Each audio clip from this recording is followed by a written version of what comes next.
Yeah, I'm about 39 years old. Ladies and gentlemen, welcome back to Debriefed. We're going to look at a patch review, and we're also going to continue our three-part series into reading through the 4chan whistleblowers posts. It's been very interesting so far. I know a lot of you are invested, as am I, and the second portion is going to be probably the heaviest, so strap yourselves in. Also, if you're familiar with this content, you don't mind, just hit the like button, subscribe, hit the notification bell, and check us out on YouTube memberships. We just launched the membership plan, which is exactly like the Patreon plan, but if you don't want to leave YouTube and go to Patreon, you can do it through YouTube. If you're looking for weekly extra Area 52 content, look no further. Thankfully, 2 memberships and Patreon, it allows me to do these videos as it makes up pretty much half of the income that we generate here at Area 52. So without your support, this would not exist, so thank you so much. We also just started a book club and are currently reading Passport to Magonia by Jacques Vallée, which should be really interesting, and that happens in the top secret section of the Discord that you have access to once you sign up to these things. Fret not, you don't have to sign up if you just want to consume the content. This content is here for you. It is free.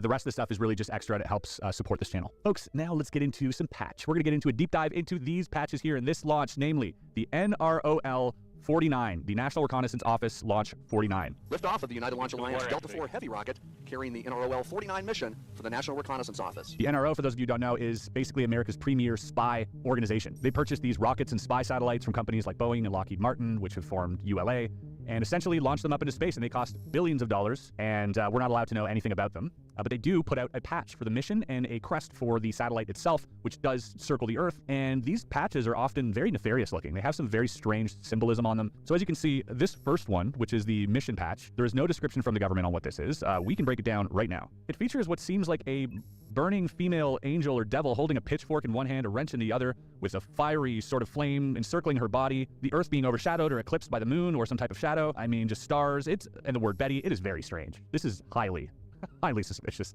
How could you, as a government entity, put this out and be like, yeah, they're not going to ask any questions? Like, this is insane looking. And this is on their website, too. This isn't a secret.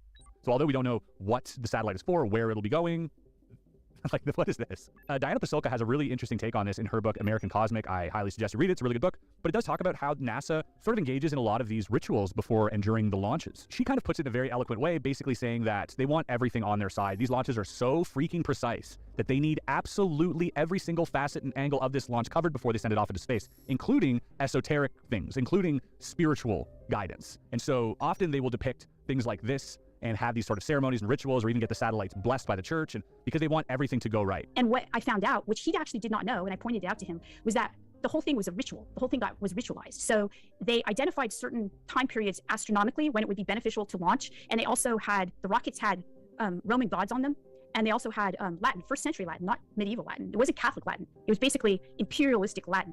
And so, and everybody had to stay in their own space. Like, there was a place where they had to stay. They wore the same clothes. It does seem a little strange to me as well, trust me. So this is the launch of the Delta IV Heavy rocket at Vandenberg Air Force Base in California that happened in January of 2011. NRO 30SW, that is Space Wing, that is the branch of the Air Force that took care of the space launches, which is now probably taken care of by Space Force. Primaris Gravis Ex Acacis loosely translates in Old Latin to the most important fall.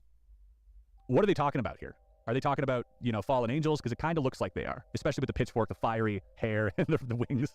You know, the fall is often referred to in Christianity when the angels led a rebellion against God. That was the fall of the angels, which created Satan.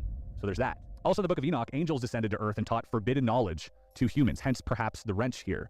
Perhaps we are receiving some type of forbidden knowledge from these fallen angels, and the wrench represents engineering or technology. I couldn't find anywhere that depicted a positive image of a fiery being with wings and a pitchfork for the life of me. There's no mention of it on the internet. This could be a pitchfork and it could be a trident. You know, if it is a trident, it does symbolize the power over waters, the sort of trident of Poseidon. But if it is a pitchfork, it does have more of a malicious connotation to it. And I think every connection to pitchfork in folklore goes back to torture and torment.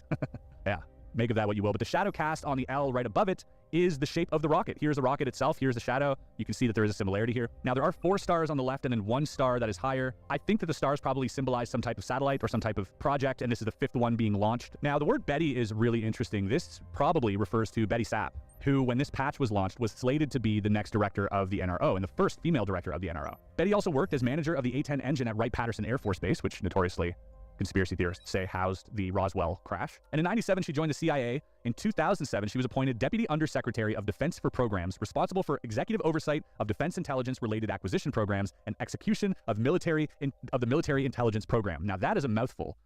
Suffice to say that she had a very important role within the government, and it had to do with money and programs. All right, look no further than that. We have the word Betty in red. We have this being in red. Are they saying that this is Betty, that she is the person bringing this forbidden knowledge with her to the project? You know, what does this symbolize? I don't exactly know, but it definitely is suspicious. We have the sun setting sort of in the background, which, you know, make your own leaps as to what that is. But then you also have the Earth being eclipsed. Now, it does look like that's the moon, but it also kind of looks like a shadow as it follows the lines that are drawn on the Earth. So I'm not sure if it's a shadow or if it's the moon, but if it is the moon, on the far side of the moon, you have some lettering hidden there as well. And I couldn't really find out anything about these letters, aside from NROV, which is, you know, National Reconnaissance Office, Vandenberg. But then you have the number 4, SLS, you have RDG, and you have AL. And what I assume is that this is just crew members, kind of like an Easter egg. And when the crew does these patches, they do like to personalize it a little bit and have some cheeky fun, put their names in there or their code names or their nicknames. So I assume that's what that is. It does look insane. I don't know what to make of this. You guys let me know. Now we have this patch here. This is the actual crest that was slapped on the side of the rocket. It features a phoenix rising from flames with the American flag in the background. It features the title Major Diabolus Quem Scius, which translates to the devil you know. That comes from the old saying, better the devil you know than the devil you don't. Okay. VAFB is Vandenberg Air Force Base, first Delta 4 Heavy, that was the rocket, and SLC is Space Launch Complex 6, and that is the place where they launch these heavy rockets. By the way, this particular rocket, I think, was slated to cost between $6 and $9 billion. A lot of tax money. $6 to $9 billion, and then I believe Lockheed or Boeing or one of the two came $2 billion under budget, and that was like a big win for them. So good job saving taxpayers $2 billion on, you know, the 15th spy satellite of this kind. I found an article on the patch from 2009, which is really interesting. We'll read. But first, this is from the NRO website. They do have a pictorial history of these patches, which I'll leave a link to. But their description is the phoenix rising from the flames represents the birth of the operational satellite out of the acquisition womb. That's a mouthful. The phoenix rises above, watching ever intently down upon us. Okay. Apparently from the acquisition womb, right? Very normal thing to say. Born out of the flames, they represent the trials and tribulations leading to the creation of the program. The flames also represent the intensity, tenacity, and passion displayed by the SBO team during the life of the acquisition. What? Yay, we're going to acquire something. We need fiery passion in order to acquire this piece of equipment. What are you talking about? I don't think that makes any sense whatsoever. This all sounds like a cover. This just seems like something they cocked up to appease some people who are being a little nosy and are like, just give them something, write some BS down on a piece of paper. Who cares what we give them? We have a much better deep dive here by Dwayne Day, and I'll leave a link to this article below. But he says the patch also features 14 stars, including one being carried in the bird's beak. There also appears to be a 15th star obscured by the bird's wing. Now, there's a long tradition in such patches for the stars to symbolize the number of payloads launched. 14 stars just happens to be the number of KH-11 type electro-optical satellites successfully launched by the United States over the years, including one being carried into orbit by this bird. What's interesting here, the KH-11 satellite is also known as the Keyhole or the Kennan satellite. In 2019, we actually received an image from what seems to be this very satellite. And check out the optical capabilities of this satellite. This is an Iranian launch facility after a launch went wrong. This was leaked by Donald Trump in 2019 via Twitter, and this image was basically cross-referenced and triangulated by the internet and the trajectory of these various satellites in orbit, and they all said that this lines up with the shadows of the Earth to be this one we're talking about right now. So from space, they were able to have this image, and I get the feeling they could have zoomed in a lot more. So although Keyhole is like peeking into a keyhole so you can see something that's hidden, I also feel like they could probably see a keyhole from space with this thing. All of these symbols hint that this is the 15th launch of the KH-11. The KH-11 and its descendants have been in service since 1976, but apparently the program was scheduled for replacement by a new series of satellites, a part of Future Imagery Architecture, or FIA, but FIA ran into problems and was canceled. So as the FIA was falling apart, according to news reports, the NRO, which builds and operates all the spy satellites, decided to assemble one last KH-11 from spare parts. Thus, this might be the spacecraft rising from the flames of the FIA. And although the KH-11, or whatever it's called these days, is an old devil, at least it's a known devil. So that might explain that little saying there. So that is it for the NRO patch deep dive of the day, of the week. I hope you guys enjoyed that. Let me know if you want to see another one of these. I got more patches available. And if you want your very own Area 52 patch, these are available online. You can check us out at first.shop. We have a whole section where we have Area 52 merch. It goes a long way to help us out here and to help continue making this content. Folks, you now know what time it is. It is time to tackle part 2 of this very strange, very bizarre, very revealing Q&A with an alleged whistleblower that happened a year and a half ago on 4chan. I say the word 4chan, a lot of you cringe and say, how could you believe anything that's on that website? To that, I say, yeah, I agree. I'm not saying I believe any of this. I'm saying what's interesting is that reading through this, we are noticing lots of things coming to light right now that match up to the things that were said in these documents. That's all I'm saying. We're trying to go through them before the November 13th hearing so that maybe we can revisit this after the hearing and to see if anything matches up, especially because, you know, Immaculate Constellation, especially because we got Tim Gallaudet, who was a part of the naval intelligence, and he's going to be testifying. And we know we're going to be dealing with some USOs, unidentified submerged objects, during this hearing. And that's all that this document talks about. So we're going to try to find those connections in the next coming weeks. But for now, let's get past part 2. Strap yourselves in, leave a like, let's go. I'm going to do this in the following manner. I'm going to say question, which is a question from one of the people on 4chan, and I'm going to say answer, and answer is from the person writing the Q&A or alleging that they were part of this program. Pay attention to the Space Force. We were told this would be a long project. This information was one of the key takeaways. New management was hell-bent on going back to secrecy. They thought we were way too open with our operation. So when new management took over, they were like, yeah, you guys are giving away way too much. We need to lock this back down. Question. Sounds like the OP's ship is later form. I would not be surprised if the pilots are insentient craft. Answer. No, they are remotely controlled or directly controlled. Question, the zookeeper analogy is strange. Agree with another here that most zookeepers like their jobs and care about the animals. They display high levels of empathy. Answer, some of the tools designed for abduction would make you rethink this. Okay, hold on. Now we're getting abduction talk. A lot of them cause pain or harm. A common tool we find is one that seems to scramble coherent thoughts and make the subject childlike. The best way I can describe this, its use, is like forcing a stroke without actually having one. It makes you delirious, but also childlike for a few hours.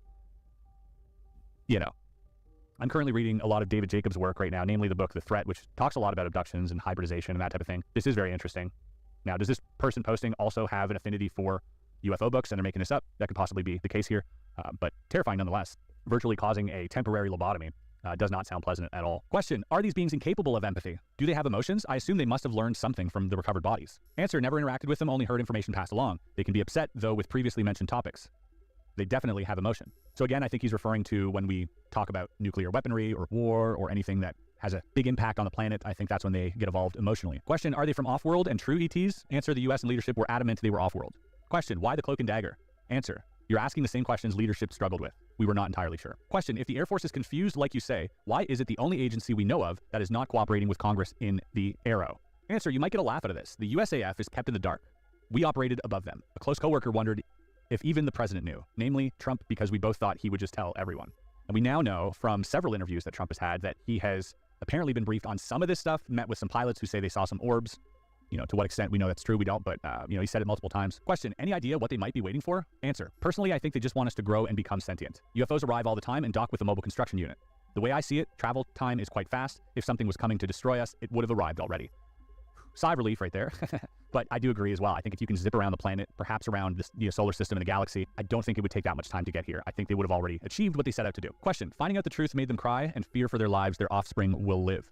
Not sure what this is referring to. Answer, I've always suspected my department was under a much higher one with information. I can't speak to any horrors or worries since none were mentioned unless we were pitching theories. As I stated above, I think a lot of the US top brass don't even know about it. I heard the phrase Bill Clinton thrown around regarding access to information. I'm pretty sure he asked if I'm not mistaken. So I think he's saying that when Bill Clinton was in office, he would ask about these aliens, and that was the response that they were shouting around the office, I guess. Question, credible, remote viewing. Pick one, Anand. So basically saying, which is it? Are we saying credible or are we saying remote viewing? Clearly this person doesn't think remote viewing is credible. Answer, is this an actual thing on here? Genuinely curious. Would have lurked more if I had time. Not sure what this is referring to. Question, are they human looking or do they resemble something else? Is it something we've seen written about in UFO topics or pop culture? Answer, they are smaller than humans and look like your typical gray aliens you see. Holes for ears, and they can look at very bright objects without being blinded. I've never seen one move their mouth, but I also have never interacted with one. So here's the thing. Previously, he did say the only time he's seen these grays were dead bodies. He saw 2 dead bodies, he said. Now he's saying they can look at bright objects. He said this multiple times. I guess that's just common knowledge around there. Maybe it has to do with interfacing with the craft itself and the way the craft is made. They're like, well, how can this work? They must have, you know, something around their eyes so they can shield from the light. I don't know. I'm speculating here. Question, what do you know about these? Operation Fishbowl. Answer, nothing. Virginia crash. Nothing. Roswell crash. Answer, they were accurate on some things. The material could have been internal components or small pieces of the alloy around the craft. The alloys I saw look different from the pictures. Question, Operation Moondust. Answers, rumors only. Question, besides Russians, do any Europours have data or programs researching this as well? Guessing it means Europeans. Answer, they are mostly in the dark and probably on the same level as United States Air Force. Question, did SOCOM put up that open public contract trying to get someone to build them what equates to one of these UFO in terms of capability as a honeypot to try to catch non-human actors in military contracting companies? Answer, no idea. From my limited knowledge of the bio side, I doubt they are trying to infiltrate us. They seem to know a lot about us. Abductions still occur mostly in areas with contamination or disease. Now that's an interesting hypothesis as well, being that if you saw your population of mice declining in a certain area because disease, you would extract one of them and try to fix the problem or figure the problem out and then place them back into society. Question, did you hear anything related to a U.S. secret space program? Not that I put any credibility in the words of Corey Goode, but Gary McKinnon claimed to see files describing off-world, personal, and ship names that did not exist. This is a very interesting question because Gary McKinnon was pretty much one of the biggest whistleblowers of all time. This guy was a professional hacker, hacked NASA, biggest hack in history. This guy is now in hiding, basically, because if not, they'll arrest him. But essentially, he went into the back end of NASA and saw a whole bunch of ship names of ships that didn't really exist in the water and a whole bunch of people that he couldn't really find. Apparently, he found a whole section of NASA that scrubs these NASA satellite photos of the UFOs that show up in them. So basically deleting all these. And this is what he alleged. Answer, yes, the US wants to be able to leave the solar system with their craft and explore. They were working tongue-in-cheek with the Russians before I left. I'm sure the invasion of Ukraine put a stop to that rather quickly. Question, do all nations coordinate their efforts studying this Bermuda Triangle factory, or is each doing their own thing? Answer, each of them is doing their own thing. US is pretty greedy with what it finds. We will usually extract information, but never offer any in return. And that seems to be the case with a lot of things. Even if you look at the Virginia crash, US shows up on Brazilian soil, unannounced, collects the stuff, leaves. You know, that's kind of their MO. Question, what is the mining tool China has supposedly reverse engineered capable of? This is interesting. They talk about this in the previous one. Answer, basically it extracts the minerals via beam/light directly out of the rock. It has the ability to fill the rock to some degree. China was able to figure out how it works and make a similar version. The problem with the one they built is it only operates for a few seconds before it runs out of power. They still don't understand element 115. It also exploded one time and they had to remake it.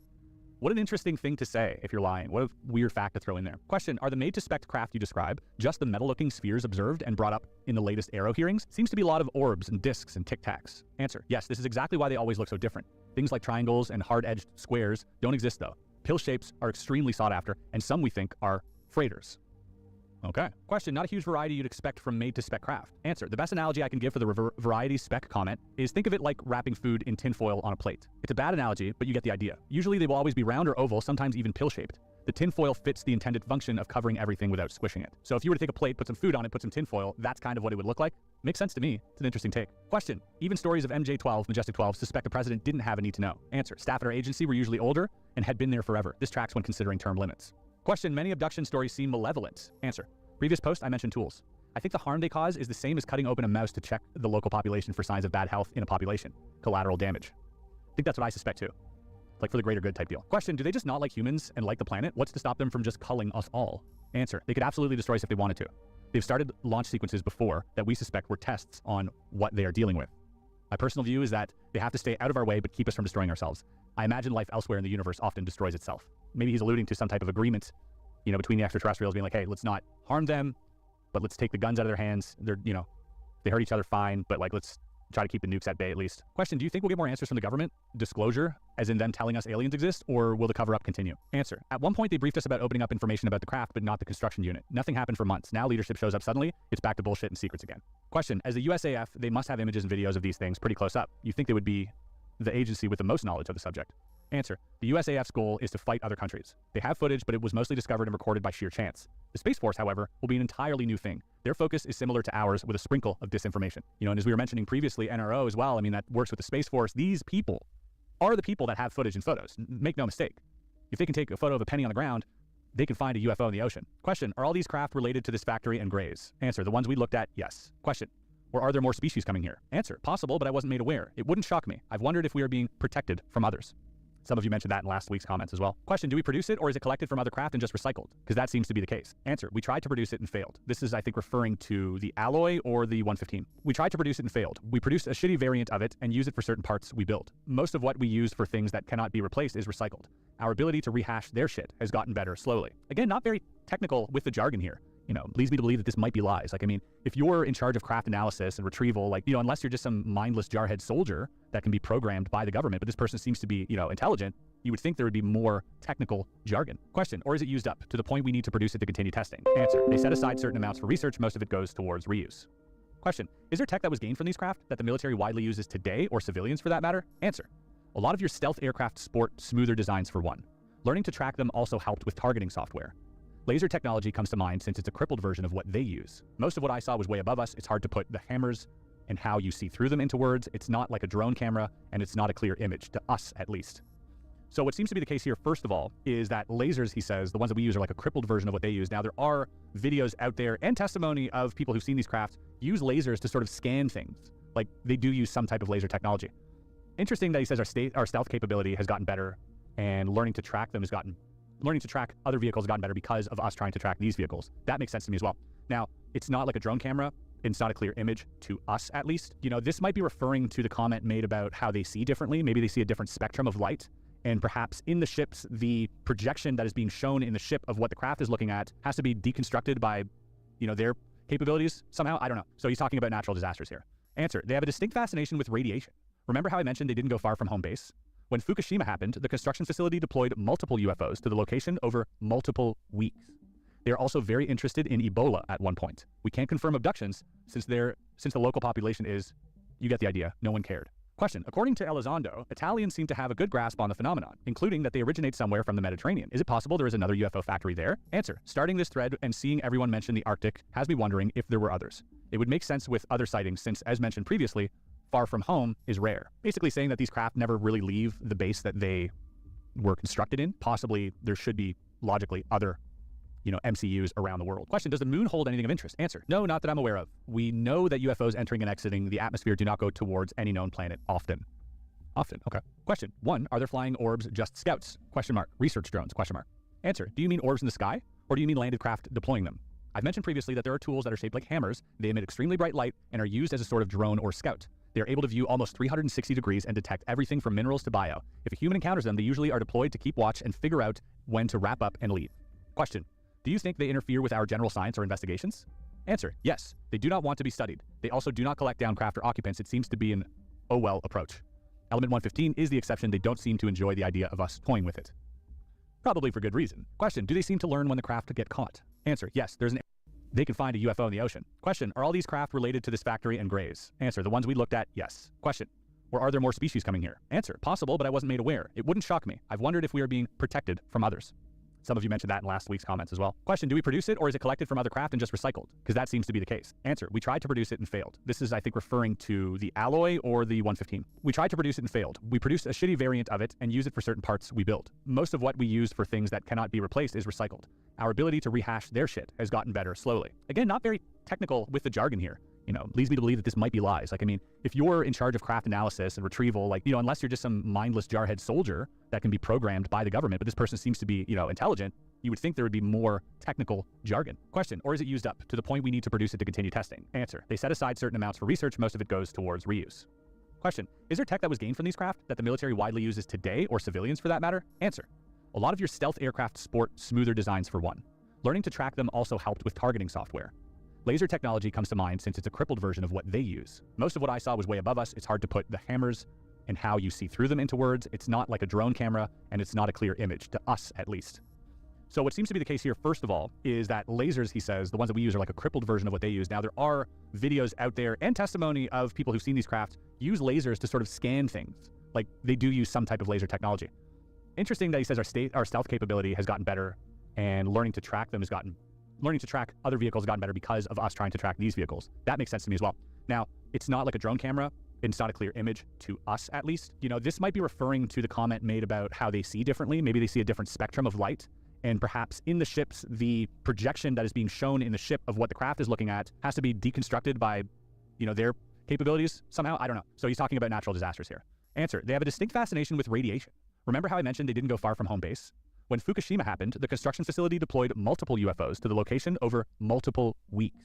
They are also very interested in Ebola at one point. We can't confirm abductions since the local population is, you get the idea, no one cared. Question, according to Elizondo, Italians seem to have a good grasp on the phenomenon, including that they originate somewhere from the Mediterranean. Is it possible there is another UFO factory there? Answer, starting this thread and seeing everyone mention the Arctic has me wondering if there were others. It would make sense with other sightings since, as mentioned previously, far from home is rare. Basically saying that these craft never really leave the base that they were constructed in. Possibly there should be logically other MCUs around the world. Question, does the moon hold anything of interest? Answer, no, not that I'm aware of. We know that UFOs entering and exiting the atmosphere do not go towards any known planet often.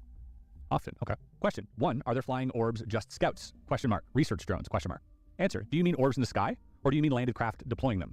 I've mentioned previously that there are tools that are shaped like hammers. They emit extremely bright light and are used as a sort of drone or scout. They are able to view almost 360 degrees and detect everything from minerals to bio. If a human encounters them, they usually are deployed to keep watch and figure out when to wrap up and leave.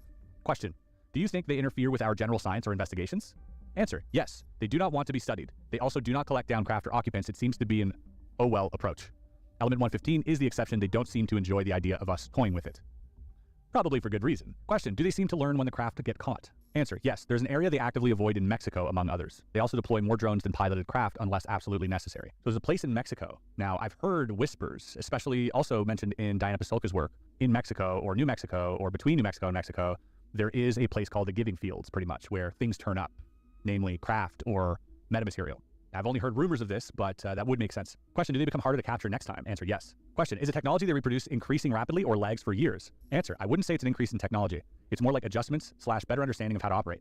It's one reason we thought, quote unquote, about 100 years for the first deployment of the construction facility. If we're here for years, we would have seen the majority of all adjustments made. Question, is your department using AI to learn more about the findings you make around their tech? Answer, not when I was around last, no. Taking a break for a bit, we'll be on later tonight. We're not, I can guarantee they're probably using AI now. Question, does a factory produce any signature? Heat, electromagnetic, how do you track it? Answer, both. We rely mostly on detecting the gravity it produces. It normally doesn't produce heat outright. When it does, we believe it's in the process of construction since a small heat buildup can be detected when a craft returns or exits.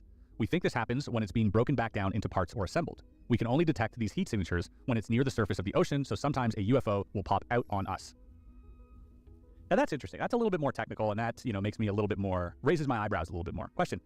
How do you know about other countries' efforts? Answer. We don't obtain the information directly. It's passed along to us. My guess would be the typical way we get anything, such as spying or bribery. Question. And why does USAF not know about other countries' efforts, but your department does? Answer. My department sits above USAF for UFO recovery and information in the same way the USAF sits above me on military plans for Ukraine.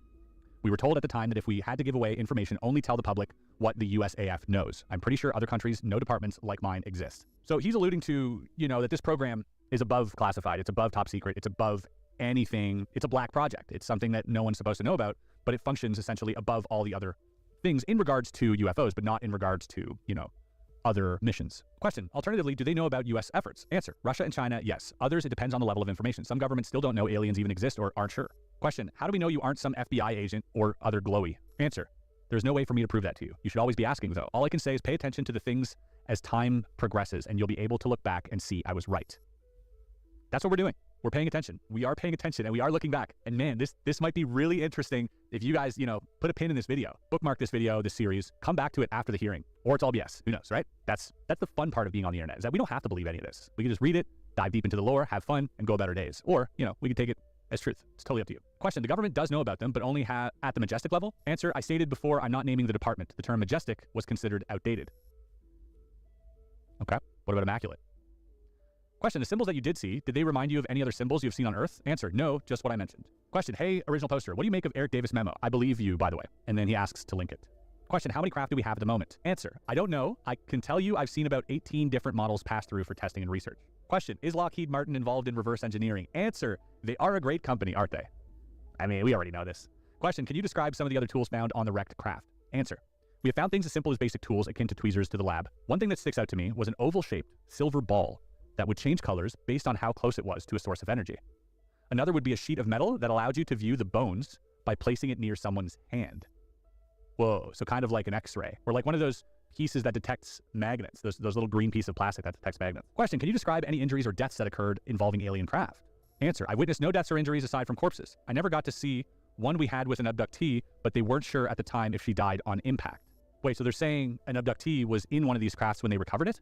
Whoa, that's dark. Question, we've been told that the aliens use us for food. Answer, never found any food on board. Could be because they remove it before we arrive. Okay, because there is a first team that gets there. He said he is the second team, so possibly.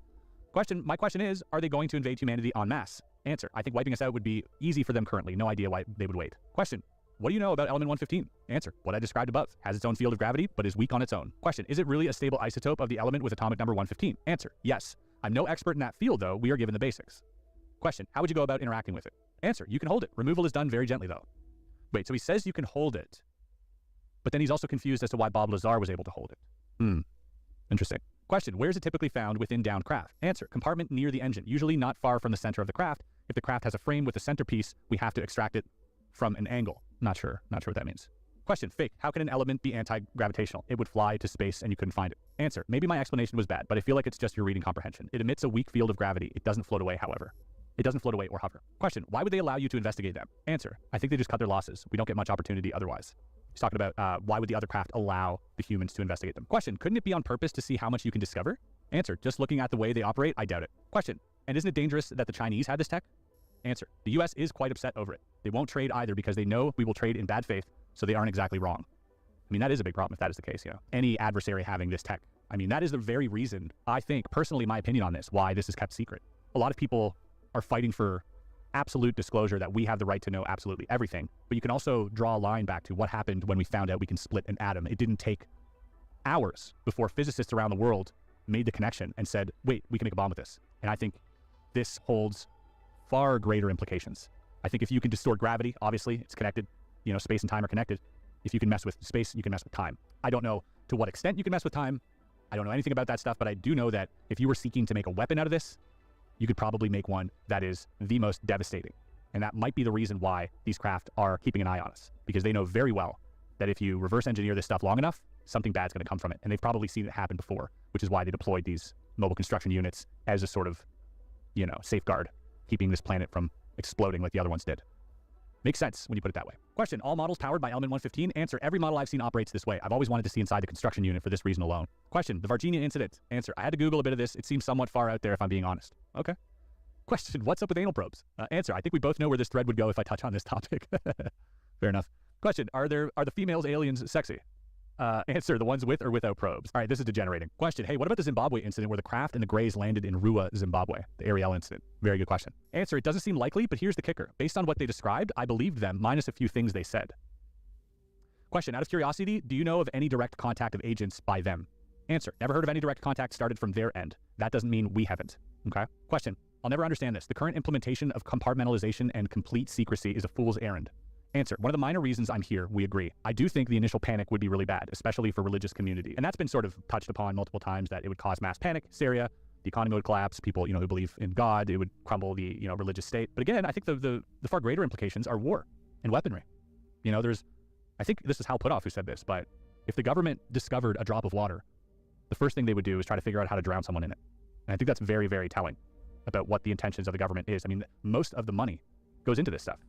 I'm not saying into the UFO stuff, although potentially, but was it like 90% of all tax-paying dollars goes into weaponry and military upgrade? And for those of you who think I'm exaggerating, if you've ever seen these parades that are held in other countries where they demonstrate and deploy all of the armed forces that they have in a 2 to 3 hour parade, you see this in Korea, you see it in China, you see it in other countries where they display their military capabilities and they show off every single vehicle and missile and throughout this few hour parade. If the United States did one of these parades, it would last months.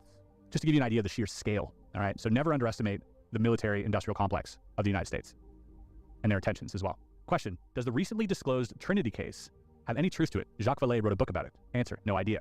So Trinity is something I've not looked into, but I've heard about, and allegedly this was a crash before Roswell. This predates Roswell. Before we had the term flying saucer coined, we were seeing, quote-unquote, flying saucers. Interesting case. I'm going to read up on it, by the way. Question, could these crashes have happened on purpose? Answers, I doubt it, but answered this earlier in better detail. Question, before the 20th century, had they influenced human culture in any way at all? Answer, the US wasn't sure since we don't have information to use. The Sumerian stories were a common topic when talking about at least 100 years. I think it's odd young civilizations knew things they were not supposed to know that far back. So this is OP speculating. Question, somebody linked the Eric Davis memo. Answer, some things in this memo track, a lot of things don't. Maybe because I lack knowledge in that area. I did find the date on the third page interesting because 2002 was a very unique year for us. I'm not completely familiar with the Eric Davis memo. Maybe you guys can fill me in. I do remember, I think, glancing at this a while back, but I just, for the life of me, can't remember any of it. I'm going to look at it after this podcast, but if you guys can fill me in on why that might be interesting. Question, you've mentioned that they get upset at the mention of war and conflict. Answer, extremely upset if the threat is believable, like war in other countries, etc. Question, so we've communicated with them? How? How many times? Answer, anytime the topic came up, there was no special mention of communication types, so I assume orally. Quite a few times. Question, what are they like? Answer, see the zookeeper comment above. It's hard to get them to respond to us in general. Question, you just described Atlantis. Answer, the US didn't agree this was the case because they didn't have much faith pooled into one Greek and rare mentions. So, question, allegedly Army personnel who had close encounters with UAPs would have sudden shifts in emotion or would complain of headaches. A few of these people died shortly after coming in contact. When examined, doctors would find evidence of radiation targeting specific areas of the brain. Gary Nolan thinks this is what Havana syndrome actually is or was. Answer, some tools used for abduction cause confusion and some calm, etc. Some also leave radiation, but nothing crazy. Question, I have a white orb psychically interact with me once. Answer, nothing comes to mind other than the hammers. You can't relay voice or thoughts through them, so I'm not sure. Question, twice I've seen UFOs within hours of experiencing world-shattering catastrophic trauma. Are the two related, or is this just a massive coincidence? Answer, they have regulars for abduction. We never observed any repeated stops related to that, though. Question, do you still believe in God? Answer, absolutely not. Question, family is important. Answer, they definitely do not view us as family. Tools comment. Question, has there been any discussion internally about the origins of these beings and or the mobile facility? Answer, only amongst ourselves since we see the direction they enter/leave the solar system briefly. The higher-ups definitely know it just wasn't part of what we did. Once it leaves the planet, ignore it. Question, I know you'd previously said 100 years as an estimate of the facility itself. Answer, the US believes it's one extreme or the other. It arrived around 100 years ago and started the process of discovery and construction versus it's been here since long ago and oh hey, there was a ton of civilizations talking about this for ages. Question, came here long ago from space? Answer, from space, yes. Threat is believable like war in other countries, etc. Question, so we've communicated with them? How? How many times?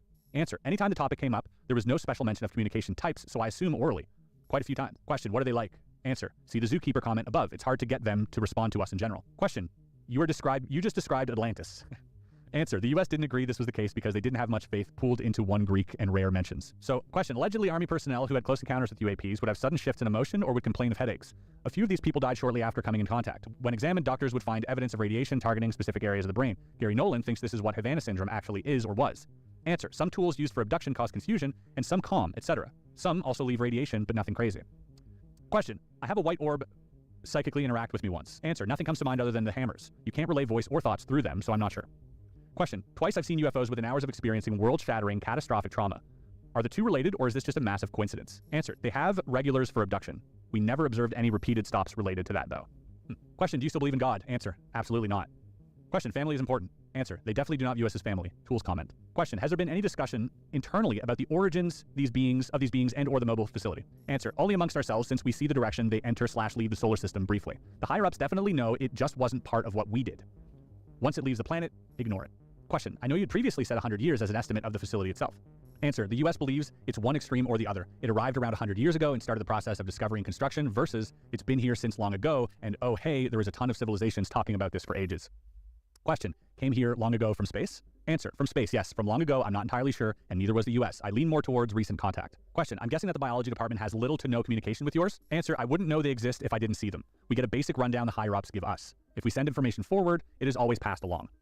Again, nothing new here. Compartmentalization is, pretty much par for the course in regards to not only secret projects, but a lot of departments and programs in the United States government, and even in privatized corporations, even in places like SpaceX, where they're dealing with military grade equipment, you'll still have a lot of compartmentalization. Question. Any idea on what happens to the ships and planes and people that the construction unit disappears?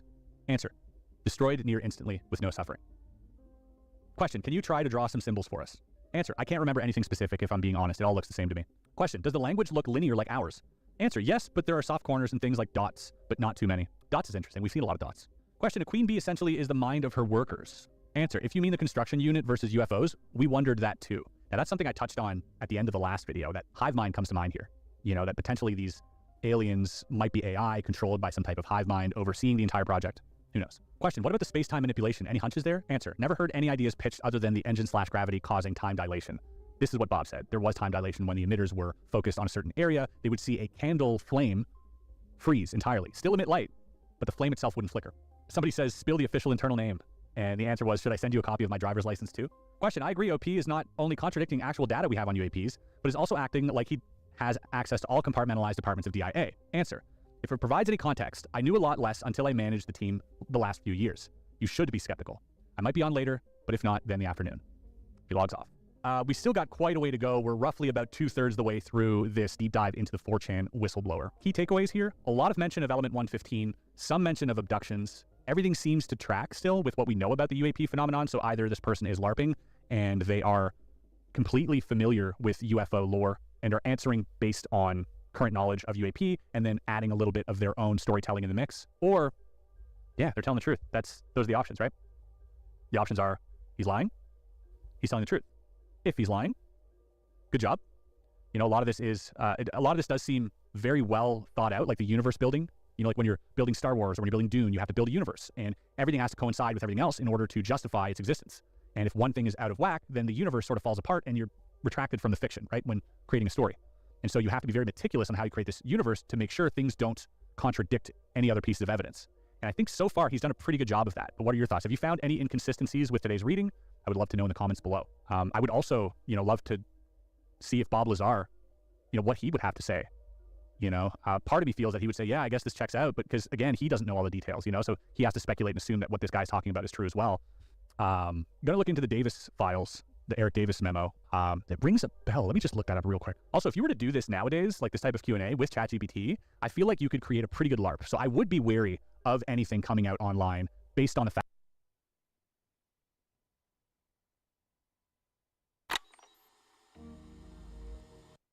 Let's break it down. First off, this was worn by the 509 Division bombers. These were the pilots of the B-2 stealth bombers. Those really cool, sleek-looking airplanes that look like UFOs that were actually probably made at Area 51.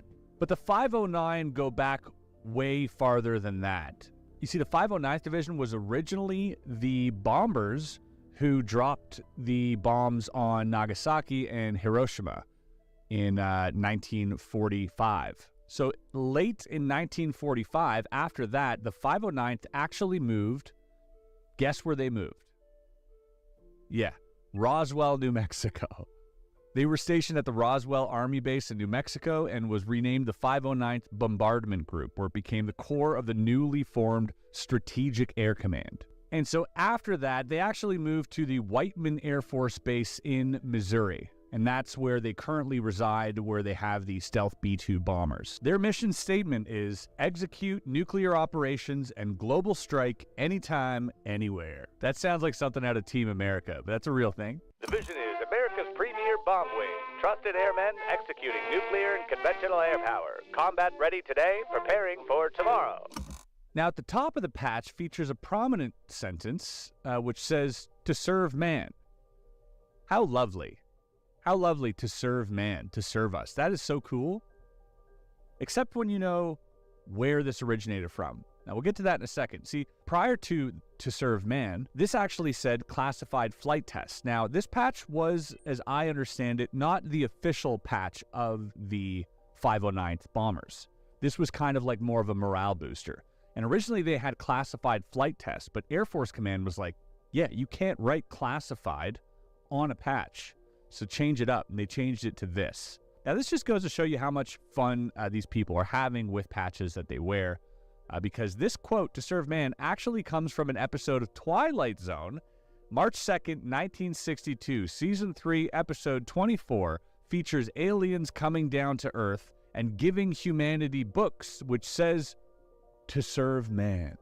And all is well and good up until the very last second of this episode, humans are gathered and herded into the UFOs by the aliens, and someone comes running with a book and says, it's a cookbook!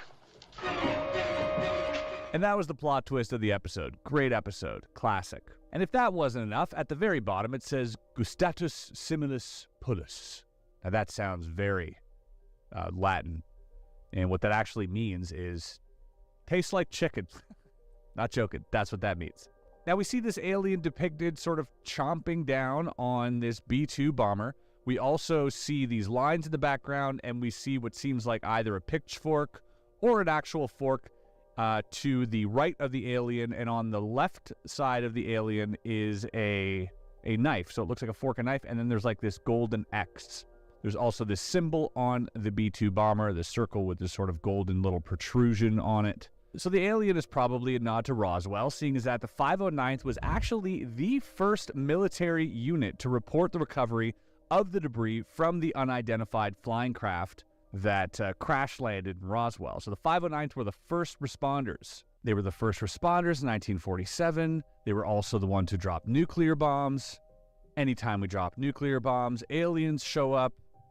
There's a whole connection to this specific unit already. Now, the lines in the back, as far as I can tell, this is my estimated guess on this, but I think those are like radar lines. Those are to represent the lines you would see on a radar, and that X might be some type of radar coordinate. And the reason I say that, because the lowercase sigma symbol, which is featured on the stealth bomber, that's what that is, the circle with the lines, a lowercase sigma symbol. And if we're discussing radar, that symbol represents a radar cross-section. So the RCS is actually a measurement of how detectable an object is on radar.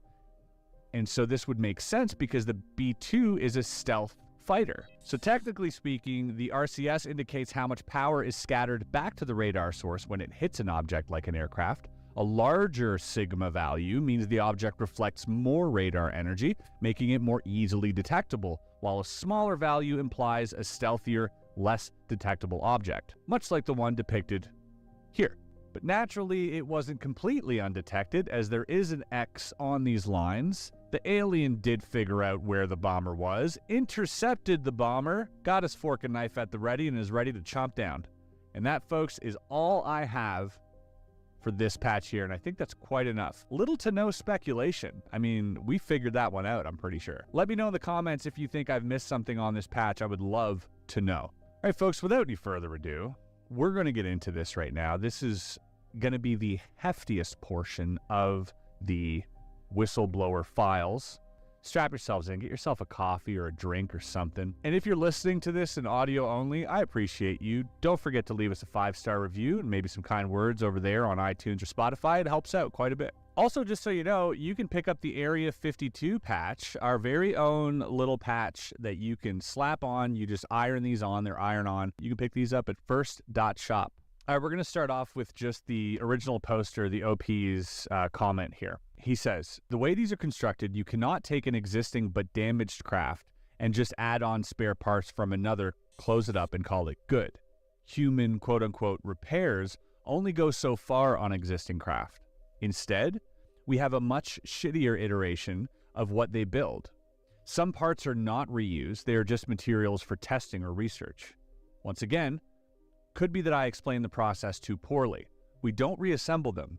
We quite literally bum parts and try to make our own. And some parts of the craft we make have to be human-made substitutions. The mechanism for piloting is one such part. We also add things. So this is very interesting to me because that is one of the speculations in UFO lore, is that how are they manning these crafts? How are they flying these crafts? Seemingly the one that Bob Lazar worked on. Now, he never went to the third floor or the uppermost floor. He wasn't allowed access to that. But from what he saw on the main floor, there was no such steering components or anything whatsoever. No computer, no nothing. So it leads us to believe that there might be some type of psionic or psychic ability that allows for your consciousness to interface with the technology and fly it using your mind. Like, that's the hypothesis anyways. And it seems like this guy agrees with that by saying the mechanism for piloting is something that they have to substitute. Question, what the F are you talking about? What actual data do we have on UAPs? Answer, I'm not surprised people think this way. There's a ton of shrouded information on this topic. You're telling me. Question, UFOs influencing human minds supposedly comes from government sources. Answer, I'd be more inclined to believe this aspect alone. A lot of posts in this thread made me wonder if there was more construction units, etc. I also found the memo post interesting, specifically because of the year mentioned.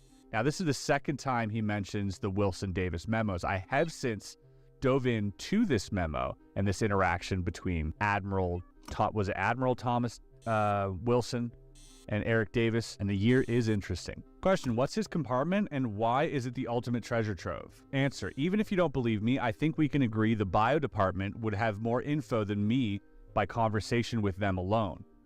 This is before we even include leadership. Okay, so he thinks that obviously the bio department is a more important department, and then leadership. Yeah, I would agree with that. Question, are they following SpaceX operations? Answer, they respond rather quickly to any type of rocketry. I imagine they will be. ULA has now filed a lawsuit against the FAA to block SpaceX's Starship Florida plan, questioning Starship's ability to reach the moon and Mars. Question, didn't make any noise, was completely black, like black metal. There's no way a being could resist that sharp turn without turning into a puddle of blood. Answer, they make noise but not very much of it. Also, they can stop inertia when we struggle with that. When we still struggle with that. Question, has any writing been discovered on the crafts? Answer, yes. Or on any tools inside of them? Answer, yes. Question, if so, has it been linguistically linked to any known languages? Answer, I'm not sure, but it doesn't look like anything I've seen. Question, what specifics of the propulsion system can you reveal? Answer, I covered this already, but as far for the Mercury comment, no. Oh, I guess somebody's asking if there's mercury involved. Question, if the U.S. Navy, etc. knows where the construction facility is? Answer, they don't. Question, a lot of Bob Lazar's is proven bullshit. Answer, sauce, question mark. Now, sauce in 4chan language means source. So he's asking, if you think it's BS, give me the source. Maybe we'll get an answer on that. Question, it's interesting that he doesn't know the lore of Bob Lazar. Like, all he knows is that Bob Lazar was mentioned. 115 was mentioned. And he knows, like, that story. He doesn't know any of the deep Bob Lazar lore that exists on the internet. There's a whole dark history on Bob Lazar that people have speculated exists. And that's the reason, you know, he has this story. It's a deep rabbit hole.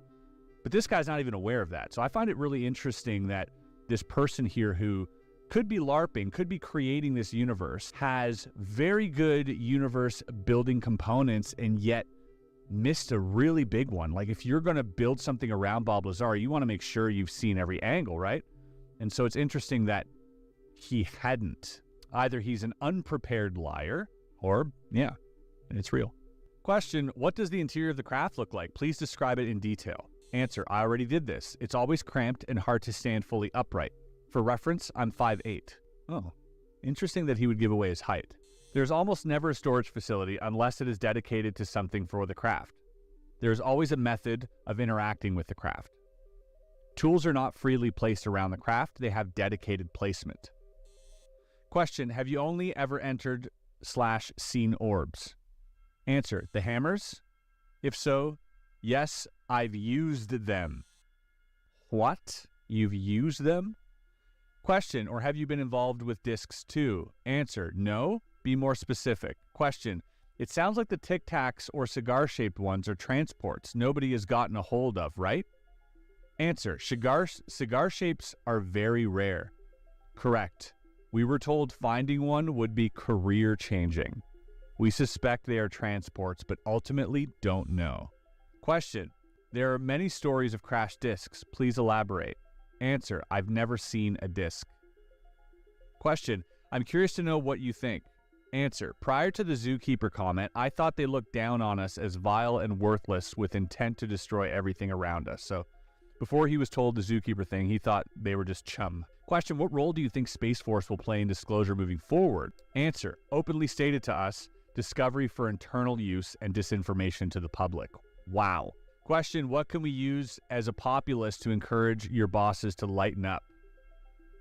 Good question. Answer, this has always been on my mind. I think if we convinced another nation like China or Russia to come out, the US would have to come out as well.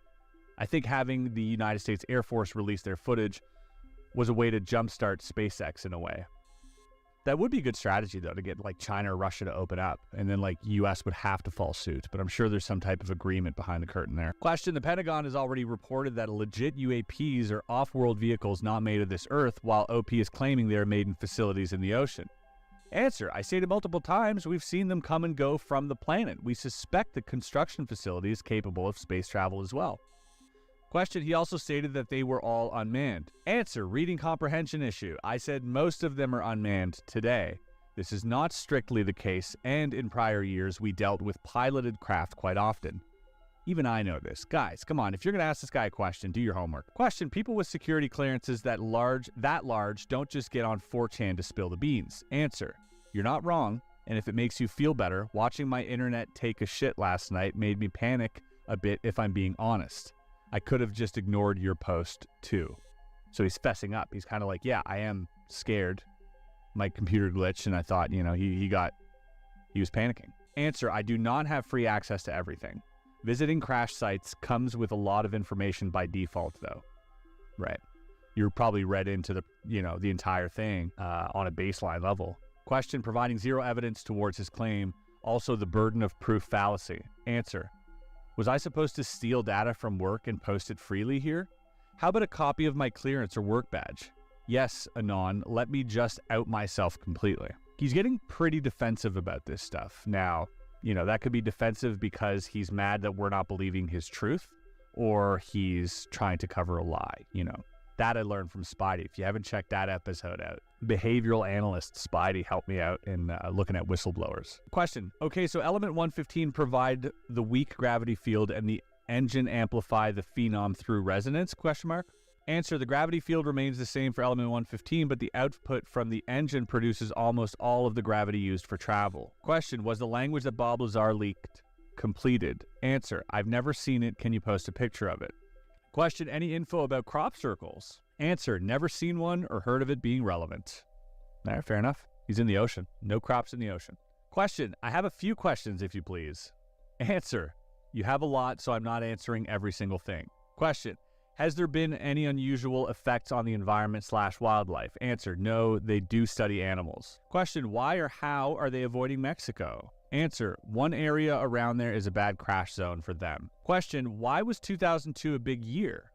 Answer, a lot of activities and changes in operation, both for them and us. A lot of secrecy issues surfaced that year as a result. Funding also jumped through the roof.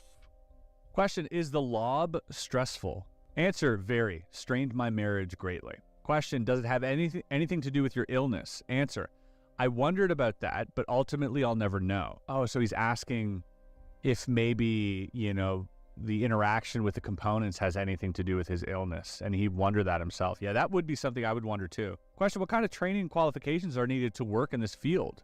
Answer, your record needs to be clean as F. Education can vary.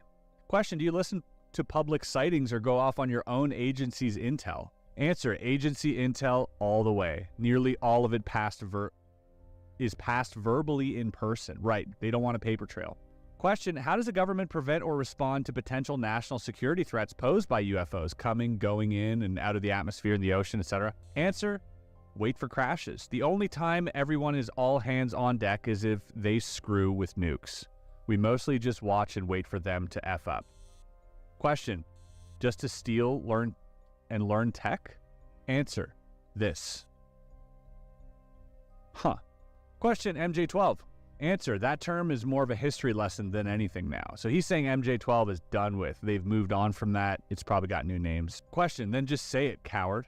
Probably referring to the name of the project. Answer, would you like my address too? Question, OP, if you're dying, why can't you just tell us the department name and share some photos of the documents? Answer, I'd like to appreciate what little I have left. See the above post about last night. So he's referring to him, not getting any sleep. Question, why do you think cloaking technology is not employed by UAPs? It shouldn't be that difficult to bend light. Answer, I wish I could show you one of the images from our training. Sometimes we get lucky and find very odd variants of UFOs. Same setup as usual, but with interesting additions. Question, do you know where in space they come from? Any star system in particular? Answer, higher-ups knew. I never did. Question, any craft found on Earth that was ancient? Answer, none that I saw. Question, what is it like keeping everything a secret from humanity? What do you do for work? Answer, I travel and do inspections for the government. Boring stuff, really. Yeah, so boring. Question, do you have any idea what's going on in there? Answer, first I've heard of it. Makes me wonder if there were others that did what I did, but in different areas. Question, plasma physics has developed greatly in the past few decades. Answer, you should be paying attention to things like this long after I leave. Laser technology too. All right, keep an eye on that, folks. Laser technology and plasma. Could you imagine being in like the 1940s and listening to us talk right now about this stuff? Be like laser, plasmas, UFO, and crash retrieval. How insane this would all sound right now. Just out of context. Just give that a thought experiment for a second. That is wild. We live in a great time, folks. Question, we're going to hit the bump limit before OP comes back. Answer, half the thread wants me to keep going, so I'll likely remake. So he has to remake another thread before they hit the limit. Might need to wait a bit before the weekend. Will be busy for me. Question, the abductees that are returned who are monitored, how are those individuals dealt with? Answer, I suspect another department handles that. We do nothing with them from my end. So he suspects there's a department devoted solely to the abductees. That is frightening. There's also a lot of talk in the abduction circles about potentially humans working with the ETs throughout these abductions, like some type of agreement they have or some type of like joint test they're doing and hybridization program. It's very, very strange. Question, do we know why certain individuals are selected? Answer, not at all, but they like picking from remote areas exposed to radiation or disease. This was mentioned prior.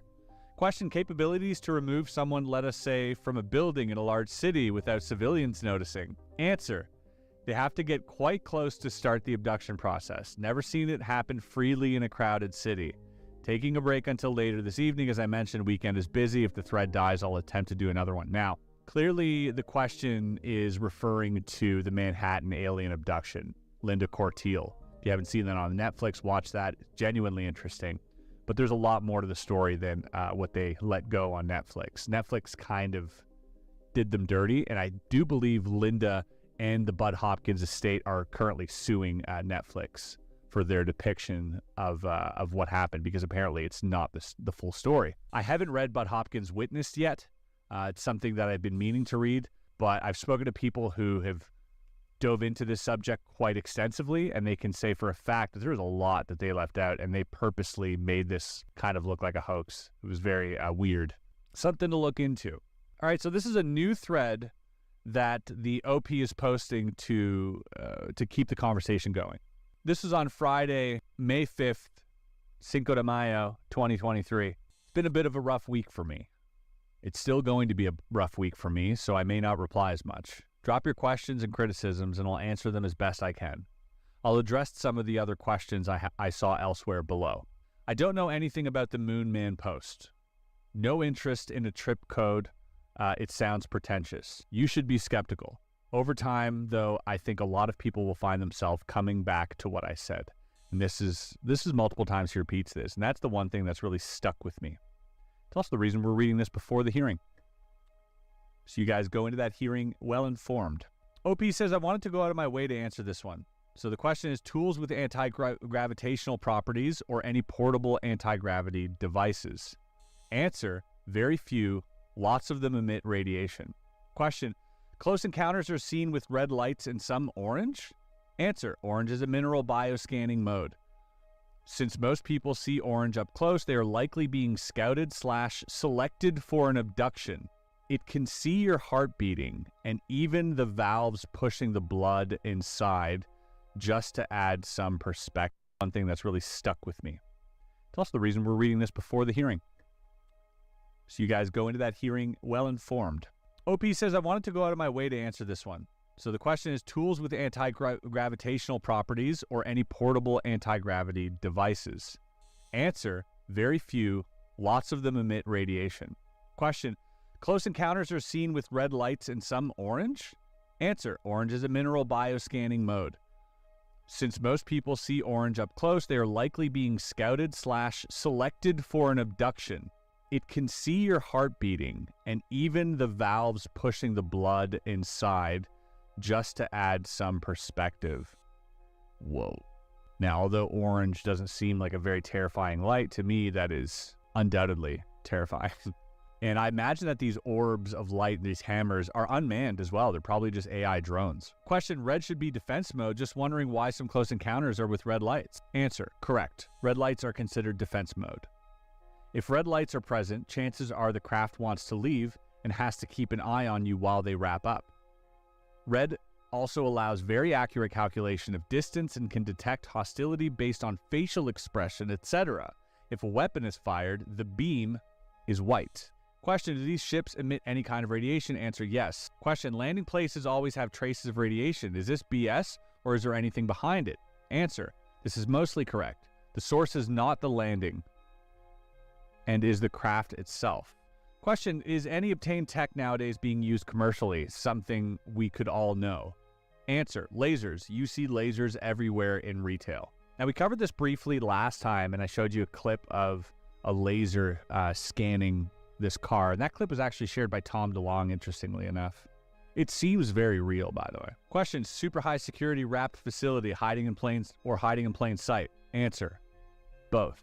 Now, OP refers to not getting sleep, and he says, I'm pretty effed already. Not too worried. I say that, but the internet glitched the night I made the first thread, and I panicked enough to sleep with a revolver.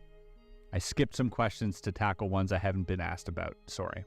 Question, are the aliens, LMAOs, aware of computer tech? Answer, they know about ours, yes. I doubt they could operate ours with our input device, though.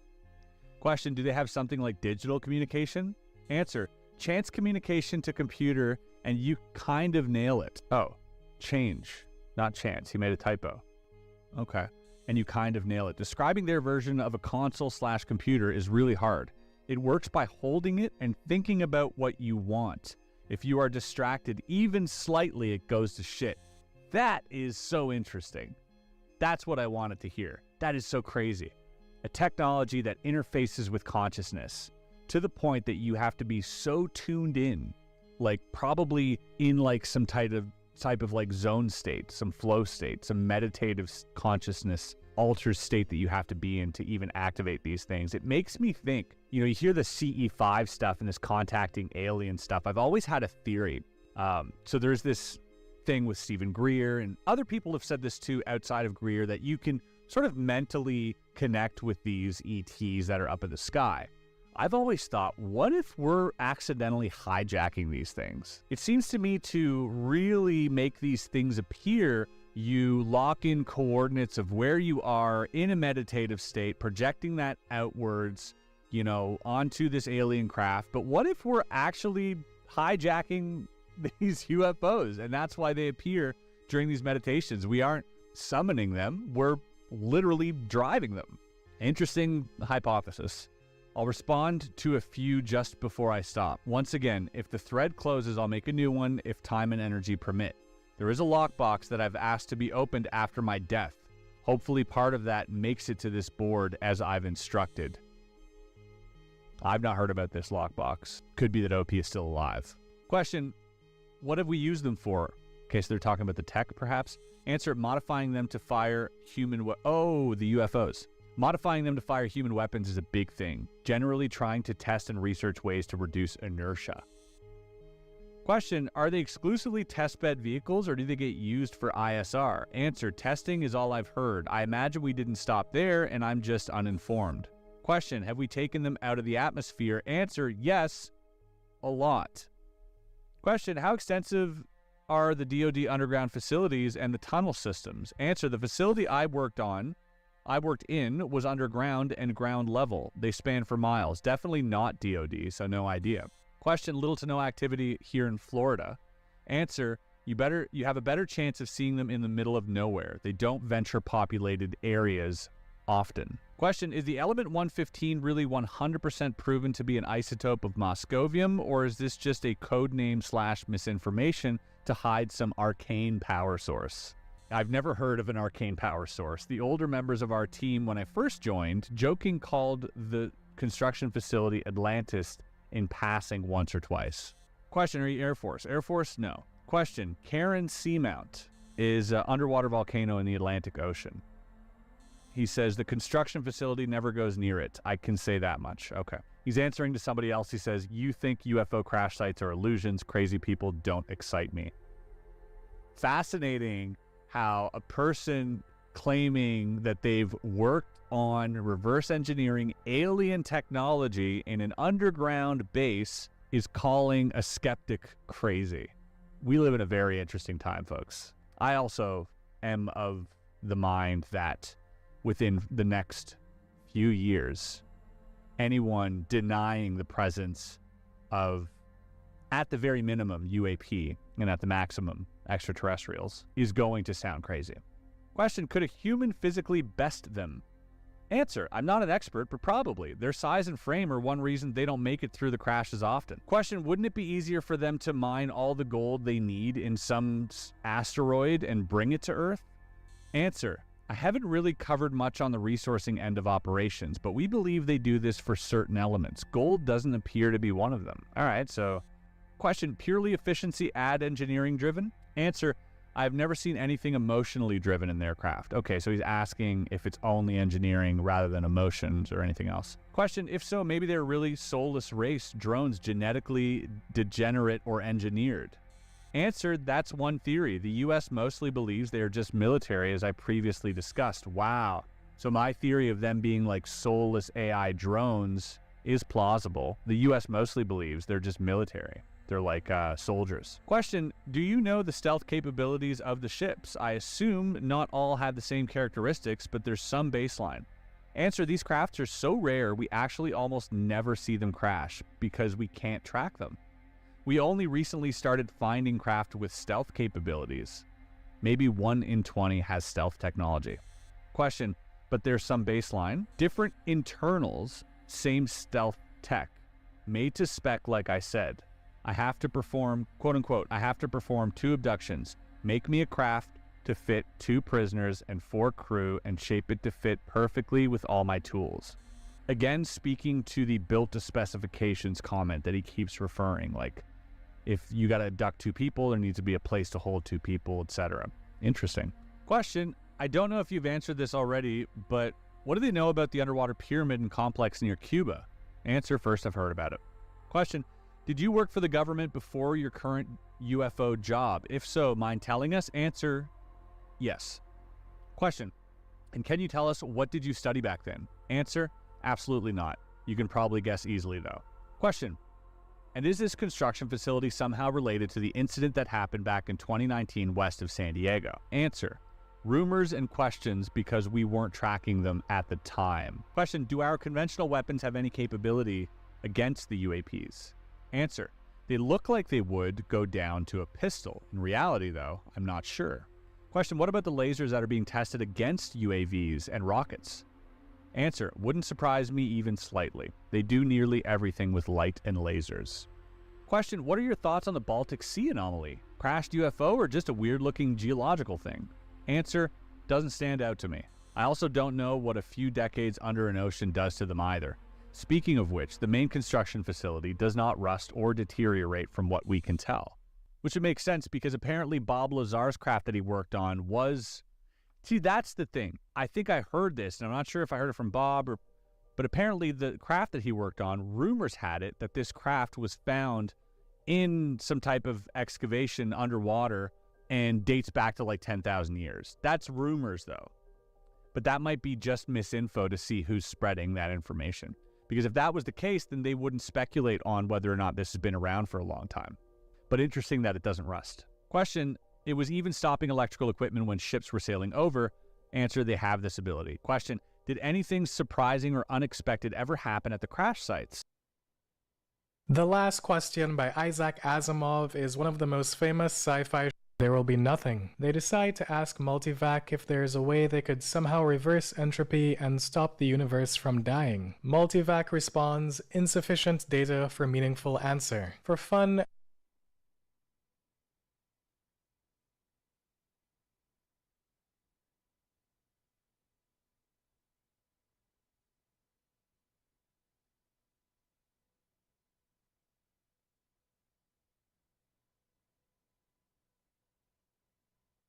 Answer, the first thread has a few instances. The first body I ever saw spooked me.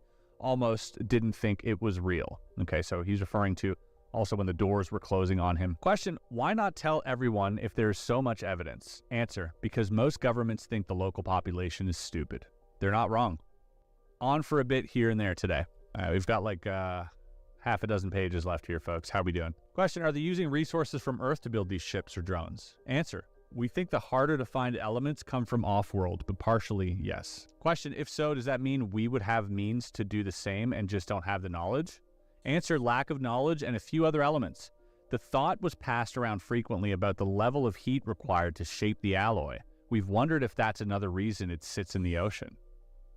Question, what form of language did these aliens use? Answer, I mentioned that in previous thread. I asked for the images from another Anon. It looks similar. I want to see more. So he was shown the images of what Bob saw. Hey, currently editing this part here where I talk about the language. Now, I think the OP might have slipped up in this particular instance because when he was given the image by one of the people on 4chan, the person sent images, but he also said that those images were from Bob Lazar, which they were not. OP sees these images and responds positively. He says, looks similar, I want to see more. And I believe he talks about these symbols later on. Again, the symbols that were shared with him don't look anything like what Bob Lazar saw. Now, there's no way that OP could have known this because what Bob Lazar saw wasn't really public knowledge, I think. So now it looks like the OP is just agreeing based on the fact that this is supposedly from Bob Lazar, which it isn't.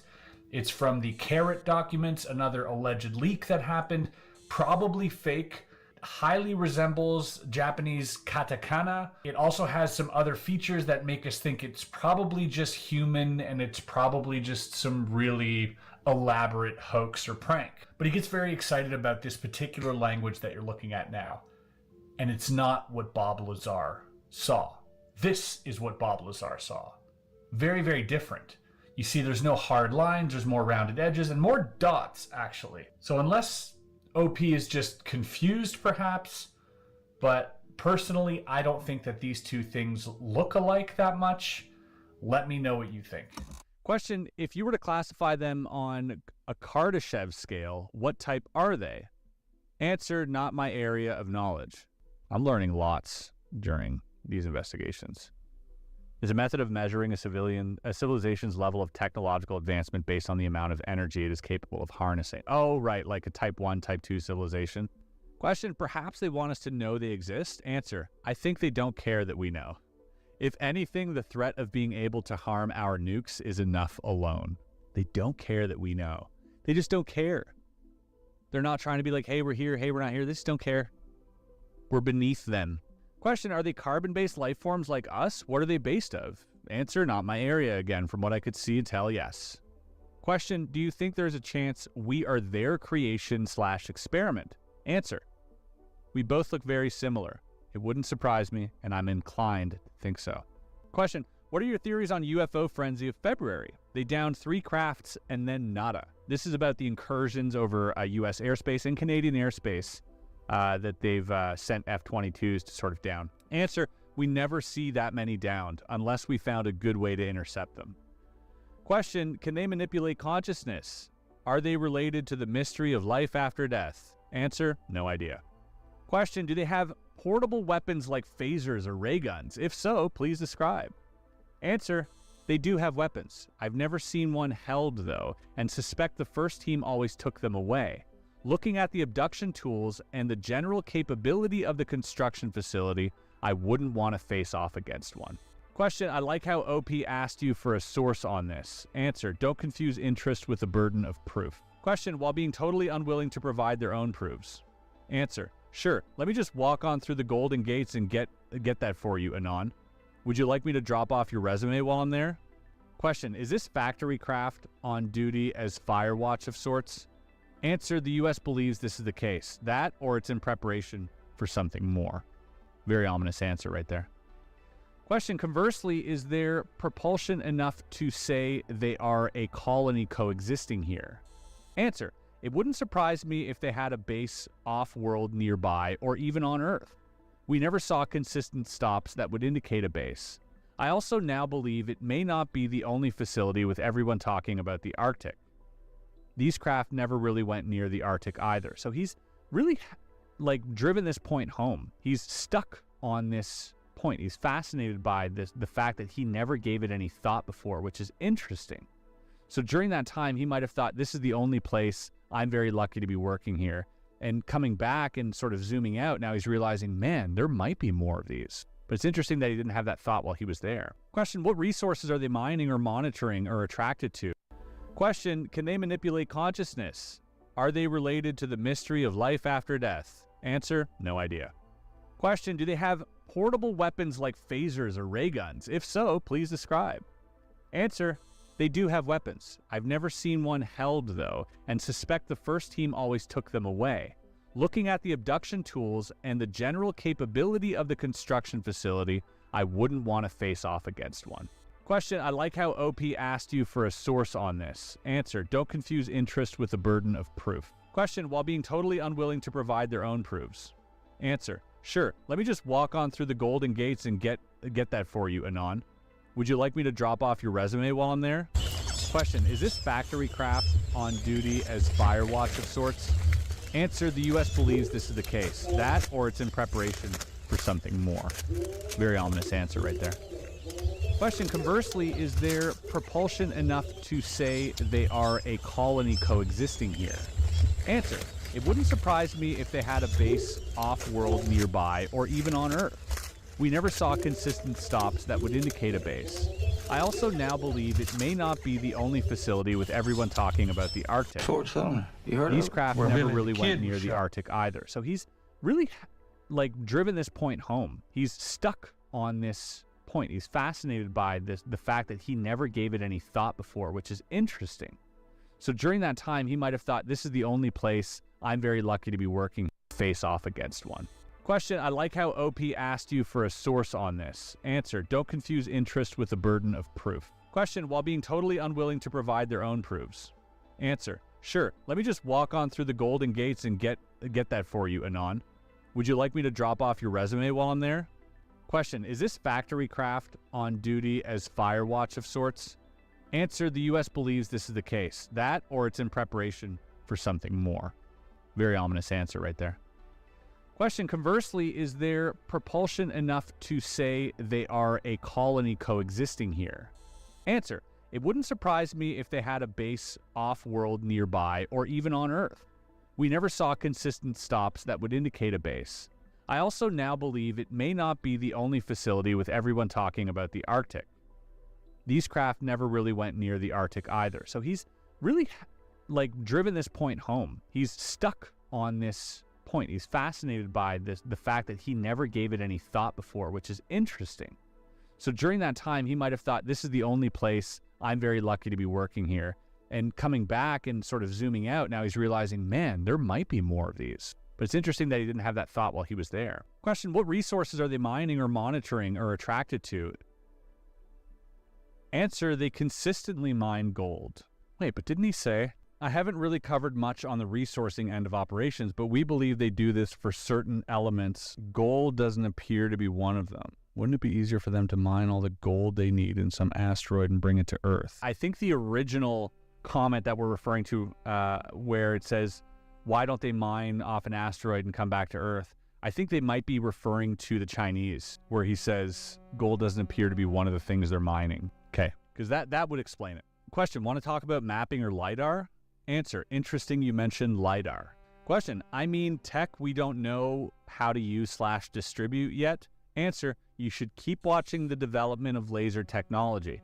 Looking at it from a civilian with a higher understanding, it looks like a do-all tool. Mining quite literally takes the resource out of the rock without leaving much dirt. China still scares us. Question, does Karen seamount in the Atlantic between the Bermuda and Virginia have anything to do with it, with the aliens? He says, answer, no idea. It moves constantly and doesn't really leave traces. He's talking about, he made this joke earlier about probes and anal probing, and he says, I figured most people realize the anal probe joke was an obvious cue. We haven't seen any females. We did talk in great depths about reasons why.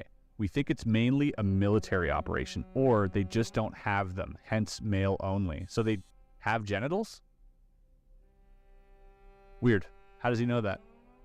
Are they naked? It's weird that he would comment on the sex of the alien after only seeing a body. I guess hearing about it. It's very strange. Question, could we find evidence that the factory mothership has extracted materials from the ocean floor or the Earth's crust to produce the UAPs? Answer, it sends out UAPs to extract quite often, yes. We have yet to really see them mine the ocean floor since it's harder to know that far down. The last miner we looked at had a huge haul of gold, iron, and silver. No dirt. Question, where does the most exotic material, Moscovia, I assume, come from? Answer, off-world. Question, I don't think element 115 is that big of a deal off-Earth. Answer, the main source of power. We really wanted to see how the construction facility is powered. Question, what is amazing are their alloys. They have alloys that are impossible to reproduce. Answer, correct.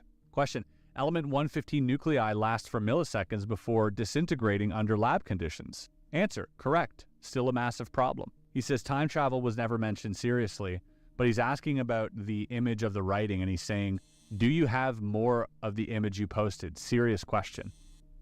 He's very interested in this. Question, what races of aliens we know actually exist? Answer, never had another one mentioned other than the ones I described. Question, if they interfere when there's a nuclear threat, why didn't they prevent World War II nukes? Answer, we talked about this a lot, and honestly, we never came to a solid conclusion, other than they might not have realized our capability until we used them. They were interested in test sites, but never actually stopped the ones we set off. Question, why is there so much alien activity in Mexico? Answer, Bermuda Triangle is right next door to Mexico. They also avoid certain parts because they crash there often. Question, the aliens are literally hanging out with Indian tribes in Sonora and taking people on tours of other planets. Answer, sauce? Question mark. So he's asking for the source. Question, what do they do with one of these drones once it's finished its task? Answer, they are not exclusively drones. It returns to the construction facility. Question, you said that they only make them right before they use them. Answer, yes, built to spec every time they launch as far as we can tell. Question, what do they do with them after it's been used? Answer, based on heat signatures, likely smelted back down into parts. Question, either way, it's probably related to Blue Eisenhower, November, whether he knows it or not. Answer, explain. I'm learning as well. So the OP says here he's learning at the same time, because he's not apparently familiar with, UFO lore. And I think the question is referred to the Eisenhower meeting when Eisenhower allegedly met with the aliens and we've had first contact. Whole other thing. But I think his granddaughter to this day confirms that story. Question, why is this image to start your threads? Answer, saw the release on TV and laughed because USAF is so far in the dark. Oh, because he used the Tic Tac image or the gimbal image. So he's actually laughing at the United States Air Force. Question, is this a project you work on? Answer, not a specific UFO, probably not. The one in the picture of my post is definitely real. Oh, so he's saying the one in the picture is real. Question, what sort of reporting structure do you/did you have at your UAP job? Answer, I'm hesitant to go over this detail. I would love to explain, though. Question, are there any guidelines or procedures for releasing info to the public that you're aware of? Answer, for me, it was, you know what the USAF knows and nothing else ever. And things like the Space Force are going to be disinformation-based. Question, any idea why new management was so hell-bent on changing course? Answer, new management coming in thinking they can make sweeping changes and fix everything while impressing their leadership, if I had to guess. Should be on tomorrow night if all goes well. It's interesting because in the Wilson memos, after Thomas Wilson was poking around the private sector, Lockheed Martin, that type of thing, looking for these black projects that were outside of the government but still very classified and top secret. He had heard, apparently, and I heard this from Richard Dolan, this private corporation was audited at one point, and one of the auditors had to be read into the program because he accidentally saw something he shouldn't have seen. And finding out there was only like 500 people read into this top secret program. And since then, they doubled down on security. And so that could be at the same time this new management came into, to this. Question, how on earth would it be possible to maintain a secret with such a large amount of people constantly in the know? Not just over years, but literally decades. It's a great question and one that's posed by many skeptics. Answer, that's just it. They haven't been able to maintain secrecy. There's a major reason the previous management didn't mind us being so open with each other. If you mean more historically, as in the past 20 years, or more now, you know why I find references to MJ-12 funny. Secrecy is all but gone. Now it's just about obfuscation and misinformation. Right. So nothing's secret, the information is out there, it's just mixed among misinformation and obfuscation. That is how you function in the world. You don't hide something, you create so much BS that you mix it in with the real stuff and you can never tell what's real. It's more than hiding a needle in a haystack, it's hiding a needle in a stack of needles. Question, what is the extent of contractor or third-party involvement in their work? Answer, not as often as you imagine. We do use them, though. Okay. Question, Anon mentioned Lockheed last thread. Answer, such a great company, aren't they? Definitely wouldn't be the type to try and leak things to the public. Now, is that sarcasm or is that, I don't know. I know the first part is sarcasm, but question, are there work contracts that go out for UAP work? Answer, you normally have to sign and agree to a contract. Question, what kind of language is put out in the government's acquisition channels to indicate project is UAP or UAP adjacent? Answer, none. They show up and tell you where you'll be and what you'll do. You have to be top tier in your field. You also have to be so clean you've never seen a speeding ticket. Question, compartmentalization. Most don't 100% know what's permissible to discuss, but they know who 100% isn't. Add on the threat of legal and criminal action and family and loved ones. It's quite easy to understand how it happens. So this question is basically referring to the question above about how can you keep this a secret? And he's addressing the fact that A, compartmentalization. So you only know a very little piece of the puzzle. And B, the threat of criminal and legal action because of the NDAs that you've signed. You're going to lose all your pension, you're going to lose your job, and you'll probably lose future jobs because the security clearances that these people have in the military don't end when they retire. Most of these people go into the private sector, and that security, those permissions and that clearance transfers over to the private sector, and probably they get more added on after that. So answer is, the Anon nailed it perfectly. This was changing until new management showed up. Question, any ability to prove it? Answer, I'm willing to work with you on ideas. You might like what I have up my sleeve closer to the end. He's a magician now, is he? Question, favorite ice cream? Answer, vanilla sprinkles. Question, when Oumuamua was spotted, were there concerns in your circles that it could be related to the construct? Answer, a few places panic with every odd sighting here and there. We know almost instantly by looking at gravity and speed. Question, how other countries know about the existence of this underwater facility? Answer, the same way we do. They've been looking at crash sites as long as we have. Question, I know last thread you said it's all hands on deck situation if these crafts start messing with their nukes. Answer, correct. Question, does this happen often? Answer, about once every 10 years for the US. We suspect other countries have had similar issues and reactions. Question, what kind of reaction is there when these events occur? Answer, a higher-up joked months after the last one I saw. Quote unquote, the phone rings everywhere but the president's office. In the same instance mentioned above, they deployed multiple craft and a sub with serious intent. The sub didn't arrive in time. Fighters probably never saw the end coming. Question, is this thread related to underwater structure that Gordon Cooper cited and Discovery Channel had to cancel that show for 3 seasons? Answer, nothing in those pictures rings a bell. If you see the construction facility, you'll know. You can't miss it.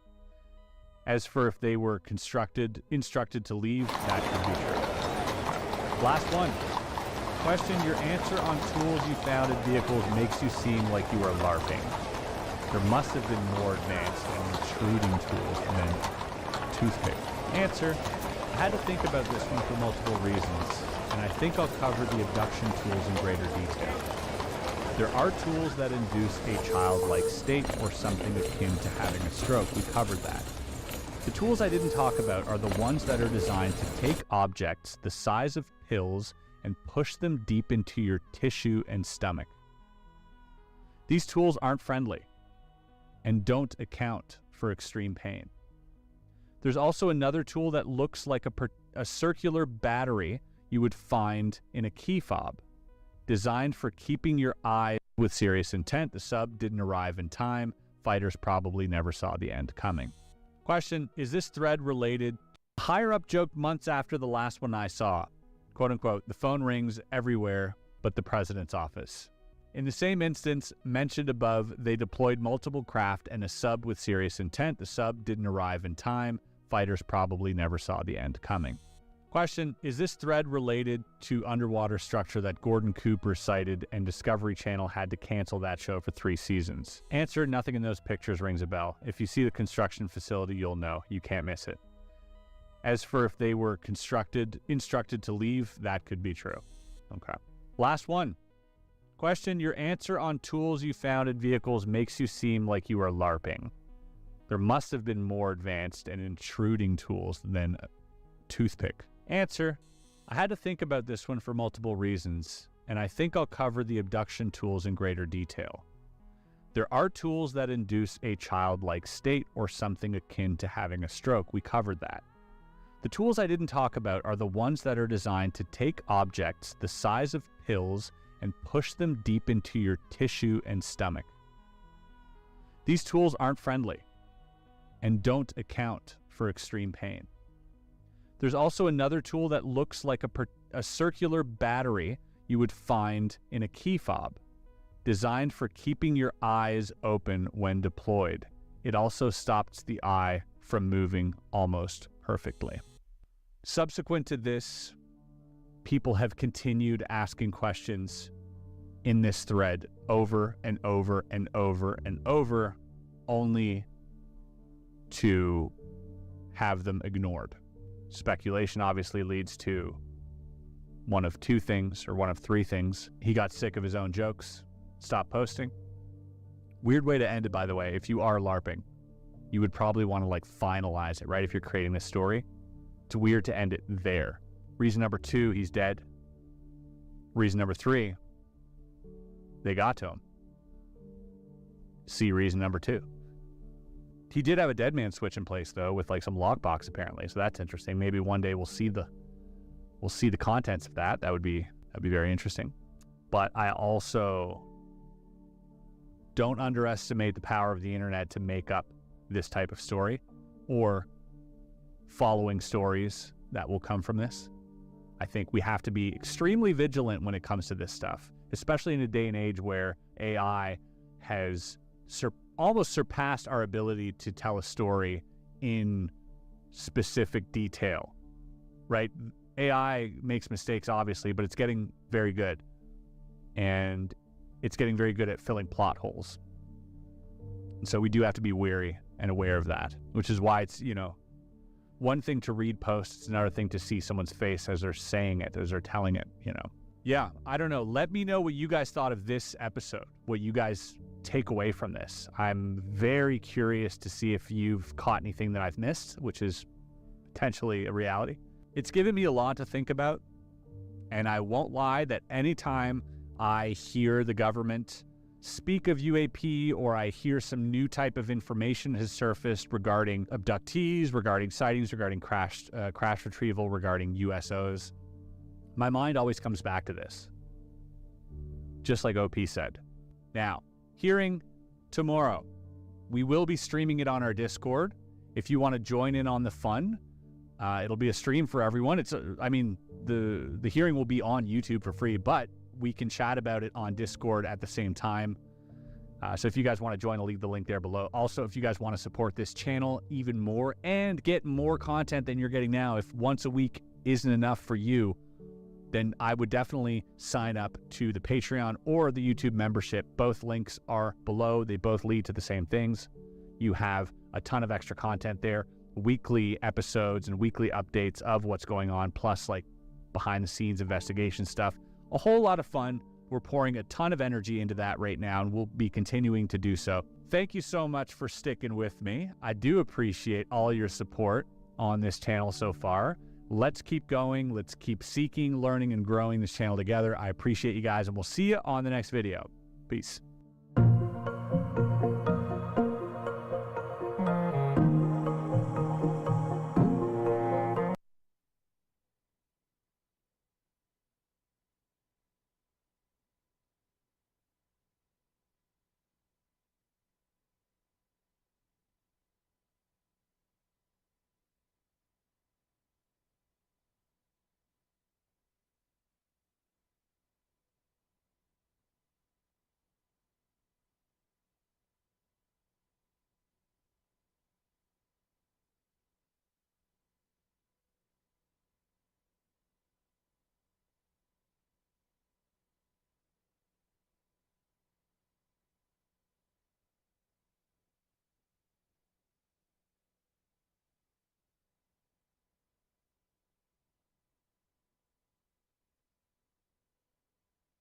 I don't care what people think about this documentary if they don't watch it.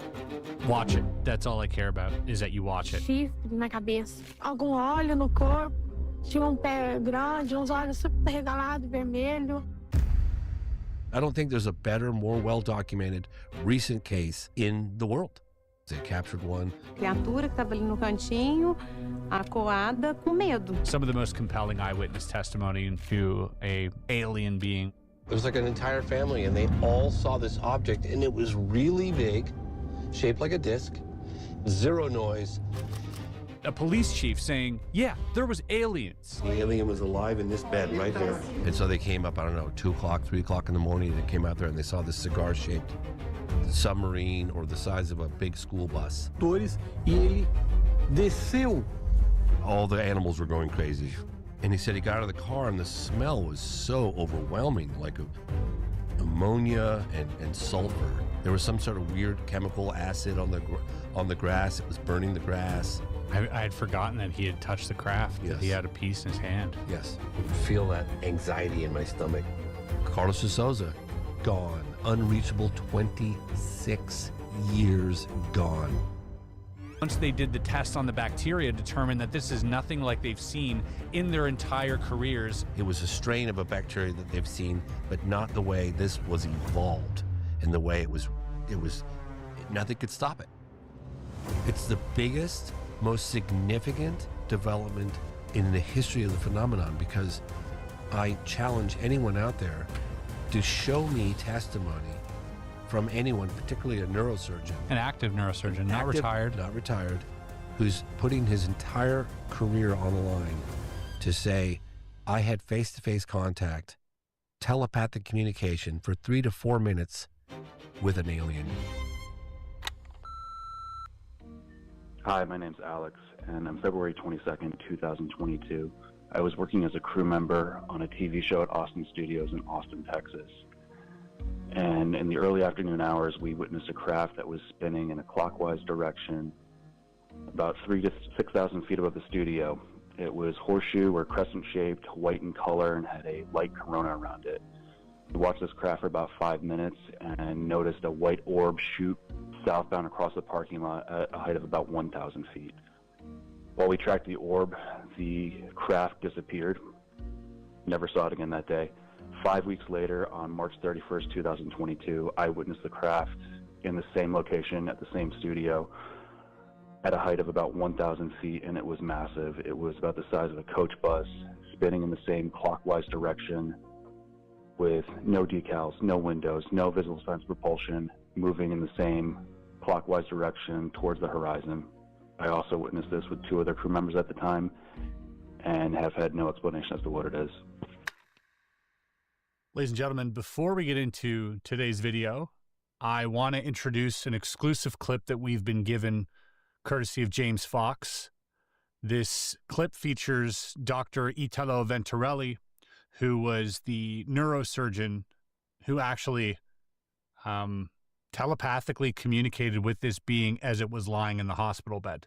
I also want to say that this was not abundantly clear in James's documentary, but many people have addressed this online afterwards, that Italo had in fact kind of changed his story, where initially he said he'd seen a video of the being, and now he says that he was in the room with the being. The reason for that, from what I understand, is that he did not want to thrust himself into the limelight. Many people working at that same hospital obviously felt the same by keeping their privacy and anonymity. They would remove themselves from any potential harm to their career or to their lives. After suffering a near-fatal heart attack and also losing his partner, earlier, Italo had a change of heart in that moment and decided to come clean on what exactly he saw. Now, he puts his reputation on the line as a neurosurgeon. He is someone you would trust to operate on your brain for 13 hours straight. And as we find out later in our interview, was actually fired due to his earlier comments prior to the release of this documentary. And they have since reinstated his position because the hospital couldn't function to its fullest capacity without him.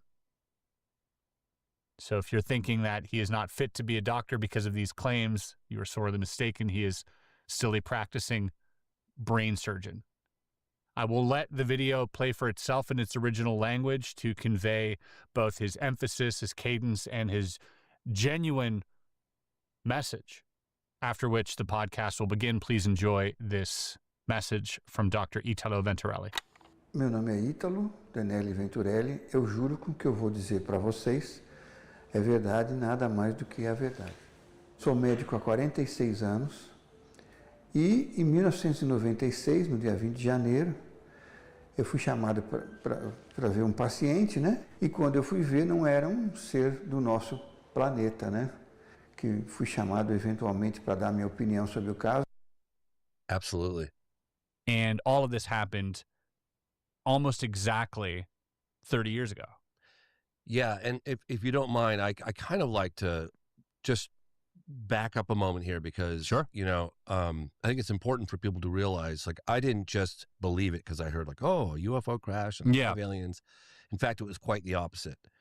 When I heard about this case, I was working on my second UFO documentary. Turned out to be Out of the Blue.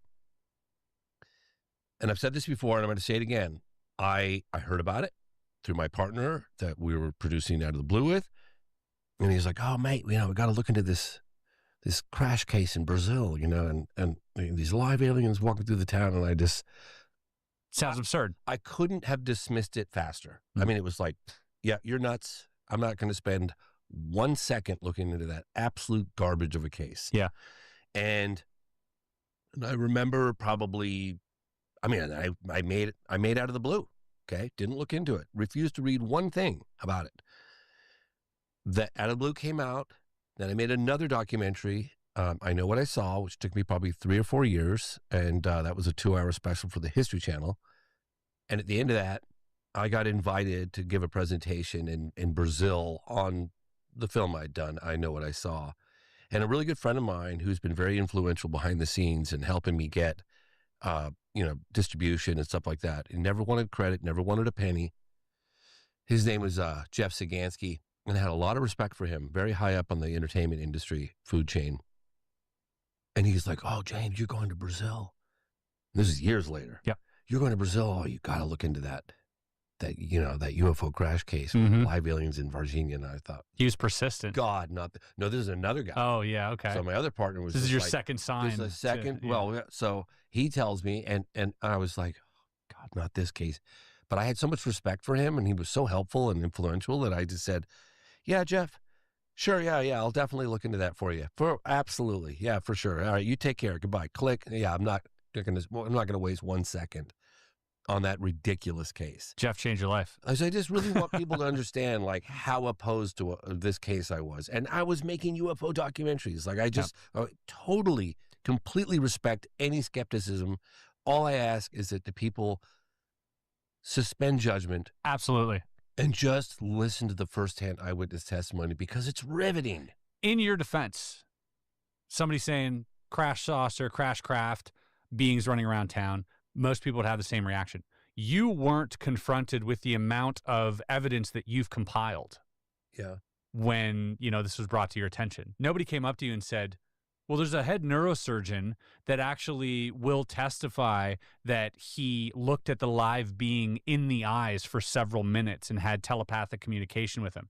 You weren't told, oh, there's a pathologist that once they did the test on the bacteria determined that this is nothing like they've seen in their entire careers. And these guys have been working for 45 years as professional pathologists and have done a million biological tests and have never seen anything. You weren't confronted with a police chief saying, yeah, there was aliens. This was all prior to that. So I think you're forgiven, and I think most people would have felt the same way. But things have changed. You've been to Brazil over 15 times. Well, how many times? By the time this airs, I would have been there 3 times this year alone. 3 times this year. So you've been going for 15 years, what I meant to say. Yes, 15, 16 years. Yeah, and I'm going back and forth. And going there, not believing it. Yeah. In fact, quite the contrary. I reluctantly, after meeting with Stanton Friedman, who just so happened to be in the same place I was, invited to the same conference I was on my first time. And I was like, He was high conviction on it too. He's like, oh, James, because somehow it came up at the conference, and we were in a place called Peruíbe to the south of Sao Paulo. I think it was on the coast. In fact, I know it was on the coast. And he's like, oh, yeah, you heard about the case? I was like, oh, God. I started rolling my eyes, and I was like, yeah, I've heard about it, but, come on, live aliens walking. And then Stanton's like, no, man, you should look into that. And Stanton is the reason why him and a handful of others that Kevin Randall and Don Schmidt. I mean, John Mack. Well, that we know about. Case, yeah. Well, of course, yeah. But I was just saying that I had so much respect for him because of him. We're talking about Roswell, right? Absolutely. Kevin Randall and Don Schmidt. Oh, right. And a handful of others. So I was like, okay, I'll take a look. I'll take a look. And I hooked up with a guy, Marco Leal, who deserves colossal amount of credit. And he was kind of into it early on. I think maybe he'd been at it for 6 years when we met. And there was other researchers that came before me, Claudio Covo, A.J. Javard, Uberajada Rodriguez, Paccaccini, Marco Petit. Those guys deserve credit, really. But they're, context. The theories ranging from it being a hoax to someone. In, I think it was the Wall Street Journal, written by one guy, and it was like basically stinky aliens get the attention of the town in a place in Brazil, and it was somewhat dismissive, but that was it. It was the only news coverage it got in America. That one little article in the Wall Street Journal in 1996. Yeah, that was it. So Americans didn't hear about it, even though the Americans and I didn't realize the Americans were involved with the case until like over a decade. Yeah, they kept a really tight lid. They almost got away with it. They almost got away with it. They did. That's so crazy. So today, what I'd like to go through with you, thank you for that, for bringing us all up to date. There are several new pieces of information, testimony, and not just anecdotal evidence, but actual evidence of this being completely an anomalous event. Yeah. That features many, anomalies within it. Yes. And so what we're going to do today is I'd like to go through, basically, I watched the documentary and I took all my notes, and I'd like to go through certain parts for you to maybe go into a little bit more detail. And because of cutting, we couldn't get into those in the film. But also, I want to spend a large part of this time going through the case of Marco Cerisi and his autopsy report, which I've been provided. Yeah. I have a copy of the autopsy report, which we've had translated. And for those of you who do not know, Mr. Cerisi was in the military, and he was the person who took this being in his arms and brought him into the hospital, and then developed a severe bacteriological viral illness that killed him within weeks. Mm-hmm. And it was a complete mystery. Yep. Until now. Now we kind of have a lot more evidence about that. So I think it's just a really important case. Yeah, and thank you, Dr. Giannini, the founder of IPD, who did the analysis back in 1996. And thank you.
The Eridu Genesis then lists the first 5 cities founded before the flood: Eridu, Bad Tibira, Larak, Sippar, and Shurapag.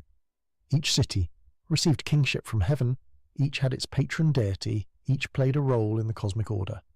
The text preserves the names, the king properly regulated in accordance with the the rights for the given 5 settled places. The cities are called by their names and divided up among the princely divine lords. Eridu came first, established as the most ancient city, sacred to Enki, built on the Abzu itself where the god of wisdom dwelt. Archaeological excavations at the site of Eridu, modern Tel Abu Sharain in southern Iraq, have confirmed extraordinary antiquity. The lowest occupation levels date to around 5400 BCE, making it one of the oldest continuously inhabited settlements in Mesopotamia and possibly the world. The importance of Eridu in Sumerian consciousness cannot be overstated. It represented the origin point of civilization, the place where divine wisdom first established itself on Earth, the link between the cosmic ocean beneath the Earth and human society above. Enki's temple there, called the Abzu, or House of the Abzu, was believed to be built directly over the entrance to the cosmic freshwater ocean from which all wisdom flows. This choice of Eridu as the first city reveals Sumerian priorities. Civilization wasn't founded first on military power, which might have favoured Uruk, city of warrior kings, or on religious authority in general, which might have favoured Nippur, city of Enlil. Instead, it began with wisdom, with knowledge, with the divine insight that comes from Enki. Human civilization was built on a foundation of revealed knowledge, divine teaching, access to the secrets of the cosmos. After Eridu came Bad Tabira, city of metalworking, where the goddess Ninta had her temple. The name Bad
and patched, but it was human-made and built to last.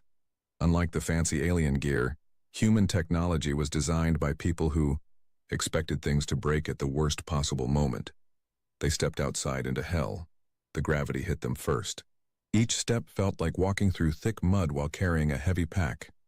The atmospheric suit's cooling systems worked overtime against the extreme heat.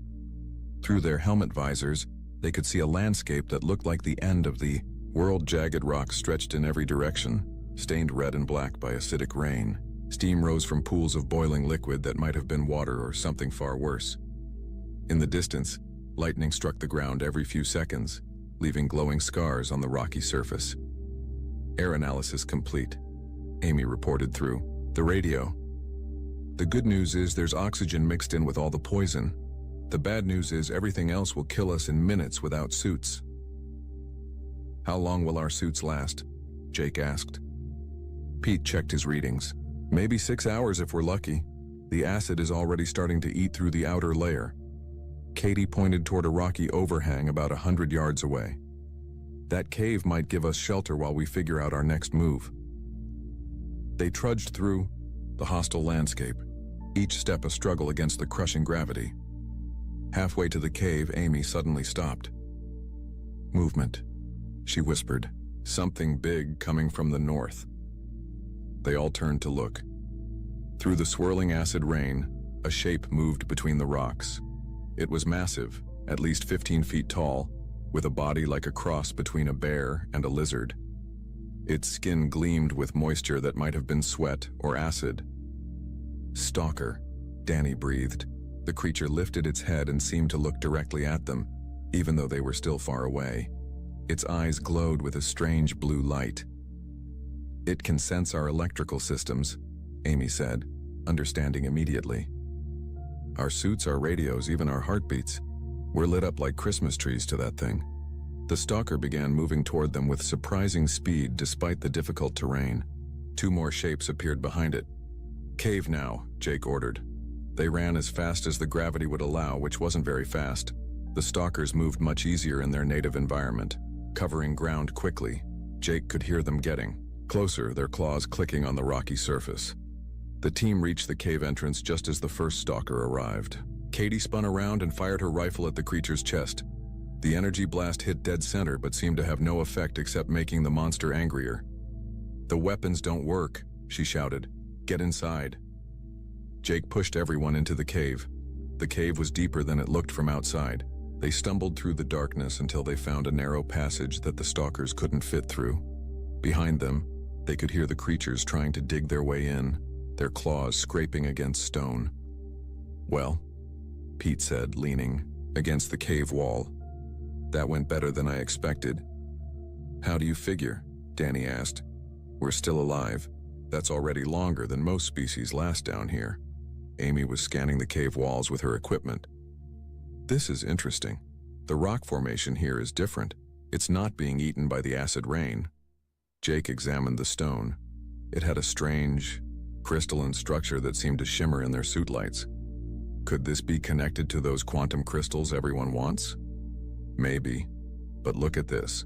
Amy pointed her scanner at a section of wall covered in what looked like moss. "This stuff is growing in pure acid rain and it's thriving." Katie was watching the cave entrance. "The stalkers gave up trying to dig us out. They're just waiting, outside now." "Smart predators," Jake observed. "They know we have to come out eventually." Danny opened his medical kit and started taking readings from everyone. "Our suits are holding up better than expected. The cave air is actually a little less toxic than outside." Pete was studying his environmental readings. "The temperature in here is more stable too. It's almost like this cave is naturally filtered." Amy knelt down next to a small pool of water that had formed in a depression in the cave floor. She ran her scanner over it. "This water is almost drinkable. The minerals in the cave walls are neutralizing most of the acid." Jake felt something he hadn't expected to feel on this death world. "Hope. We're not trying to fight this planet," he said, slowly. "Every other species came here with the idea of changing Xerion 7 to suit them. What if we try to change ourselves to suit the planet instead?" Katie looked at him like he was crazy. You want us to adapt to this hellhole? Why not? Humans have lived in deserts, Arctic tundra, and swamps. We've survived ice ages and volcanic eruptions. Our species gets stronger when things get tougher. Amy was nodding. He might be right. Look at these cave formations. Look at that moss that grows in acid. This planet has life. It has systems that work. We just need to figure out how to work with them instead of against them. Pete grinned inside his helmet. So instead of trying to terraform the planet, we terraform ourselves. Exactly, Jake said. We learn from Zerion 7. We find ways to use its strengths instead of fighting its weaknesses. Outside the cave, lightning crashed and acid rain fell. The stalkers waited patiently for their prey to emerge. But inside the cave, 5 humans began planning something no alien species had ever tried. They were going to make friends with hell itself. 3 months had passed since the human team first hid in the cave from the stalkers. Now Captain Jake Murphy stood outside what had once been a simple rocky shelter, watching his people work in the acid rain without environmental suits. The transformation amazed him every day. Dr. Amy Collins knelt beside a patch of the strange moss they had discovered, now growing in carefully tended gardens around their base. She wore only a light breathing mask and protective goggles. Her skin had adapted to the acidic environment through a combination of natural human toughness and treatments made from local plants. The yield is up another 12% this week, she called to Jake. This stuff is incredible. It filters toxins from the air, provides nutrition, and the fibers can be woven into cloth that actually gets stronger when exposed to acid. Engineer Pete Rodriguez emerged from what looked like a metal sculpture, but was actually their new atmospheric processor. Unlike the massive terraforming machines other species used, Pete's design worked with Zerion 7's natural chemistry instead of fighting it. The lightning collectors are working perfectly, Pete reported, wiping acid rain from his face like it was ordinary water. We're generating 3 times more power than we need. The electrical storms that killed everyone else are keeping our equipment running better than any fusion reactor. Jake nodded with satisfaction. The breakthrough had come when they stopped trying to avoid the planet's deadly storms and started using them instead. Pete had designed a network of crystal conductors that captured lightning strikes and channeled the energy into their power grid. Sergeant Katie Bell jogged up to them, returning from her morning patrol. She wasn't alone. 3 smaller stalkers followed behind her like loyal dogs, their blue eyes focused on her every movement. The northern perimeter is secure, Katie reported. Razor, Spike, and Fang checked the entire ridgeline. No signs of hostile wildlife. The stalkers she had named made soft clicking sounds that almost seemed like contentment. It had taken weeks of careful observation to realize that the massive predators weren't mindlessly aggressive. They were intelligent pack hunters with complex social structures. Katie had figured out how to communicate with them using electrical pulses from a modified radio. Any word from the mining operation? Jake asked. Danny says they'll hit the main crystal formation by tomorrow, Katie replied. The stalkers are excited about it. Apparently the crystals sing to them in frequencies we can't hear.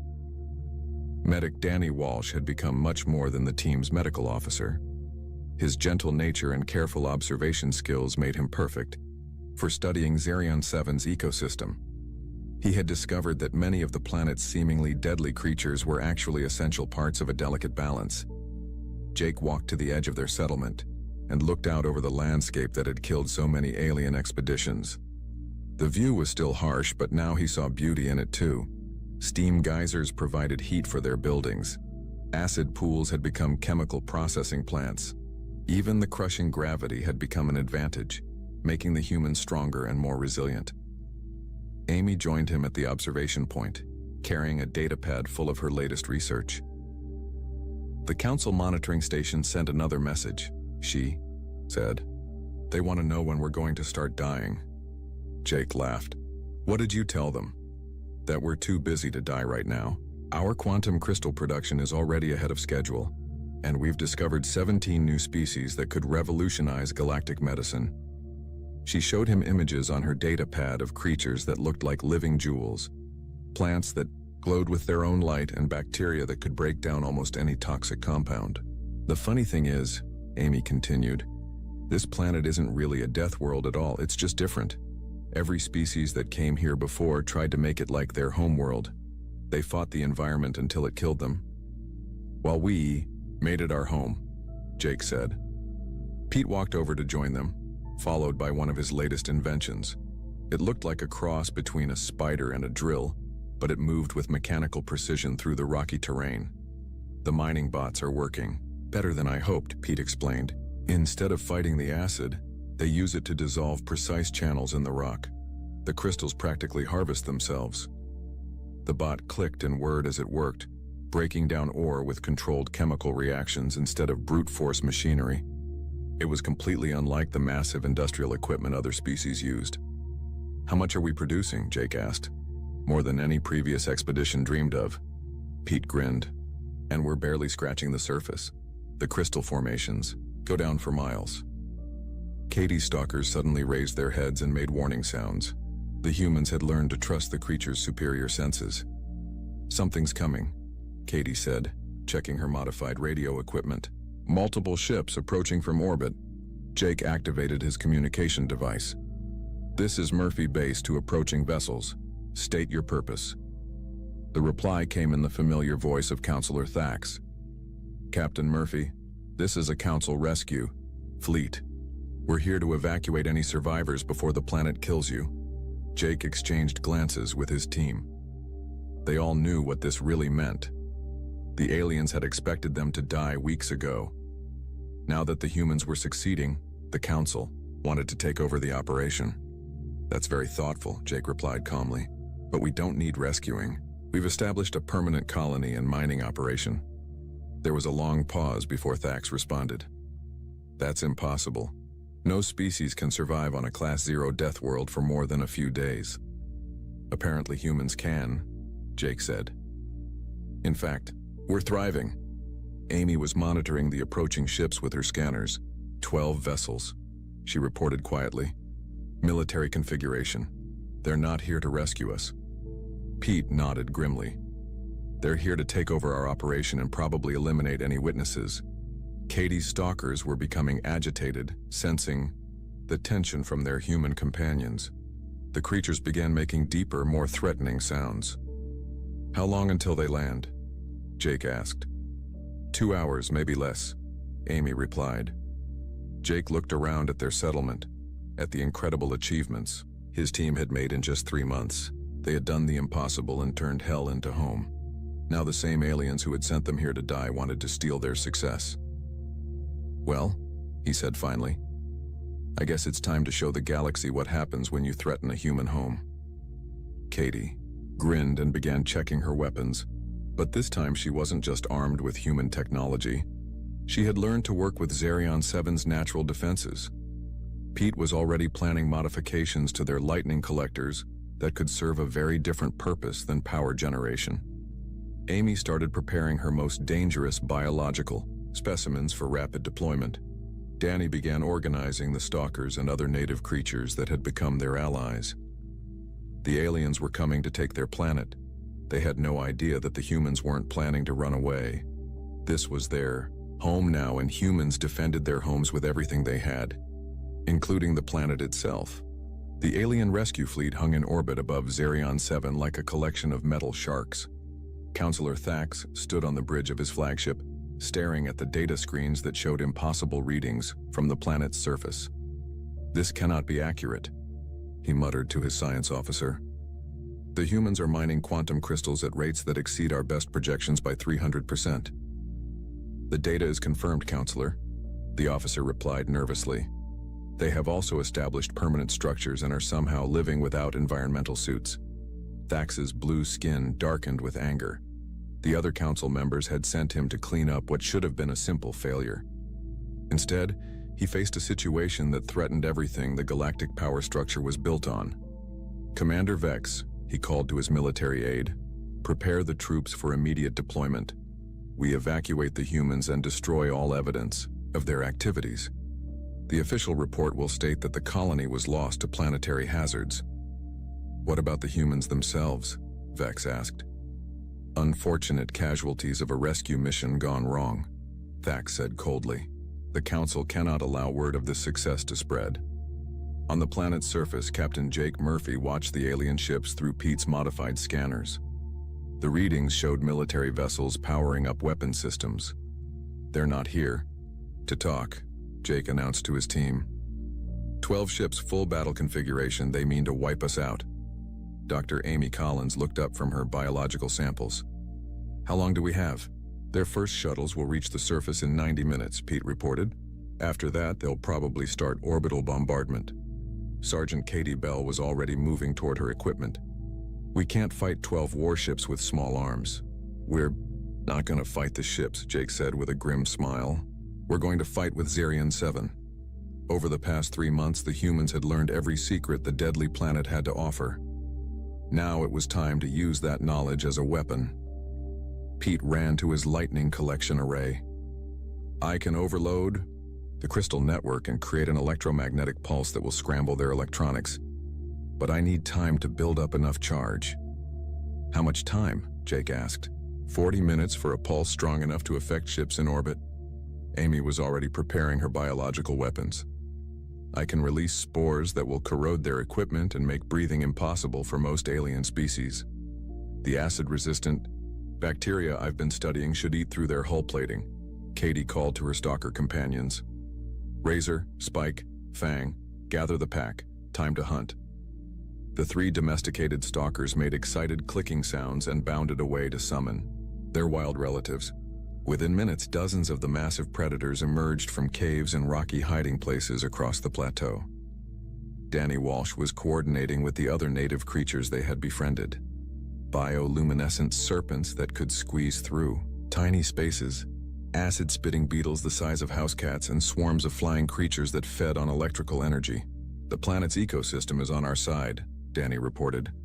"Every species here hates invaders who try to change their world." Jake activated the communication system. "All stations, execute Operation Hellstorm." The first alien shuttle broke through the storm clouds 20 minutes later. The pilot expected to find desperate humans hiding in primitive shelters. Instead, he found something impossible. Lightning struck his shuttle the moment it entered the lower atmosphere. But this wasn't natural lightning. Pete's modified collectors had turned the entire plateau into a giant electrical weapon. The shuttle's systems failed instantly, and it crashed into a pool of acid that had been positioned exactly where Pete calculated it would fall.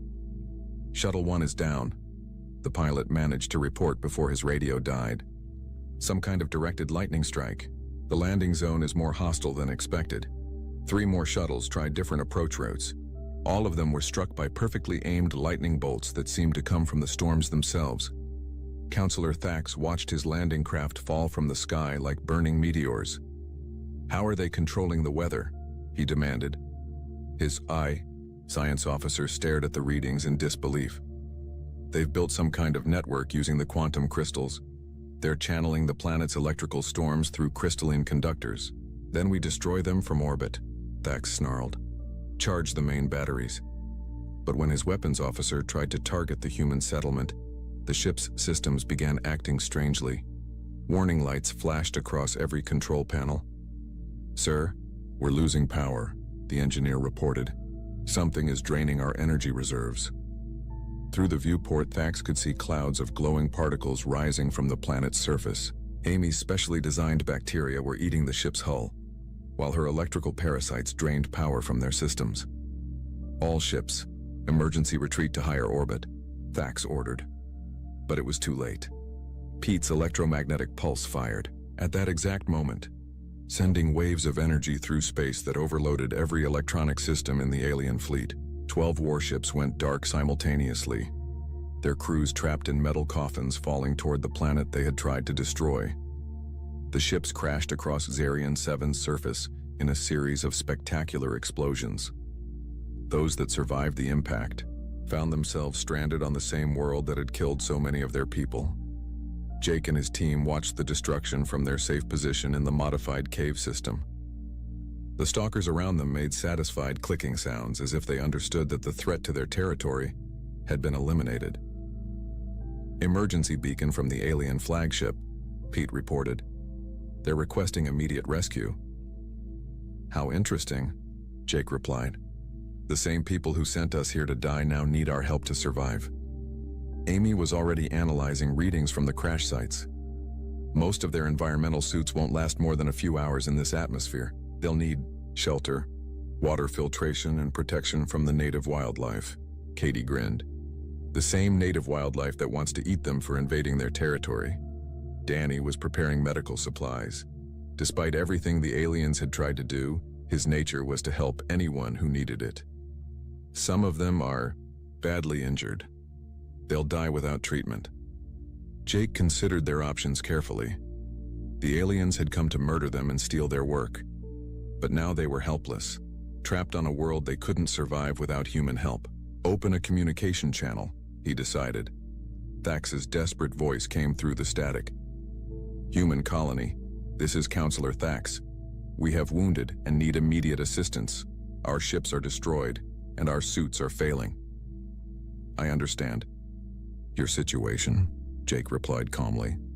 But I have conditions. Name them, Thax said quickly. Fear had replaced arrogance in his voice.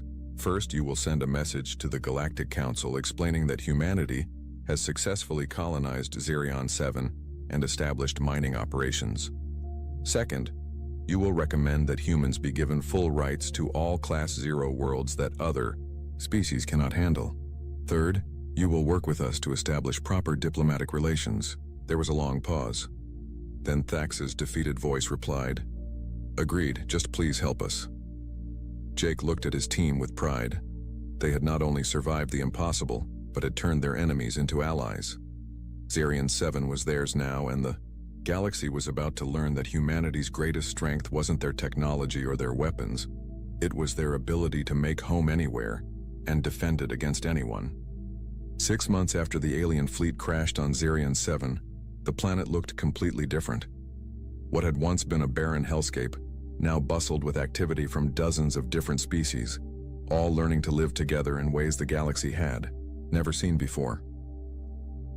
Captain Jake Murphy stood on the observation deck of the newly built Xerion Research Station, watching aliens from across the galaxy work alongside humans in the acid rain. None of them wore the bulky environmental suits that had once been considered essential for survival. Daily production report, announced Dr. Amy Collins as she joined him. Her skin had the same weathered look as all the long-term residents, toughened by months of adaptation to the harsh environment. Quantum crystal output is up 40% from last month.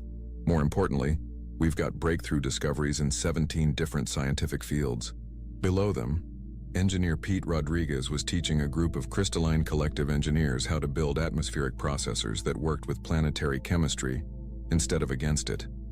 The aliens' transparent bodies flickered with excitement as they understood concepts their species had never considered.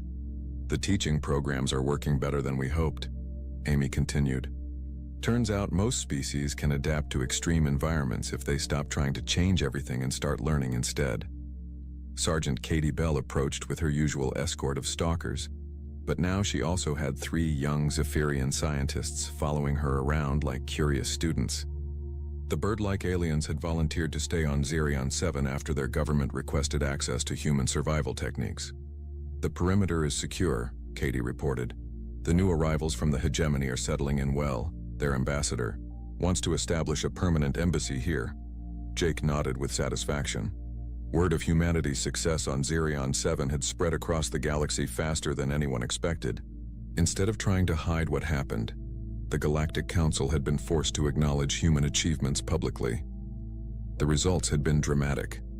Dozens of species that had considered humans primitive were now requesting human assistance, with their own impossible colonization projects.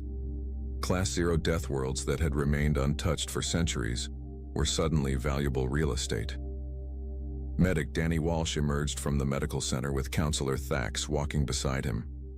The alien politician looked very different from the arrogant figure who had tried to destroy the human colony. Months of living on Xerion 7 had humbled him and taught him respect for human capabilities. The Council's final decision came through, Thax announced, holding up a communication device. Humanity has been granted exclusive colonization rights to all Class 0 worlds in this sector. The Council also formally apologizes for the attempt to eliminate your colony. Jake accepted the news calmly. And our other requests?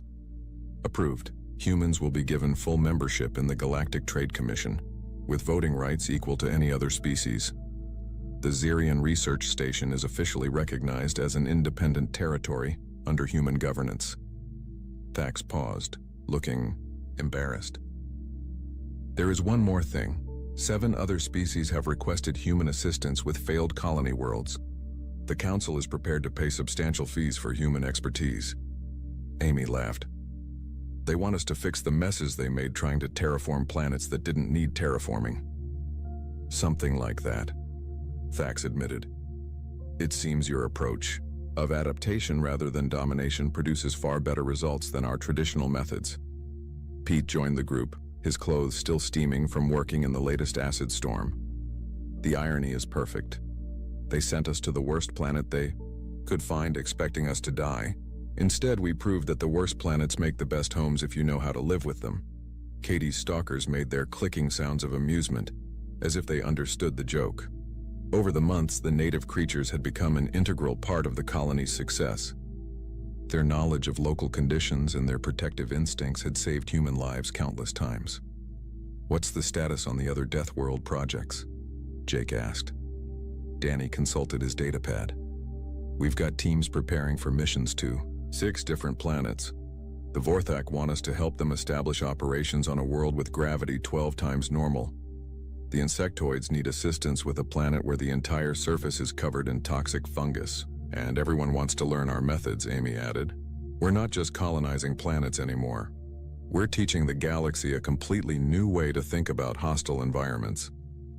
Jake walked to the edge of the observation deck and looked out, over their transformed world. Steam geysers provided power for the research facilities.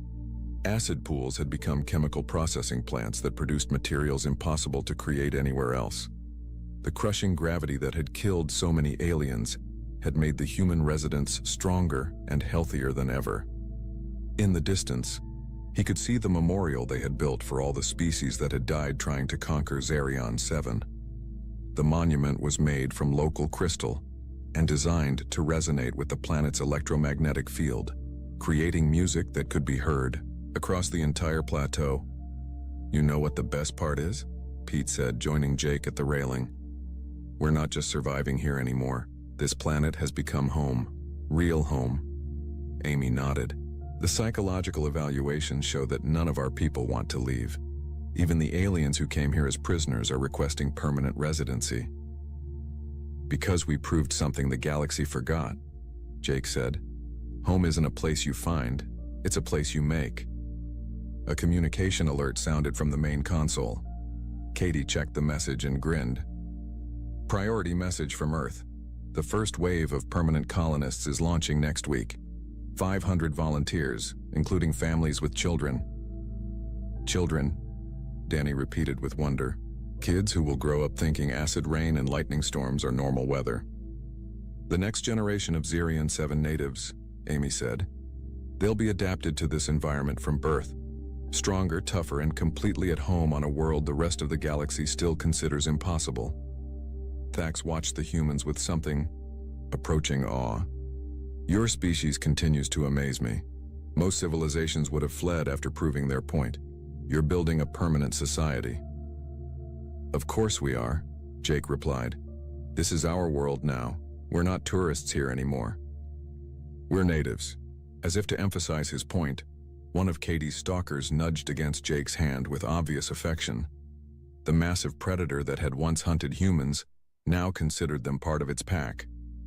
Besides, Pete added with a grin, someone needs to be here to welcome the next species the Council decides to send to an impossible world.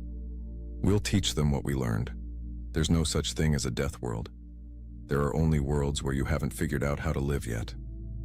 The sun set behind the storm clouds of Xerion 7, painting the acid rain in brilliant colors that would have been deadly beautiful to the first human visitors.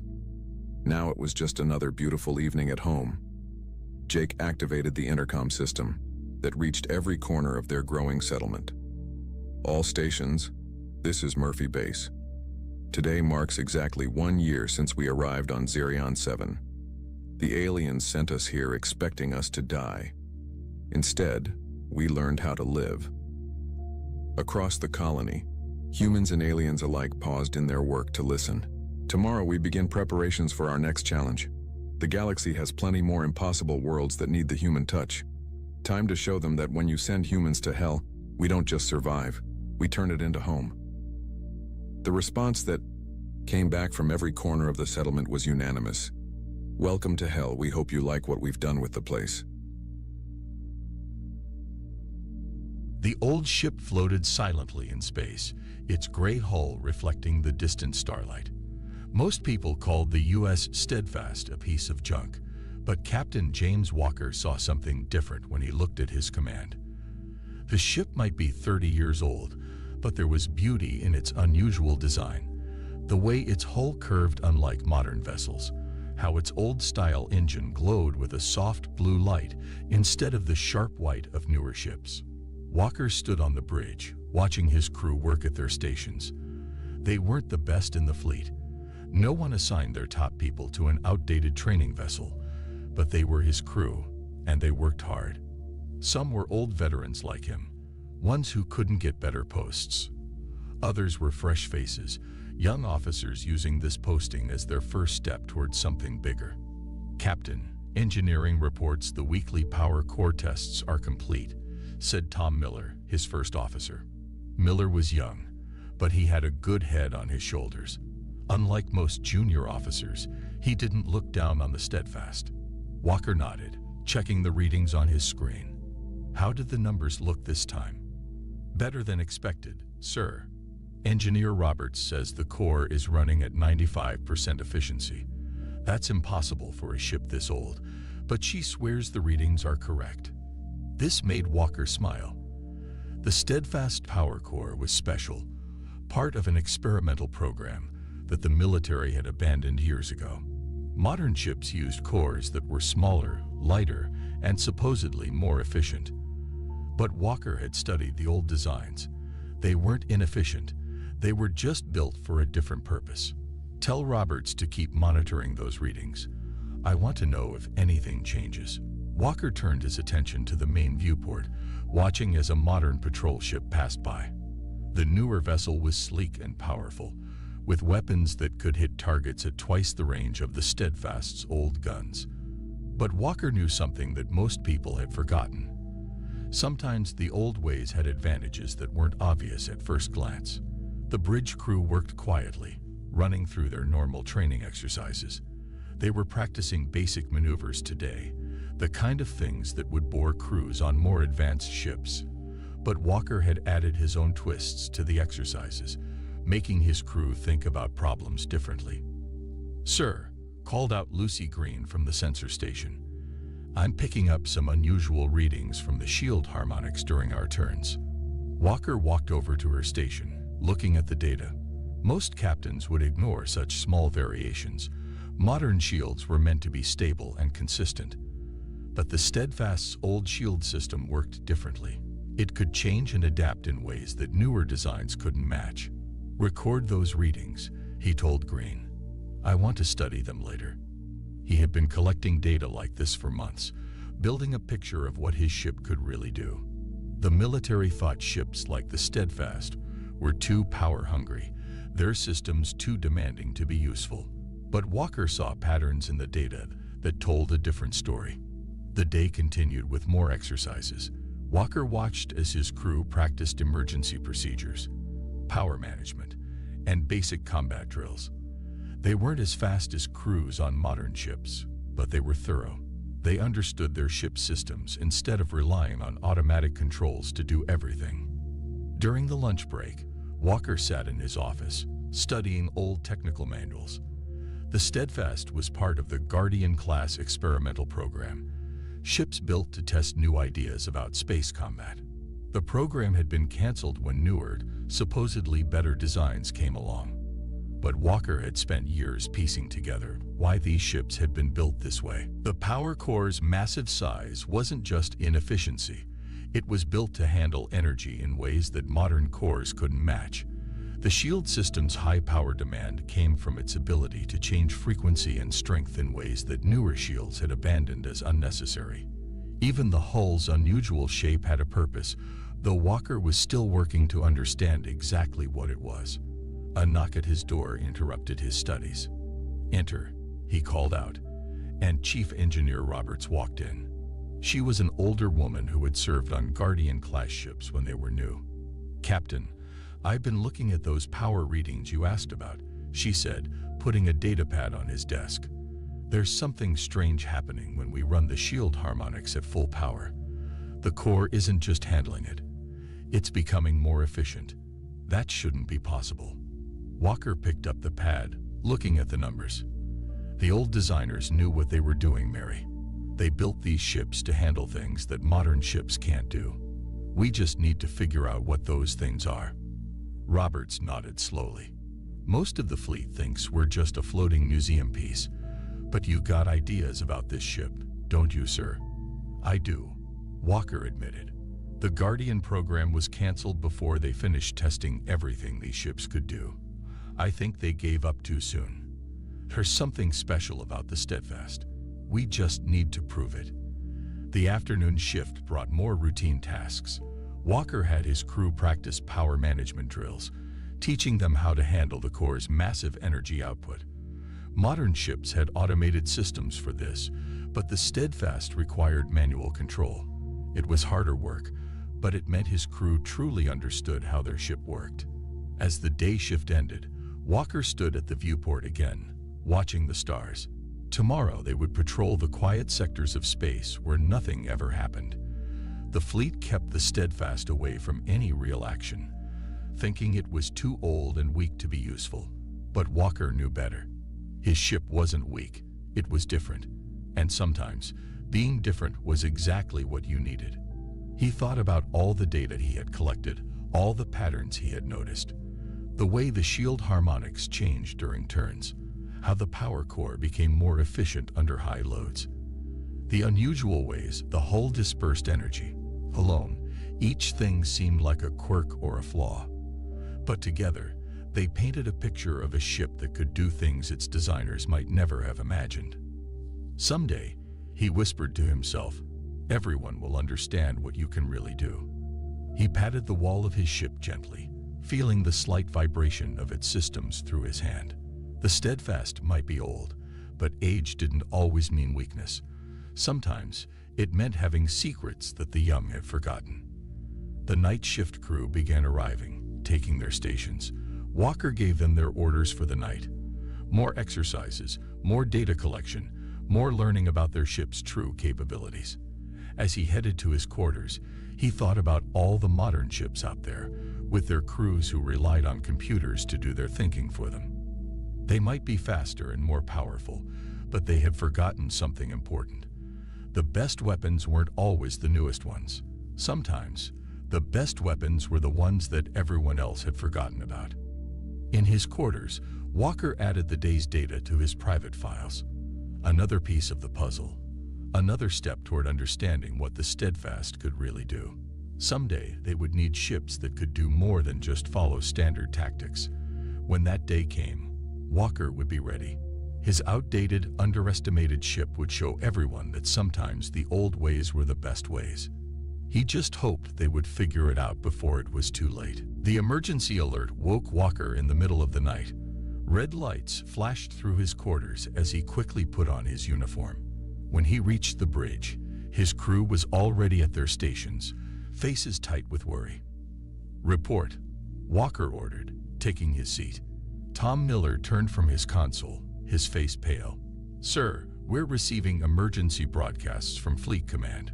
Long-range sensors have detected a massive force entering human space. It's the Meridian Compact." Walker felt his stomach tighten. Everyone knew about the Meridian Compact, an alliance of alien species known for their advanced technology and aggressive expansion. Until now, they had stayed away from human territory, but there had always been rumors that they saw humanity as a threat. "Show me," Walker said. The main screen lit up with sensor data.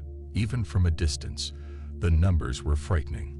Hundreds of ships, all of them more advanced than anything in Earth's fleet. Their energy readings were off the charts. Orders from command, Sir. Lucy Green called from communications. All ships are to fall back to defensive positions. The Steadfast is ordered to begin evacuating civilian outposts in Sector 7. Walker nodded slowly. Of course, they wouldn't want his old ship in the fight. The Steadfast was considered too weak, too outdated to face modern warships. But something about the sensor readings caught his eye. Ms. Green, zoom in on the enemy fleet's energy signatures. Walker studied the patterns carefully.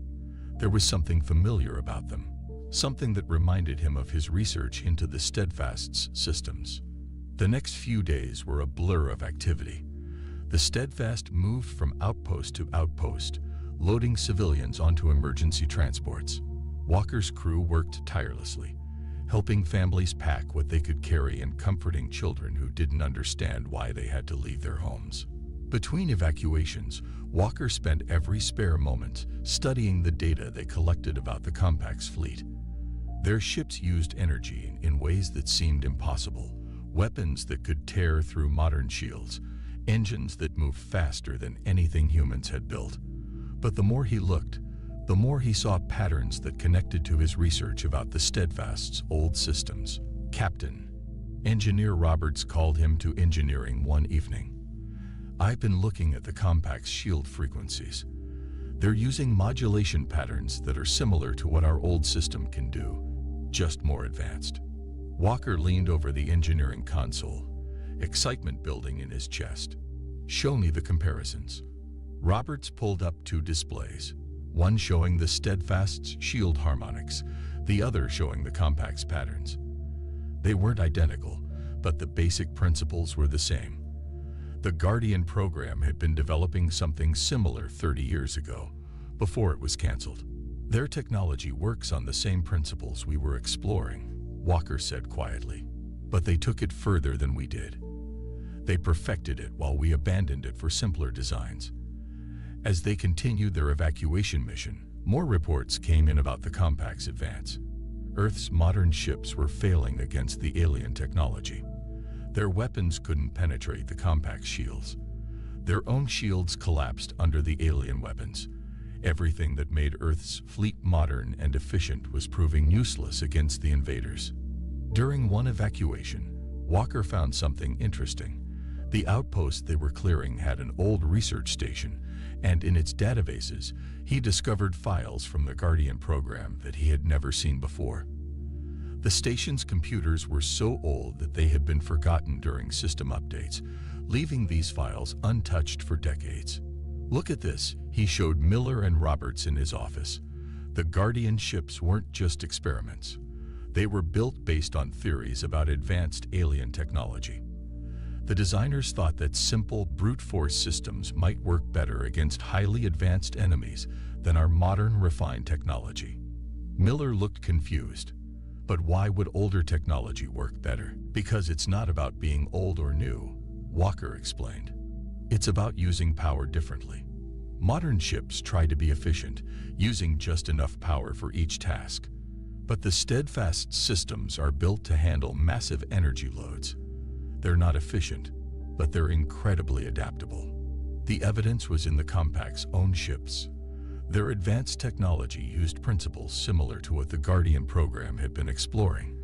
But where the Compact had refined and perfected these systems, the Steadfast's crude, powerful approach might actually be more flexible. More bad news arrived with each passing day. The Compact was pushing deeper into human space, and Earth's fleet was taking heavy losses. Modern ships fought bravely, but couldn't stand against the alien technology. The Steadfast continued its evacuation duties, moving further from the front lines as the situation grew worse. Walker kept gathering data, testing his theories in small ways during their flights between outposts. He pushed the power core harder than usual, tested shield configurations that no modern ship would try.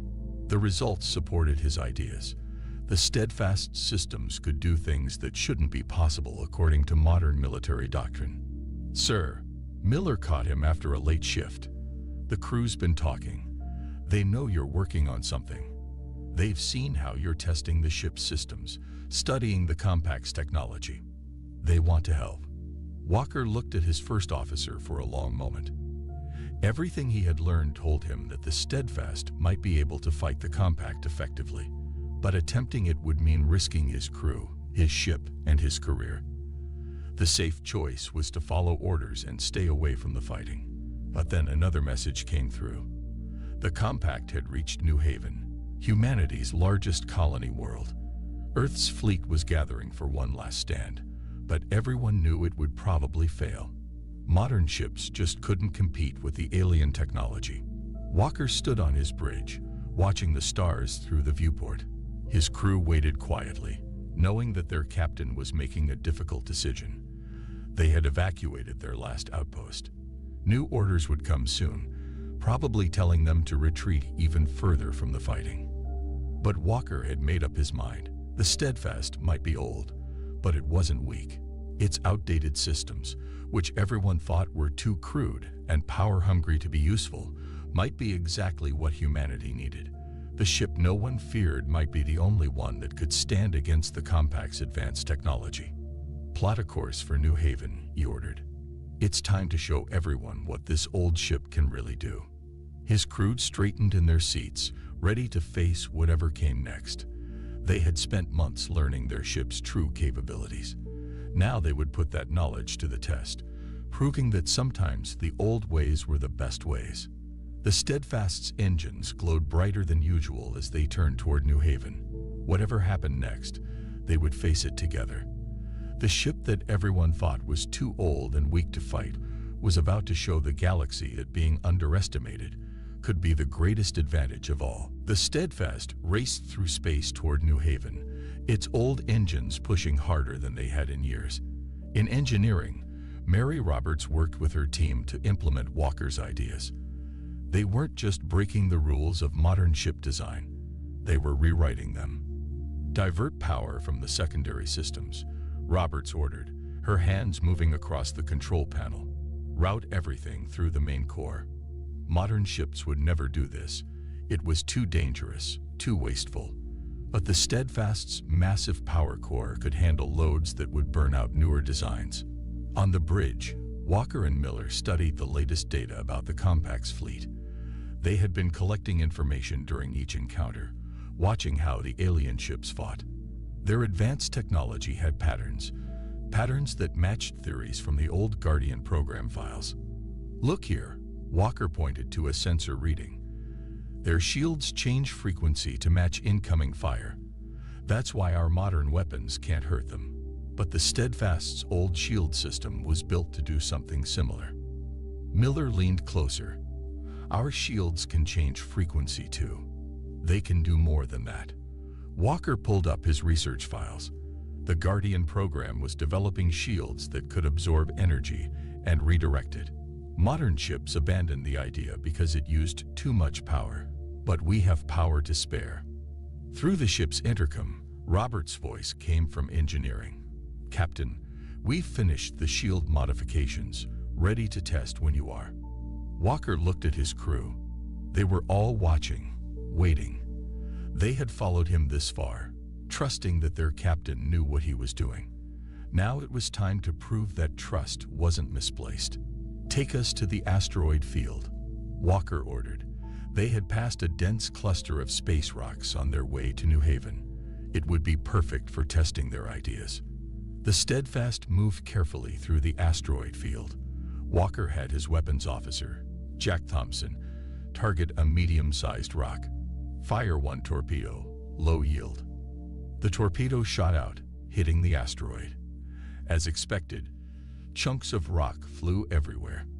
But instead of bouncing off the Steadfast's shields, something different happened.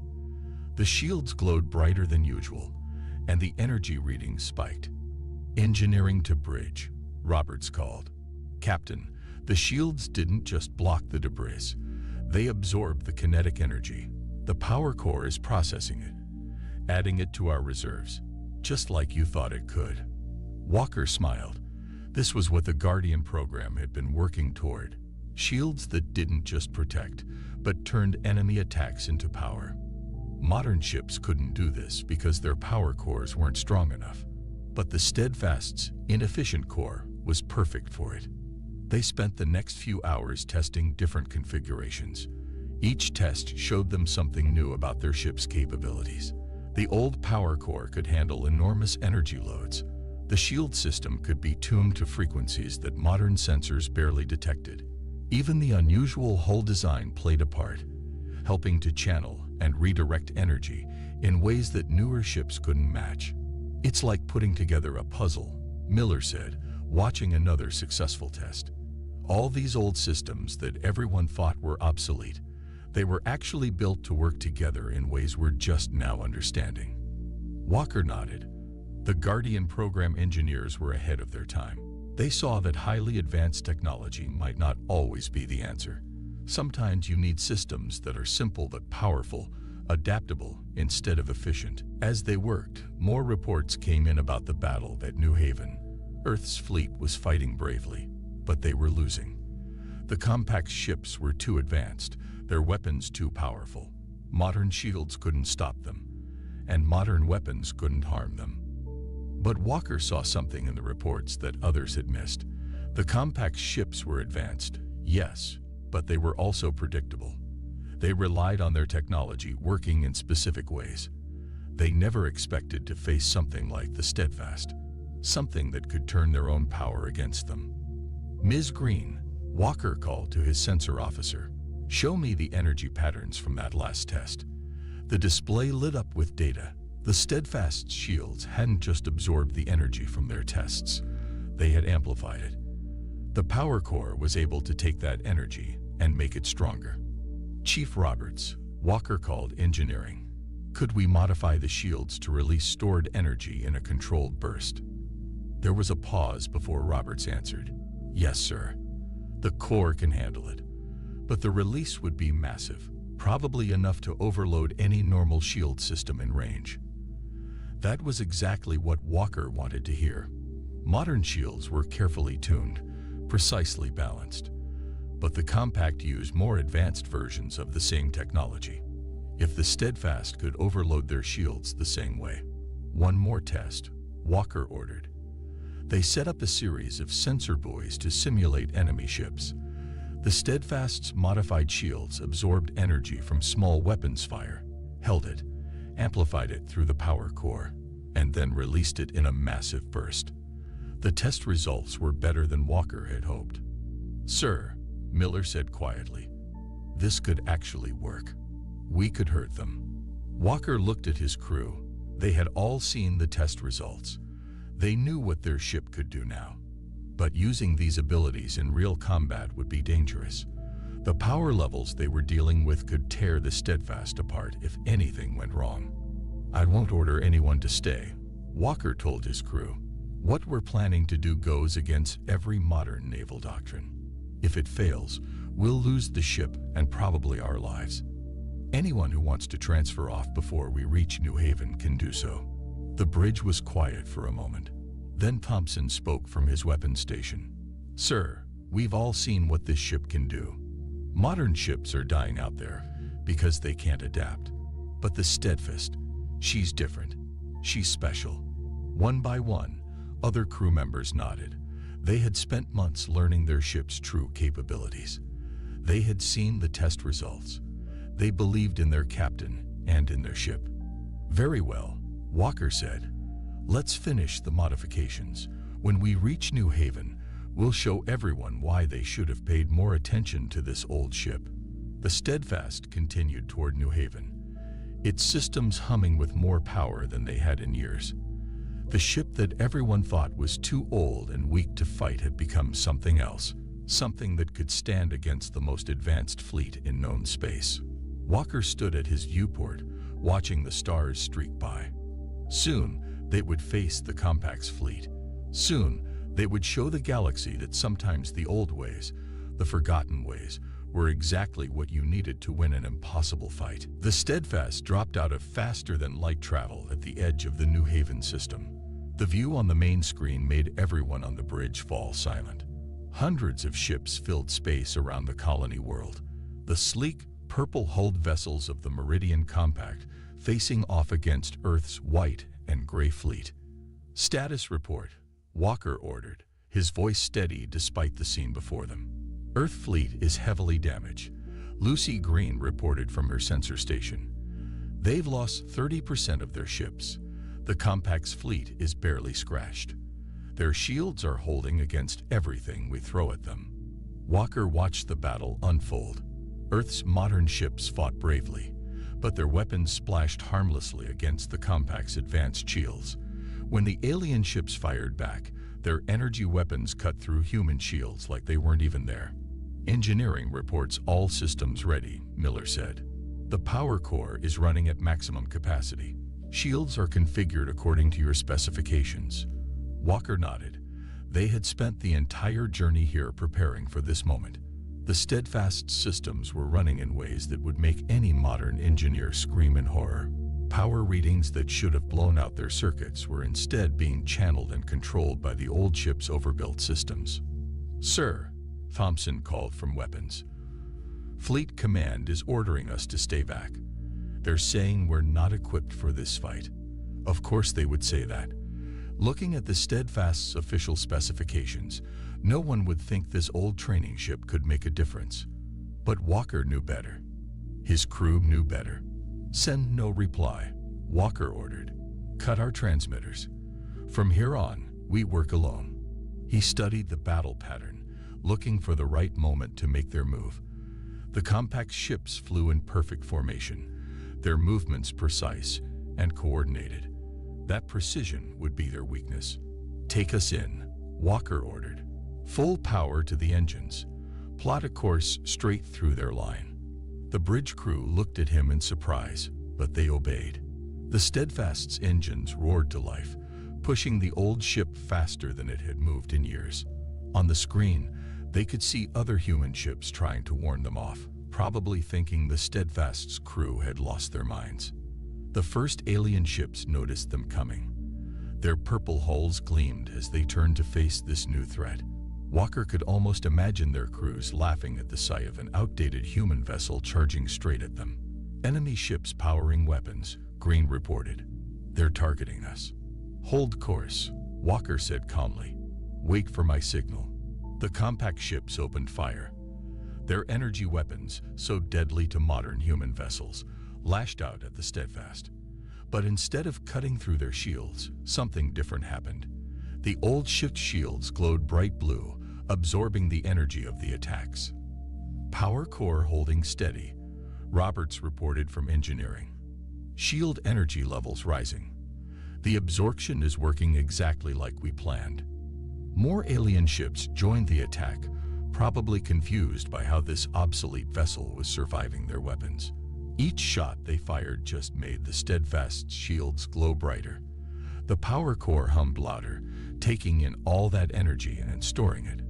"Sir," Miller pointed at the tactical display. "We've drawn their attention. 3 of their heavy cruisers are moving to cut us off." "Perfect." The Compact ships were reacting exactly as Walker had hoped. They were so confident in their advanced technology that they never considered it might be used against them. "All hands, brace for maneuver," Walker ordered. The Steadfast's engines screamed as Walker ordered a turn that should have been impossible for a ship this size.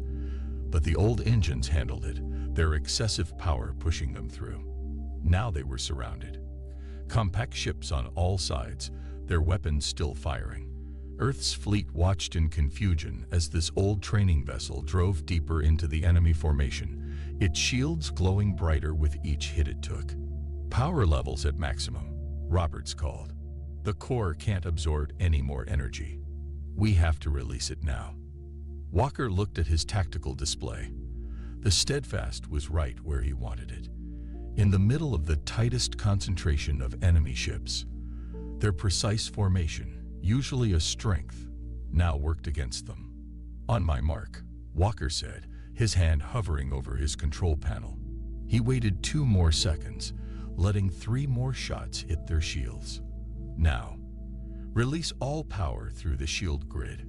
The Steadfast shields flared like a newborn star. All the energy they had absorbed, amplified by the massive power core, burst outward in a wave of blue-white fire. The blast caught the nearby compact ships completely by surprise.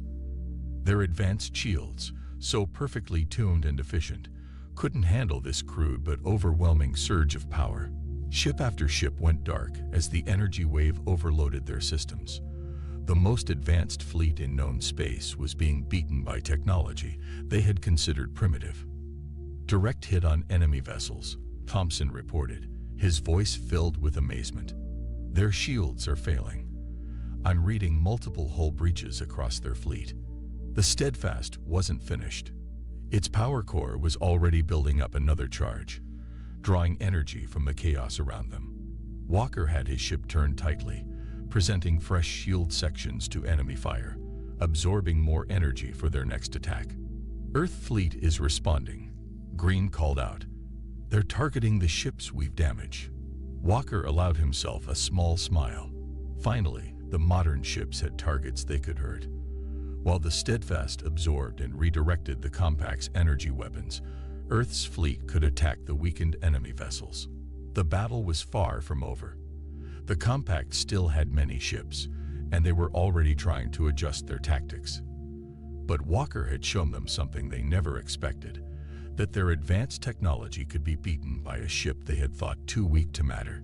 Keep us moving, Walker ordered. Don't let them predict our pattern. Every time they hit us, we get stronger. Show them why they should have feared this old ship from the start. The Steadfast moved through space like a dancer, its outdated engines pushing it through maneuvers that looked impossible.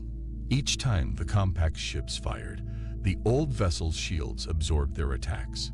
Each time the shields released their stored energy, more enemy ships went dark. The battle for New Haven had turned. The ship no one had believed in was proving that sometimes the old ways were the best ways, and Walker's crew, who had trusted in their captain and their ship, were showing the galaxy that being underestimated was the greatest advantage of all. The space around New Haven had become a battlefield unlike anything in human history. The Steadfast moved through the chaos like a ghost, its glowing shields absorbing every shot the compact ships fired. But the old ship was starting to show signs of strain. Hull stress increasing, Roberts reported from engineering. The power core is handling the load, but our structural integrity is at 80% and falling. Walker gripped his chair as another blast rocked the ship. The compact's fleet had finally realized the true threat the Steadfast posed. Instead of dismissing it as an outdated relic, they now focused their attacks on the one ship that could hurt them. Bring us around for another pass, Walker ordered. Target their command ships this time. The Steadfast turned, its old engines groaning under the strain. The enemy had adapted their tactics, spreading their ships out to minimize the damage when the Steadfast released its stored energy. But Walker had expected this. He had spent years studying warfare, learning how to use his ship's unique abilities in ways no one had imagined. Sir, Green called from her station. New contacts arriving. The compact is bringing in reinforcements. The tactical display showed more purple dots appearing at the edge of the system. Fresh enemy ships.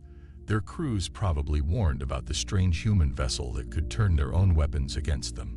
The Steadfast had bloodied the compact's nose, but now they were angry.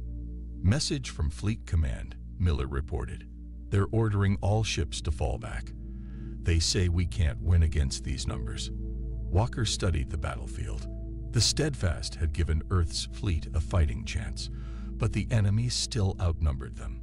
A wise captain would retreat now, save his ship and crew to fight another day. But Walker saw something in the enemy's movements that gave him an idea. Look at their formation, he told Miller, pointing at the display. They're trying to trap us, force us into a position where we can only absorb attacks from one direction. But that means they have to bunch up their ships again. Miller's eyes widened as he understood. They think they've learned how to beat us, but they're actually giving us exactly what we need. Walker nodded. Tell engineering to divert all remaining power to the core. We're going to show them something new. The Steadfast's engines fired, pushing the old ship straight toward the trap the compact had laid. Enemy ships moved to surround them, their weapons charging. They thought they had figured out the limits of this strange human vessel. "Sir," Roberts called from engineering, "if we take hits from all sides at once, the power levels will be higher than anything we tested. The core might not be able to handle it." "It'll hold," Walker said firmly. "This ship was built for moments like this. They just didn't know it yet." The compact ships opened fire. Energy beams struck the Steadfast from every direction. The shields glowed brighter than ever, absorbing power faster than they had thought possible. The whole ship vibrated as the power core worked to contain the massive energy surge. "Hull stress critical," Roberts shouted. "Power levels exceeding maximum tested capacity." Walker watched his displays carefully. The Steadfast's systems were handling more power than should have been possible, but the old ship's overbuilt design was proving its worth. Where modern ships would have failed, the Steadfast endured. "All hands," Walker called over the ship-wide comm. "Prepare for emergency maneuver. Braced for impact." In the next moment, Walker triggered something no one had ever tried before. Instead of releasing the stored energy in a single direction, he ordered the shields to pulse in a rotating pattern.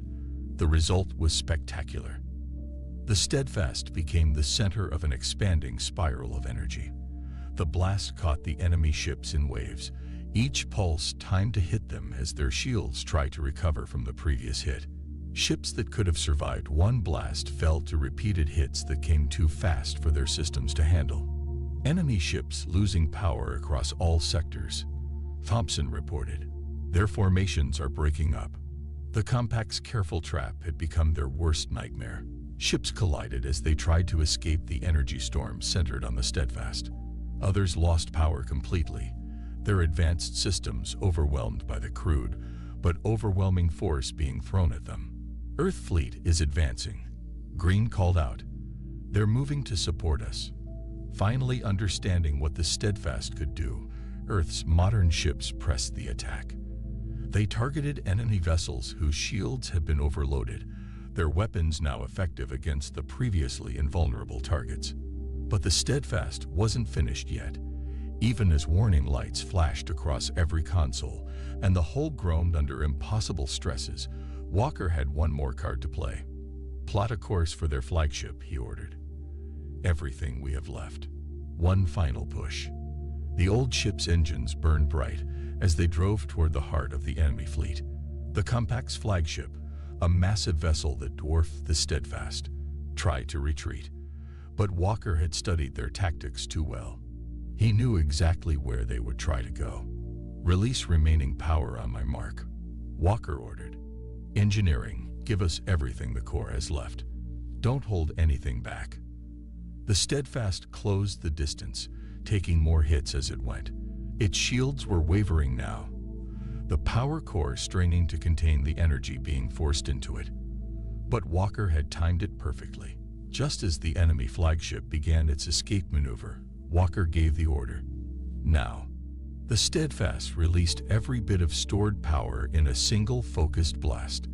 The enemy flagship's shields, already stressed from the previous attacks, couldn't handle the concentrated energy. The massive ship's power grid overloaded, cascading failures spreading across its hull. "Enemy flagship is breaking up," Thompson reported, his voice filled with awe. "The rest of their fleet, they're retreating." The compact's remaining ships, seeing their flagship destroyed by a vessel they had dismissed as obsolete, began jumping away from New Haven. The most advanced fleet in known space had been defeated by technology they had considered primitive. Walker looked around his bridge. Warning lights flashed everywhere. Smoke rose from overloaded circuits. The Steadfast had pushed itself far beyond its designed limits, but it had survived. It had won. "Stand down from battle stations," Walker ordered. "Begin damage control procedures." He opened a channel to engineering. "Chief Roberts, how's our old girl doing?" "She's hurt, sir," Roberts replied, pride mixing with concern in her voice. "But nothing we can't fix. The core is stable, just needs time to cool down. This old ship saved all our lives today." As the adrenaline of battle faded, messages began pouring in from Earth's fleet. Ships that had once looked down on the Steadfast now sent congratulations and praise. The old training vessel had become a legend in a single battle. Walker stood at his viewport, watching Earth's ships move to secure the system. The Steadfast's victory would change everything. Military doctrine would be rewritten. The value of old technology would be re-examined. And somewhere, the designers of the Guardian program would know their ideas had finally been proven right. Not bad for an obsolete ship, Miller said, standing beside his captain. Walker smiled, patting the wall of his bridge gently. She was never obsolete. She was just waiting for the right moment to show what she could do. Sometimes, the old ways are the best ways. We just have to remember how to use them. The Steadfast floated quietly in space, its battle-scarred hull reflecting the light of New Haven's sun. The ship no one had feared had saved humanity's largest colony and destroyed an alien armada, not by being the newest or the most advanced, but by being exactly what it was. A well-built ship with a crew who believed in it, ready to prove that being underestimated was sometimes the greatest advantage of all. The most amusing thing about humans, we always thought, was how adorably primitive they were. At least that's what we believed until that fateful day on Europa Station 7. Another broken artifact, I asked, watching my research assistant struggle with the ancient device. My antennae twitched with mild irritation, a habit I'd never managed to break in my 300 cycles as lead archaeologist for the Galactic Heritage Foundation. Professor Nix Valerian, that's me. The one who accidentally stumbled upon the greatest cover-up in galactic history. But let me start from the beginning, back when we still thought humans were the galaxy's cute little newcomers. Professor Valerian Lyra Starweaver called out, her bioluminescent spots pulsing with excitement. You need to see this right now. I grumbled my way across the excavation site, my feet crunching through the perpetual frost of Europa's surface. The forgotten moon base stretched out before us, a relic we'd initially dismissed as just another abandoned human outpost. How wrong we were. This better be worth interrupting my morning meditation. Lyra, I said, ducking under a partially collapsed doorway. You know how grumpy I get without my daily dose of cosmic harmony. Trust me, Professor. This changes everything we thought we knew about human history. I looked down at the artifact in Lyra's trembling hands. At first glance, it appeared to be a standard data storage device, the kind our civilizations had used about 10,000 years ago. Except there was one small problem. This was a human facility. And according to every historical record we had, humans had only achieved spaceflight a mere 500 years ago. Well, that's inconvenient, I muttered, taking the device from Lyra. Have you verified the dating? 17 times, she replied, her spots now pulsing in a pattern that indicated extreme anxiety. The quantum decay signature is unmistakable.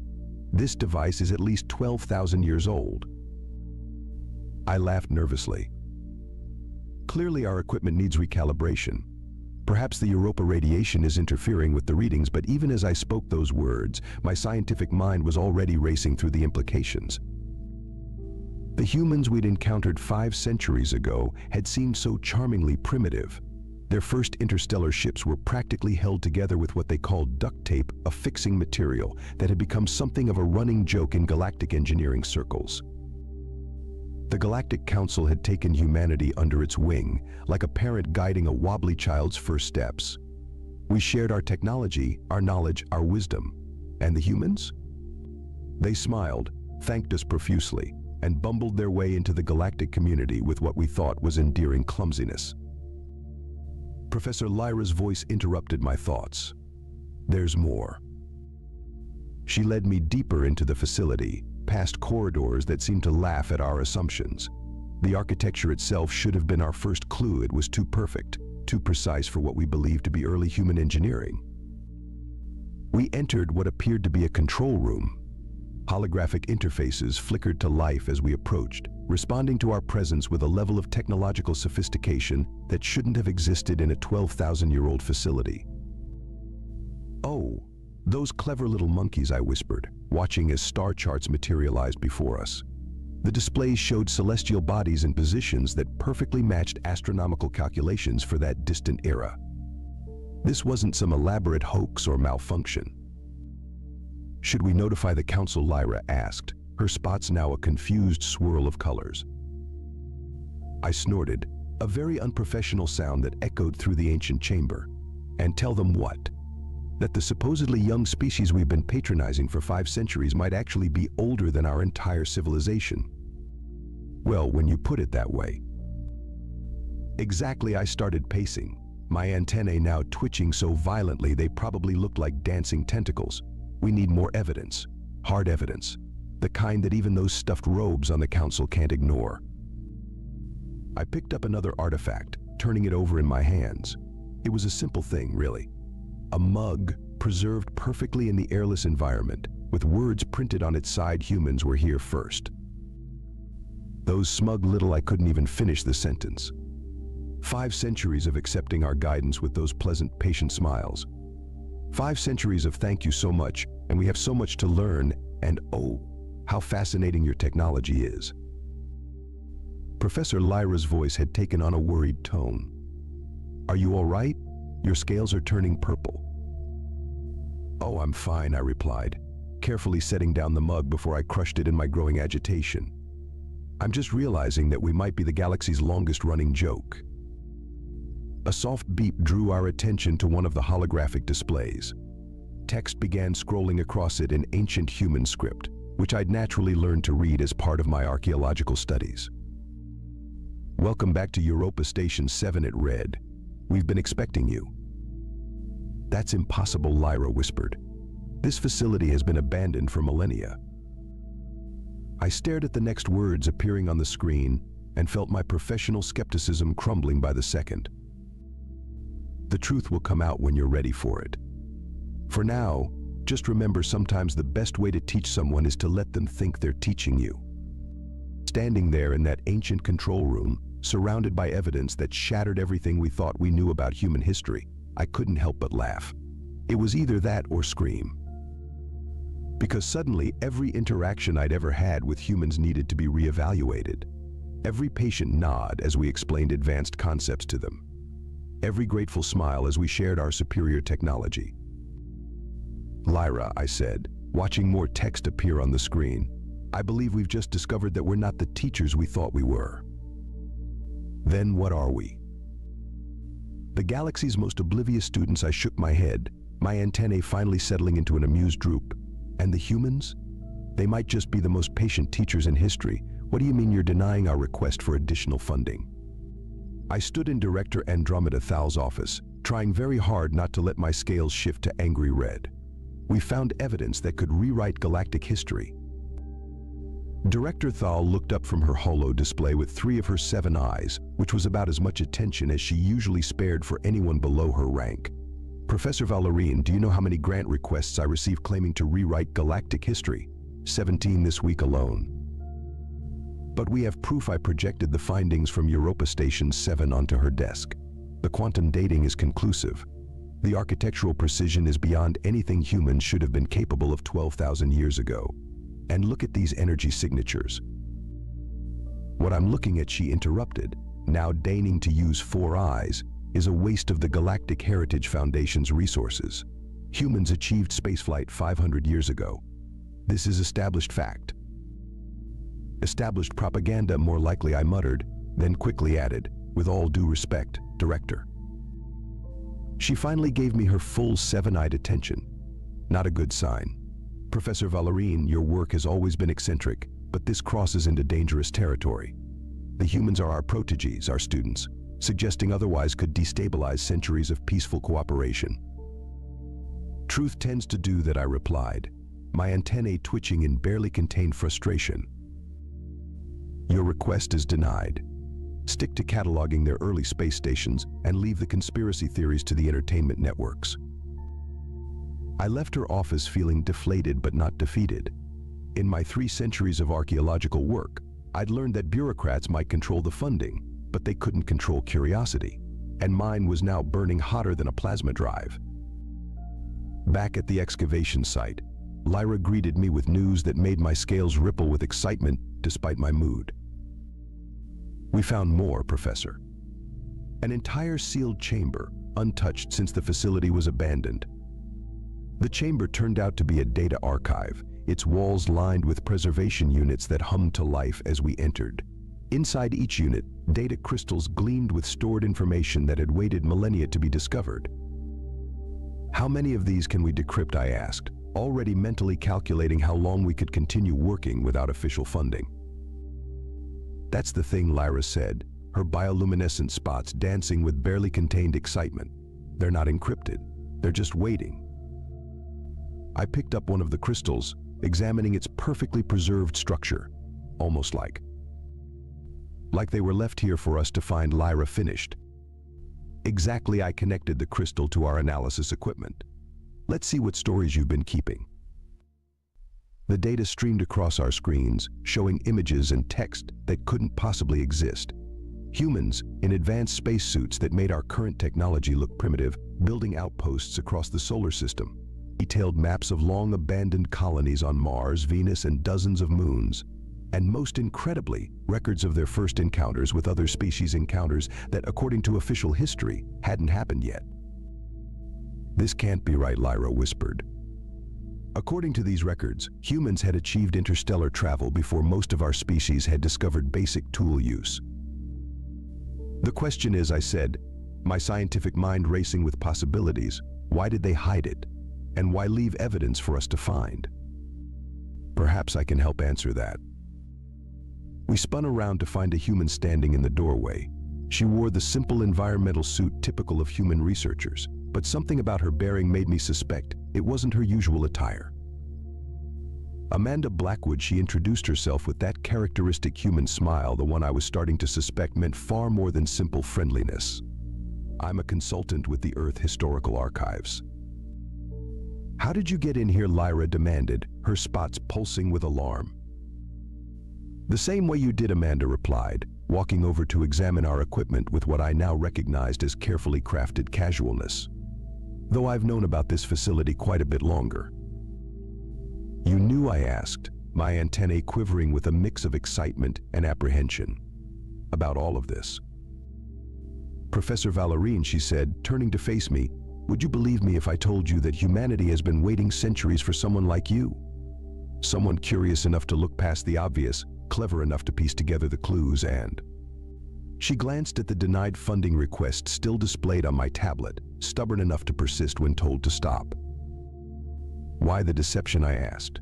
Why pretend to be technologically primitive?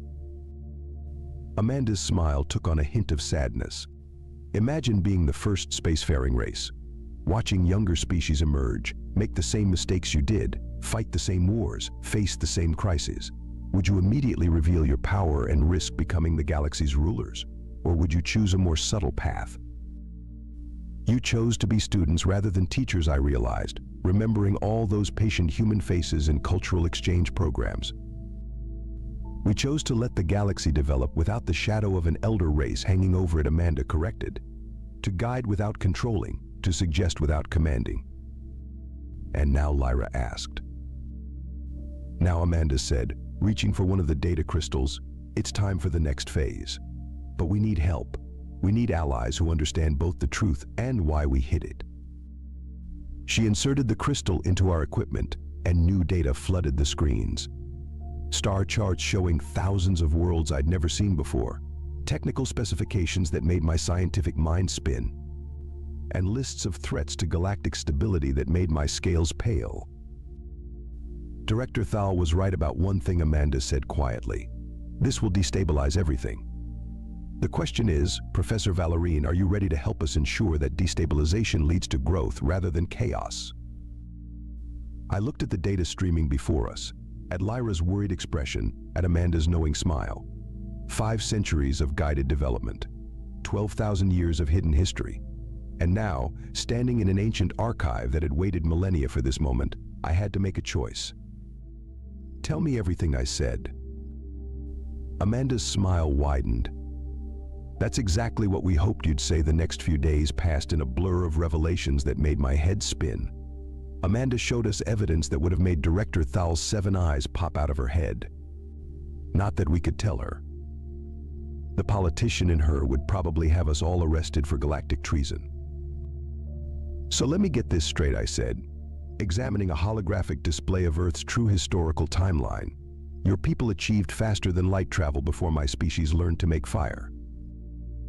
Actually, Amanda replied, swiping through more classified files, we helped several species discover fire. Accidentally dropped a few torches here and there. Clumsy us. You're joking, I stared at her. Please tell me you're joking.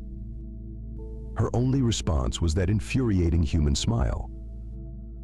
Lyra burst into our makeshift command center, her spots pulsing with alarm. Security teams. The director sent security teams to shut down our dig site. Right on schedule, Amanda said calmly, not even looking up from her work. Schedule, I demanded. You knew this would happen. Professor Valerian, we've been playing this game for 12,000 years. Trust me, bureaucratic overreaction is always on schedule.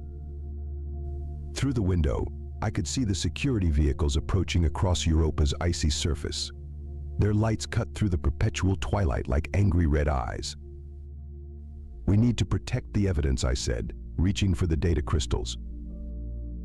Oh, those, Amanda waved dismissively. They're just copies. The originals were moved to safe storage centuries ago. We've been waiting for someone to find these particular ones for, about 70 years now. My antennae drooped in confusion. You planned all of this? Not exactly. We planned multiple possibilities. You're actually Plan M. Plans A through L didn't work out quite as well. What happened to those researchers? Became quite successful writers of speculative fiction, actually. Very creative theories. Before I could process that particular revelation, Director Thal's voice boomed through the facility's communication system. Professor Nix Valerian, you are ordered to cease all unauthorized research activities immediately. Surrender any artifacts or data you have collected to the security teams. Amanda finally looked up from her work. And that's my cue. Professor M.S. Starwaver, would you like to see why humans always seemed so fascinated by our transportation technology? She pressed something on her wrist device, and the world shifted. One moment we were in the research facility, the next we were standing in what appeared to be a vast underground chamber filled with advanced technology that made our most sophisticated equipment look like children's toys.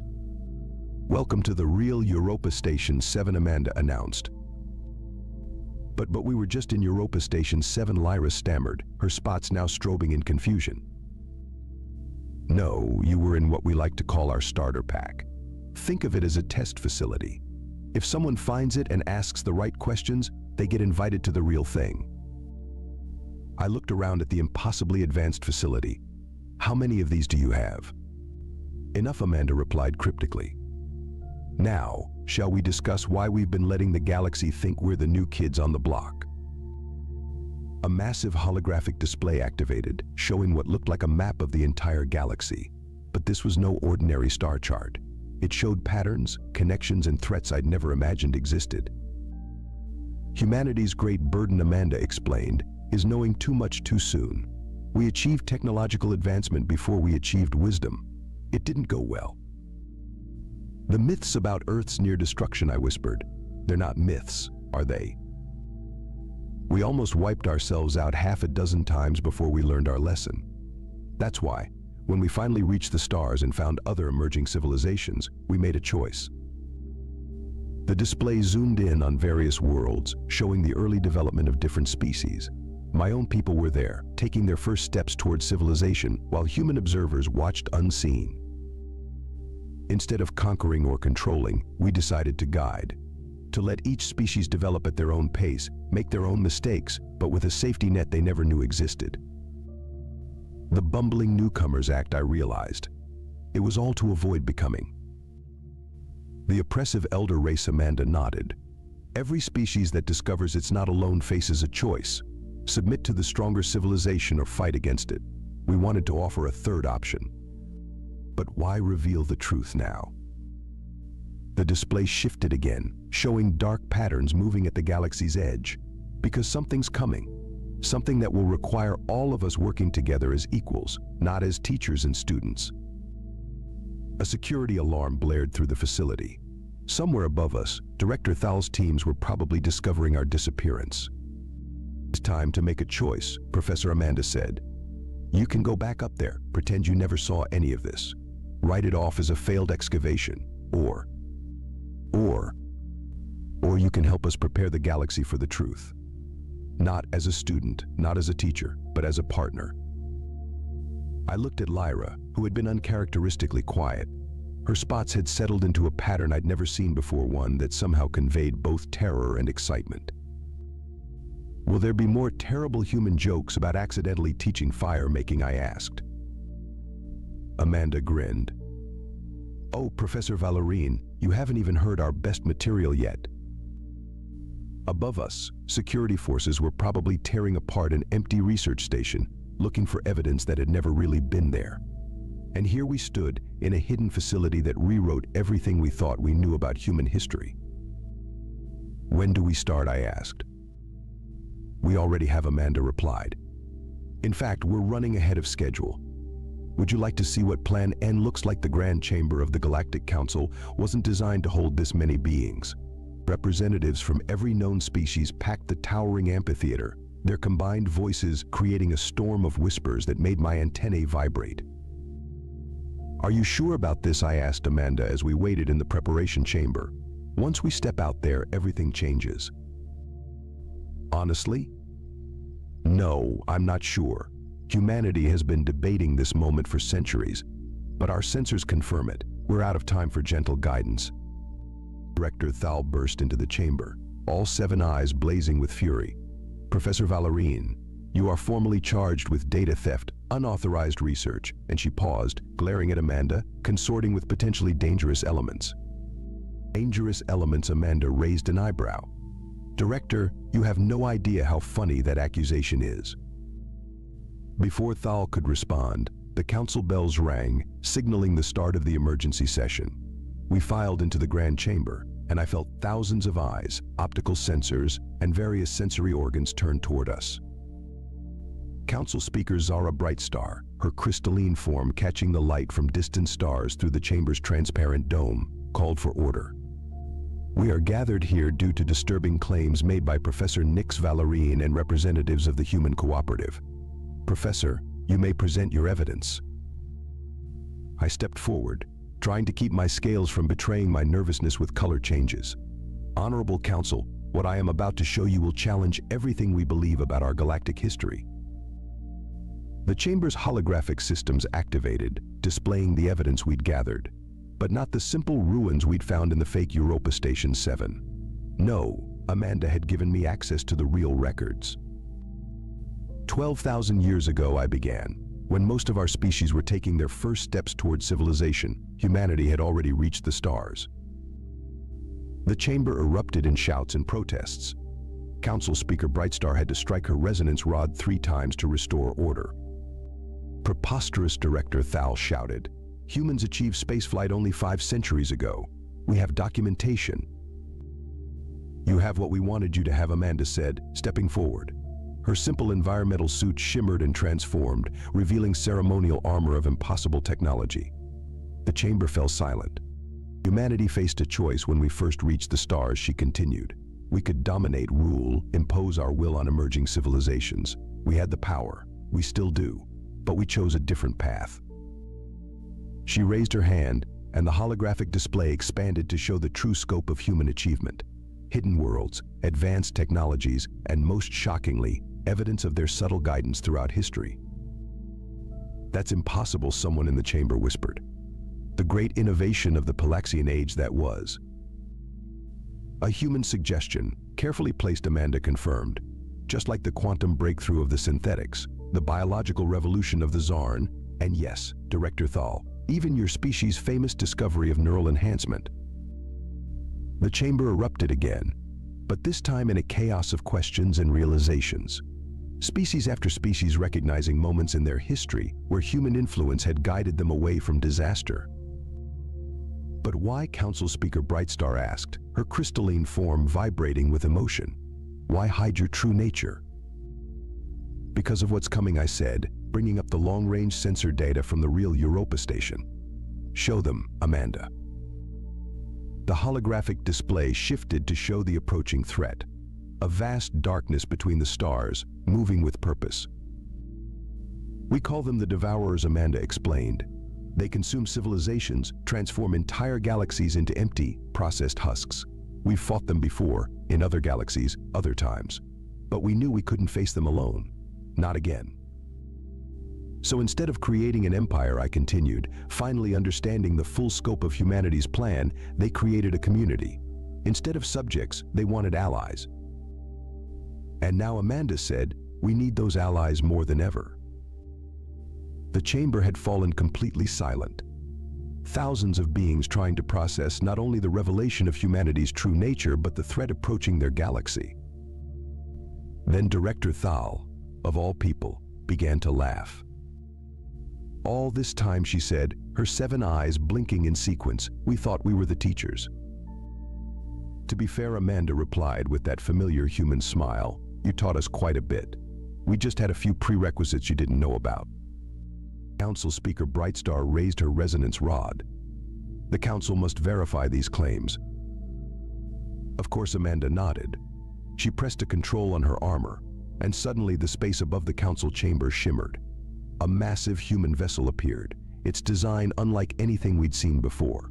More ships emerged from whatever dimensional space they'd been hiding in, forming a fleet that stretched beyond sight. The human technologies you've seen, Amanda announced, are what we chose to share.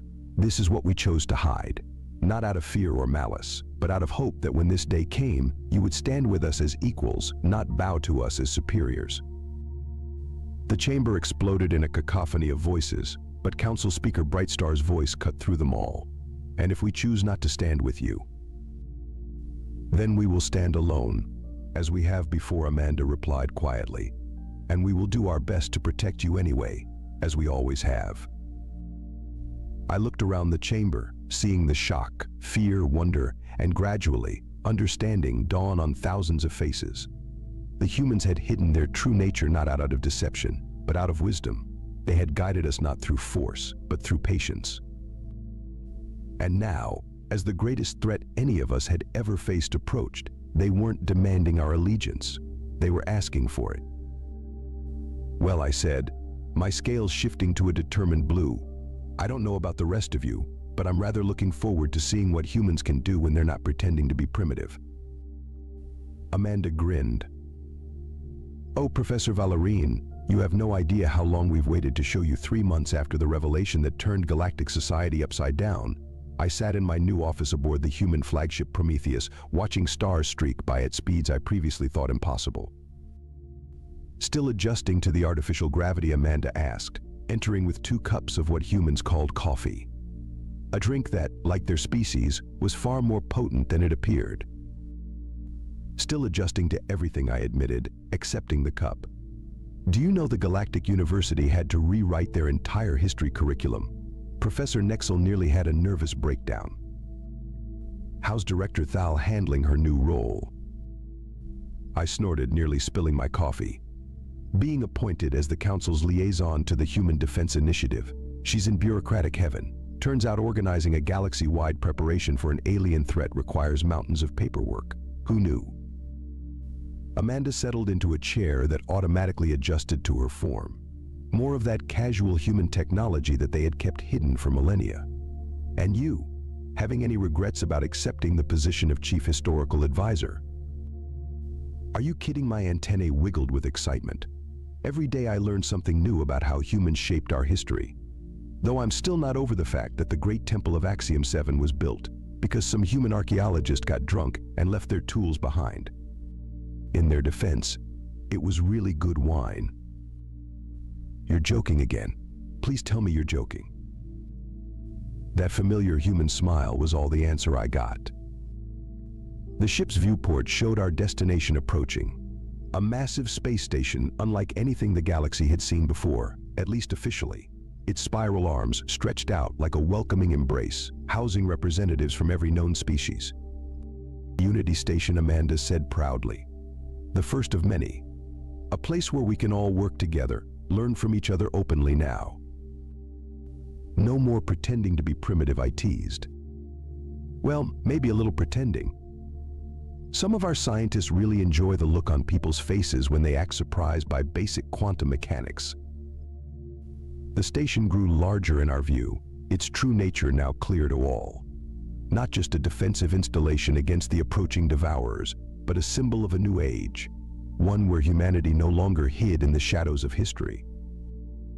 You know what amazes me most, I said, watching ships from dozens of species dock at the station. Not the hidden technology, or the secret bases, or even the fact that you guided our development for millennia. It's that you genuinely care. You could have ruled us, dominated us. Instead, you chose to help us grow.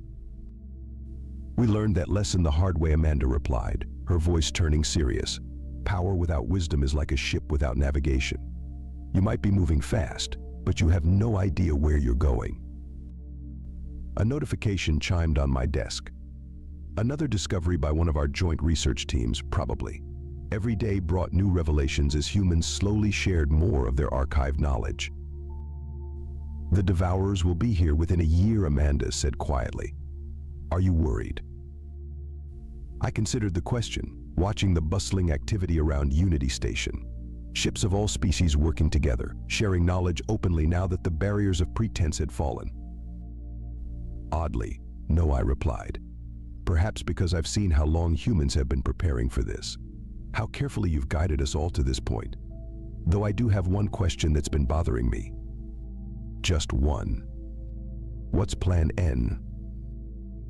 Amanda laughed, a sound that echoed through the office. Would you believe me if I told you this was Plan N? A curious archaeologist, an ancient moon base, and a galaxy finally ready to face its greatest threat together. That seems a bit too perfect. Sometimes the best plans are the ones that look like coincidence. She stood, checking the time on a device that probably did far more than tell time. Ready for the council meeting? I hear they're finally going to discuss your proposal about updating the galactic dating system. Let me guess. You already know how that vote will go. Professor Valérien, after all this time, do you really think we leave anything to chance? As we walked to the meeting, I noticed my reflection in one of the station's polished walls. My scales had taken on a new pattern lately, one that indicated a contentment I'd never felt before. Here I was, chief advisor to the galaxy's eldest civilization, helping prepare for a threat that would have seemed impossible just months ago. Amanda, I said as we approached the council chambers, when this is all over, assuming we survive. When we survive, she corrected. When we survive, what then? What other secrets have humans been keeping? She paused at the chamber doors, that enigmatic smile playing across her face. Let me put it this way, Professor. Everything you've learned about us so far, that's just humanity's introduction chapter. Wait until you see what we've got planned for the sequel. The doors opened to reveal the council chamber, now transformed into a war room where species that once barely tolerated each other worked side by side. And at the center of it all, humans, finally free to be what they had always been. Not conquerors, not rulers, but the guardians who had watched, waited, and prepared us all for this moment. I couldn't help but smile. The galaxy's greatest joke had turned into its greatest hope, and somehow I had a feeling humans were still keeping the best punchlines for last. The medbay lights flickered again. Mason's breath hitched involuntarily, not from the stuttering fluorescence overhead, but from the shot of pain in his ribs as he reached for the towel he'd dropped by his bunk. 2 weeks post-accident, and he still couldn't sneeze without feeling like his chest was being pried open. The shoulder? Better. Mostly. But the ribs, they ached with a sort of stubborn pride, like they wanted him to know exactly how much of a mistake it had been to walk into that unstable gravity simulation pod. Severe lateral compression, Dr. Heskell had said, glancing at the scans like she was trying not to scold him. 2 cracked ribs, 1 displaced anteriorly. Dislocated left shoulder. You're lucky it wasn't worse. Lucky. Mason never quite understood how luck factored into orbital gravity fields gone haywire. Now, he stood shirtless in the cool air of the medbay locker room, gauze tape on his side, compression brace half-latched around his ribs. The routine was tedious: unwrap, stretch, rewrap, and curse quietly when a muscle protested the range of motion exercises. He didn't mind the pain, he minded the forced downtime. His classmates were outside, elbow-deep in alien ecosystem mapping drills, while he cataloged fungal growths in the damp corners of Dome C. Not exactly what he'd pictured when he enrolled in the most dangerous interspecies xenobiology program in the galaxy. Nexus Academy wasn't just a school. It was a proving ground buried deep in the jungles of Roth Kesh, where students studied living ecosystems too volatile to be simulated and too valuable to ignore. Gravity anomalies, biotoxin storms, and flora with independent mobility were all just Thursday's syllabus. But Mason had come for one reason: the Krillins. Engineered from apex predator stock and enhanced for intelligence, the Krillin stalkers were the closest thing the galaxy had to nightmares with pulse rates. 8 feet tall at the shoulder, capable of rendering steel like paper, they had been bred for war and now were being studied for peace. Ethical reprogramming, behavioral protocols, even attempts at communication. It was why Mason had chosen xenobiology. He wanted to understand them, not just catalog their terror. Today, though, he was grounded. Again.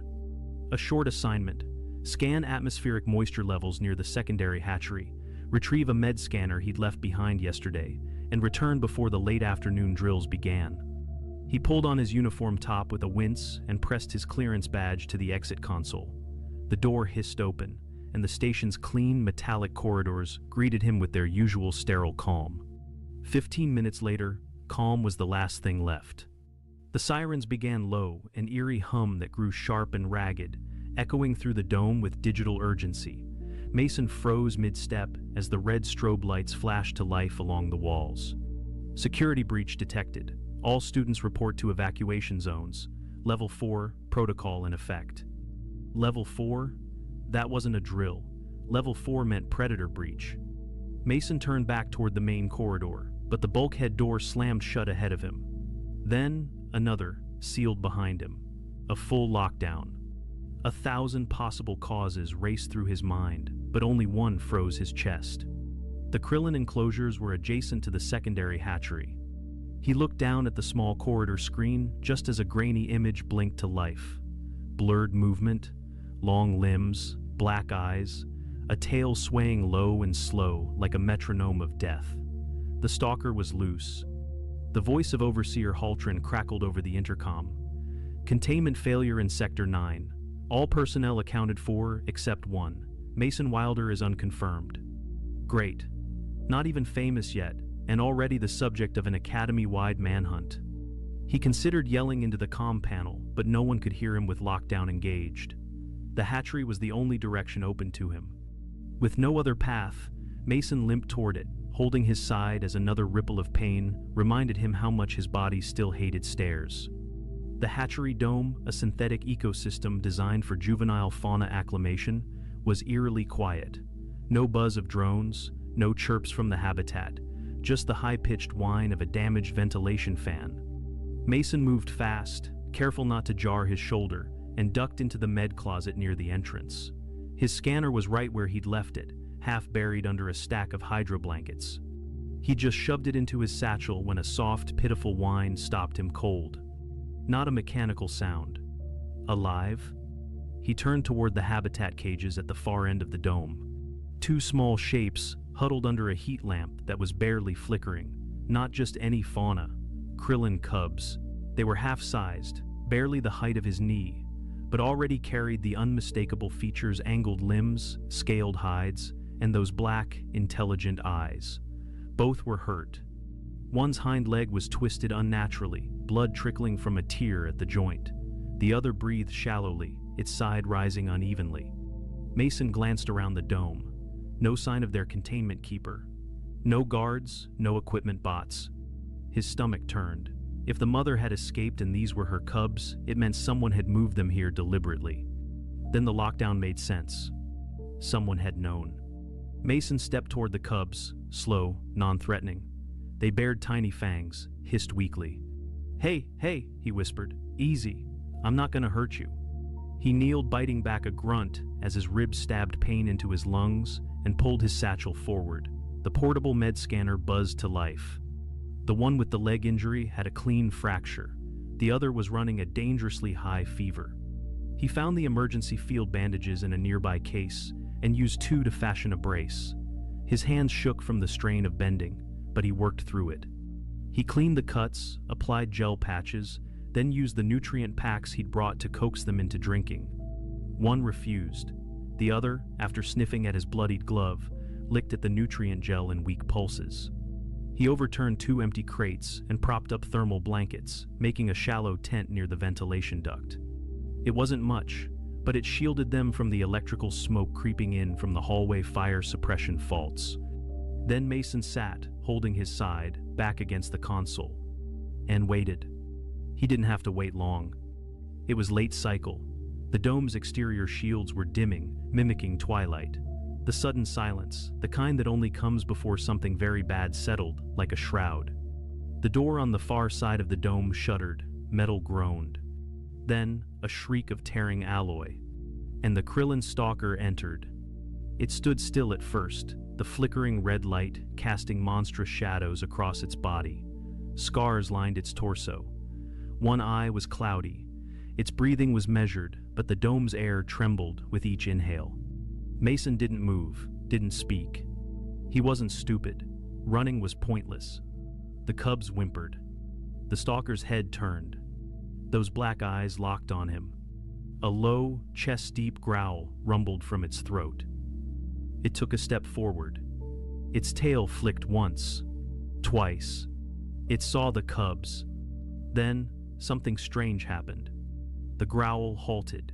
Its eyes darted from the younglings to Mason, back again. The larger cub let out a weak, keening cry. The stalker paused mid-step, sniffing the air. It tilted its head, almost confused. Another low sound emerged, not a growl, a whine, short, sharp, familiar. The cubs responded. Mason watched, breath caught, as the stalker crept closer, not toward him, but toward the shelter. It sniffed the bandages, the nutrient stains. Then it looked at Mason. The dome was silent. Then the predator lay down, slowly, deliberately, its body curled around the shelter, shielding its young. It didn't blink. Mason didn't move. Outside, through the cracked dome glass, he saw the glint of drone eyes peering in. And no weapons fired. The dome light cycled to low power mode, tinting the shelter in amber shadows. Mason hadn't blinked in what felt like minutes. His left shoulder throbbed steadily, and his ribs burned with every shallow breath, but he kept still. The Krillin stalker was too close, barely a meter from him now, curled protectively around the two injured cubs he'd just spent the last hour stabilizing. It didn't look relaxed. It didn't look enraged either. It looked uncertain.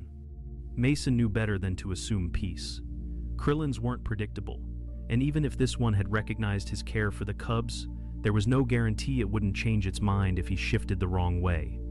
A soft hum started in its chest again, rhythmic, low frequency, possibly a communication cue. The cubs stirred weakly, pressing closer to its massive flank. Mason stayed quiet, his pulse thudding in his ears. Above, tiny surveillance drones hovered behind fractured polyglass. One had its targeting lens active, pulsing red. If they saw even a flicker of hostility from the stalker, they'd vaporize the dome without hesitation. He wasn't sure who they were trying to protect anymore, the Academy or the narrative. Suddenly, a crackle in the overhead system, a whisper, routed directly into the dome's internal comms. Wilder. Mason Wilder, can you hear me? It was Cadet Elira Marin. He recognized her voice immediately. Young, sharp, one of the only first years with drone control clearance. They'd worked together last semester on a parasite dispersal study. Still here, he whispered hoarsely, angling his mouth toward the ceiling mic. She exhaled hard into the channel. You're on a kill feed. Orders are to terminate the stalker within 60 seconds, unless we get an override from research. But command's frozen, nobody expected this. Mason's throat was dry. Tell them not to fire. The cubs are alive. The stalker isn't acting hostile. There was silence, then a low mutter. Elira must have covered the mic while relaying it. He shifted slightly, adjusting the thermal blanket draped over the cubs. The stalker's head lifted its eyes, narrowing, but it didn't growl.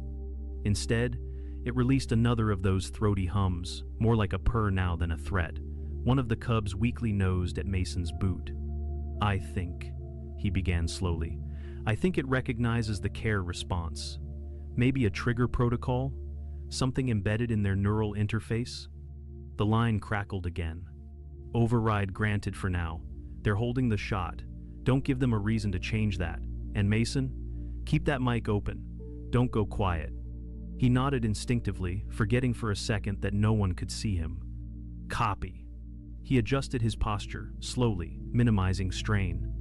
Every movement sent a needle of discomfort through his ribs, but he couldn't risk lying flat. It would lock up his chest muscles. For hours, the dome held its uneasy balance. Mason rotated the nutrient packs, fed the cubs tiny droplets through a hollowed emergency stylus. Each time he moved, the stalker watched. But it didn't interfere. It breathed steady, controlled. Sometimes it leaned close enough that its breath stirred his hair, then exhaled like it had made a decision and didn't like it. By the time the fire suppression units had fully extinguished the corridor fires, Mason's body was begging for rest. His vision swam. He knew the exertion was pushing his recovery too far. Then, just before he passed out, he heard it. Footsteps. Someone was in the access tunnel. He fought to stay conscious. The stalker stiffened. Its tail thudded once against the floor, defensive. Mason whispered, "Not yet. Stay calm. They're not here for them." The predator's gaze darted toward the tunnel entrance. Then the door shuddered and hissed open. Two figures stepped through in hazmat armor. One raised a scanner, the other held a containment wand. Neither made a move toward the predator. "Mason Wilder," one said through a voice amplifier. "We're here to extract you. We need you to move slowly toward us." "I can't," Mason said, blinking hard. "If I leave them, she might panic. She's guarding them." The guards hesitated. Mason pointed to the shelter, then to the stalker. "I treated her cubs," she saw. "She didn't attack, but she's not going to understand if you take me away suddenly. She thinks I'm part of their recovery now." The lead guard turned to his companion. They began murmuring through a private channel. Mason couldn't hear them. He leaned back against the console, feeling a wave of nausea rise from the pain in his ribs. The stalker's eyes never left him. Then, after what felt like an eternity, the guards lowered their wands. The speaker said quietly, "We'll notify research. You're to remain in place until further instruction. Medical's on standby." "Do you require aid?" He wanted to laugh. "Yeah, eventually." They withdrew without approaching further. When the door sealed again, the stalker let out a soft huff. Mason looked at her, at the mother, and finally dared to speak directly. "I'm not your enemy." She blinked once, then laid her head down, resting it near the cub closest to Mason's boot. Then, she closed her eyes. Mason passed out minutes later. The recovery suite was quiet, clean linens, real mattresses, none of the dome's exposed panels or flickering consoles. He woke 12 hours later with a low-grade fever, inflamed rib tissue, and his left shoulder wrapped in a rigid immobilizer. The medical scans confirmed it. One of the fractures had deepened. A small hematoma had formed from overuse. The dislocated shoulder had partially torn the anterior ligament again. No surgery needed yet, but it would be close. He'd pushed too hard, but he was alive. So were the cubs. Dr. Heskell reviewed his updated scan results without comment for the first 5 minutes, then finally muttered, "You shouldn't have been on your feet, Mason. That was reckless." "I didn't have a choice." "I know." She left it at that. 2 days passed before he was allowed out of bed. By then, the academy was buzzing. Whispers of what had happened in the dome were everywhere. That the Krillin stalker hadn't killed him. That the cubs had survived. That a predator engineered for nothing but war had chosen restraint. No one knew why. But Mason had a theory, one he couldn't prove yet. On day 3, research summoned him to an internal hearing. Oversight council, no press. Just high-level scientists and a very agitated-looking senior staffer pacing the perimeter Valen Morsk. Mason had seen his name before. Papers from the early days of the Krillin program, theoretical constructs of empathy suppression circuits, proposed override triggers. Morsk had vanished from published literature 2 years ago. Now he stood glaring as Mason entered the room. Dr. Neris, the head of research ethics, gestured for Mason to sit. "Mason Wilder," she began, "we need you to explain, in as much detail as possible, the sequence of events inside the dome." He did. Everything. How he found the cubs, the shelter, the bandaging, the stalker's approach, the hums, the lying down, the lack of aggression. When he finished, Morsk was already standing. "This proves nothing," Morsk snapped. "The stalker's restraint is coincidence, a fluke. It's still a weapon." Dr. Neris folded her hands. "And yet it didn't kill him. Or the cubs. In fact, it allowed continued proximity. We believe there's more to this." Morsk sneered. "That creature was bred for battlefield empathy suppression. There's a buried failsafe in their neural mesh. But it wasn't designed to respond to humans. It shouldn't have even been near those cubs." "Which brings us to the real question," Neris said coolly. "Why were the cubs relocated to that dome without clearance? Why were containment locks in that sector disabled?" Morsk froze. A technician stepped forward, placing a holopad on the desk. Footage, logs, access code trails. Morsk's name was all over it. Security moved in. He didn't resist. As they escorted him out, Mason looked at the faces around him, half stunned, half uncertain. They hadn't just witnessed sabotage. They'd witnessed something else, a flicker of proof that the galaxy's most feared predator could choose not to kill. And all it had taken was a few bandages and a man too injured to run. By the end of the week, Mason had traded the sterile lights of the medbay for a motorized mobility sling and a stack of behavioral analysis reports from the research wing. His left shoulder was stabilized by a flex cast brace, set to prevent rotation while still allowing limited forward movement. The deeper rib fracture hadn't displaced, but would take another 4 weeks to fully heal, possibly more. Coughing was still painful, laughing, impossible. He hadn't been cleared for duty, but they'd stopped pretending he was a patient. Officially, he was under observation. Unofficially, the entire Krillin behavioral team was waiting to see if the stalker would kill again without him present. So far, it hadn't. In fact, since the incident, the predator had refused to move from the hatchery shelter. They'd named her Riven. It wasn't official yet, but the name had stuck after Mason first said it to the cubs, a word from old Terran mythos, meaning to split or to break through. Fitting. She had broken through more than one door and one expectation. The cubs, one male, one female, were recovering, both now stable and moving independently. They were fed by drone-assisted auto-dispensers, monitored around the clock, and tagged with temporary biometric collars. But the moment anyone approached them directly, even with surgical gloves, scent blockers, or nutrient gloves, Riven responded with low, rhythmic growls, not lunging, not snarling, just warning. Until Mason entered. Then she'd lift her head, hum softly, and gently nudge the cubs toward him. It had happened 3 times now, and no one had an explanation. "Mason," said Dr. Liara Zeth, one of the leading xeno-neural programmers at the Academy, "do you realize the implications of what's happening?" He adjusted the sling over his shoulder. "Yeah, I spent the night dreaming about them, mostly with teeth." They were in Observation Chamber C, overlooking the containment dome where Riven and her cubs were housed. The dome had been retrofitted with reinforced floors, filtered lighting, and scent diffusers, all designed to prevent stress triggers. Riven lay coiled beside her cubs in the habitat's central enclosure, alert but not tense. She was engineered to suppress empathy unless exposed to extremely specific stimuli, Zeth explained, gesturing toward a projection of a neural mesh map. Pain-activated cognition triggers, pheromone imprinting, audio resonance bonding, all artificial. Mason frowned. "So you're saying what? That I accidentally triggered a failsafe?" "We think it's deeper than that. The saboteur Morsk, he didn't just shut down the enclosure locks. He reconfigured the emotional feedback parameters in Riven's mesh. We believe he tried to break the restraint system entirely, but it backfired."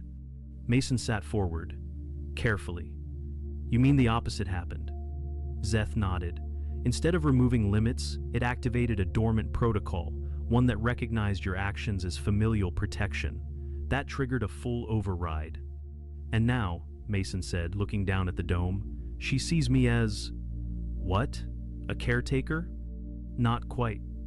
More like an auxiliary node in a primitive social structure. Mason blinked. You're calling me a pack member. Zeth gave a thin smile. An honorary one. For now. They watched in silence as one of the cubs pawed at a floating enrichment orb. Riven barely reacted, her focus drifting toward the drone orbiting above. Zeth turned. Would you be willing to re-enter the dome? Mason didn't answer right away. The thought stirred both dread and awe in his chest. He wasn't afraid, not the way he should have been, but something about standing inside that dome again, so soon after everything, made his ribs throb in anticipation. But he said, finally, yes. If I'm going in, it'll be with purpose. Let's do it right. 3 days later, he stood at the dome's threshold, suiting up in a partial biosuit, not full armor, but enough to prevent contamination. He still wasn't moving easily. The ribs made bending awkward. He could lift his arm only to waist height, and even that caused his jaw to clench. They'd added non-verbal cues to the environment, based on his previous interactions. Neutral lighting, no sudden temperature shifts, and a low-frequency pulse sound calibrated to mimic the bonding hum Riven used. Mason keyed the entry pad. The dome hissed open. Riven was already watching. The cubs peeked out from under her forelimbs. He stepped inside, slow and deliberate, kept his arms visible, hands open. The air smelled like warm clay and disinfectant. Riven rose, just slightly. Not threatening, not welcoming, just alert. Mason knelt. It wasn't comfortable. The ribs hated it, but he needed to match his posture from the shelter. He reached into the satchel and pulled out 2 nutrient packs, gently setting them down on the floor. The cubs moved first. One limped forward, barely limping now. The other followed more cautiously.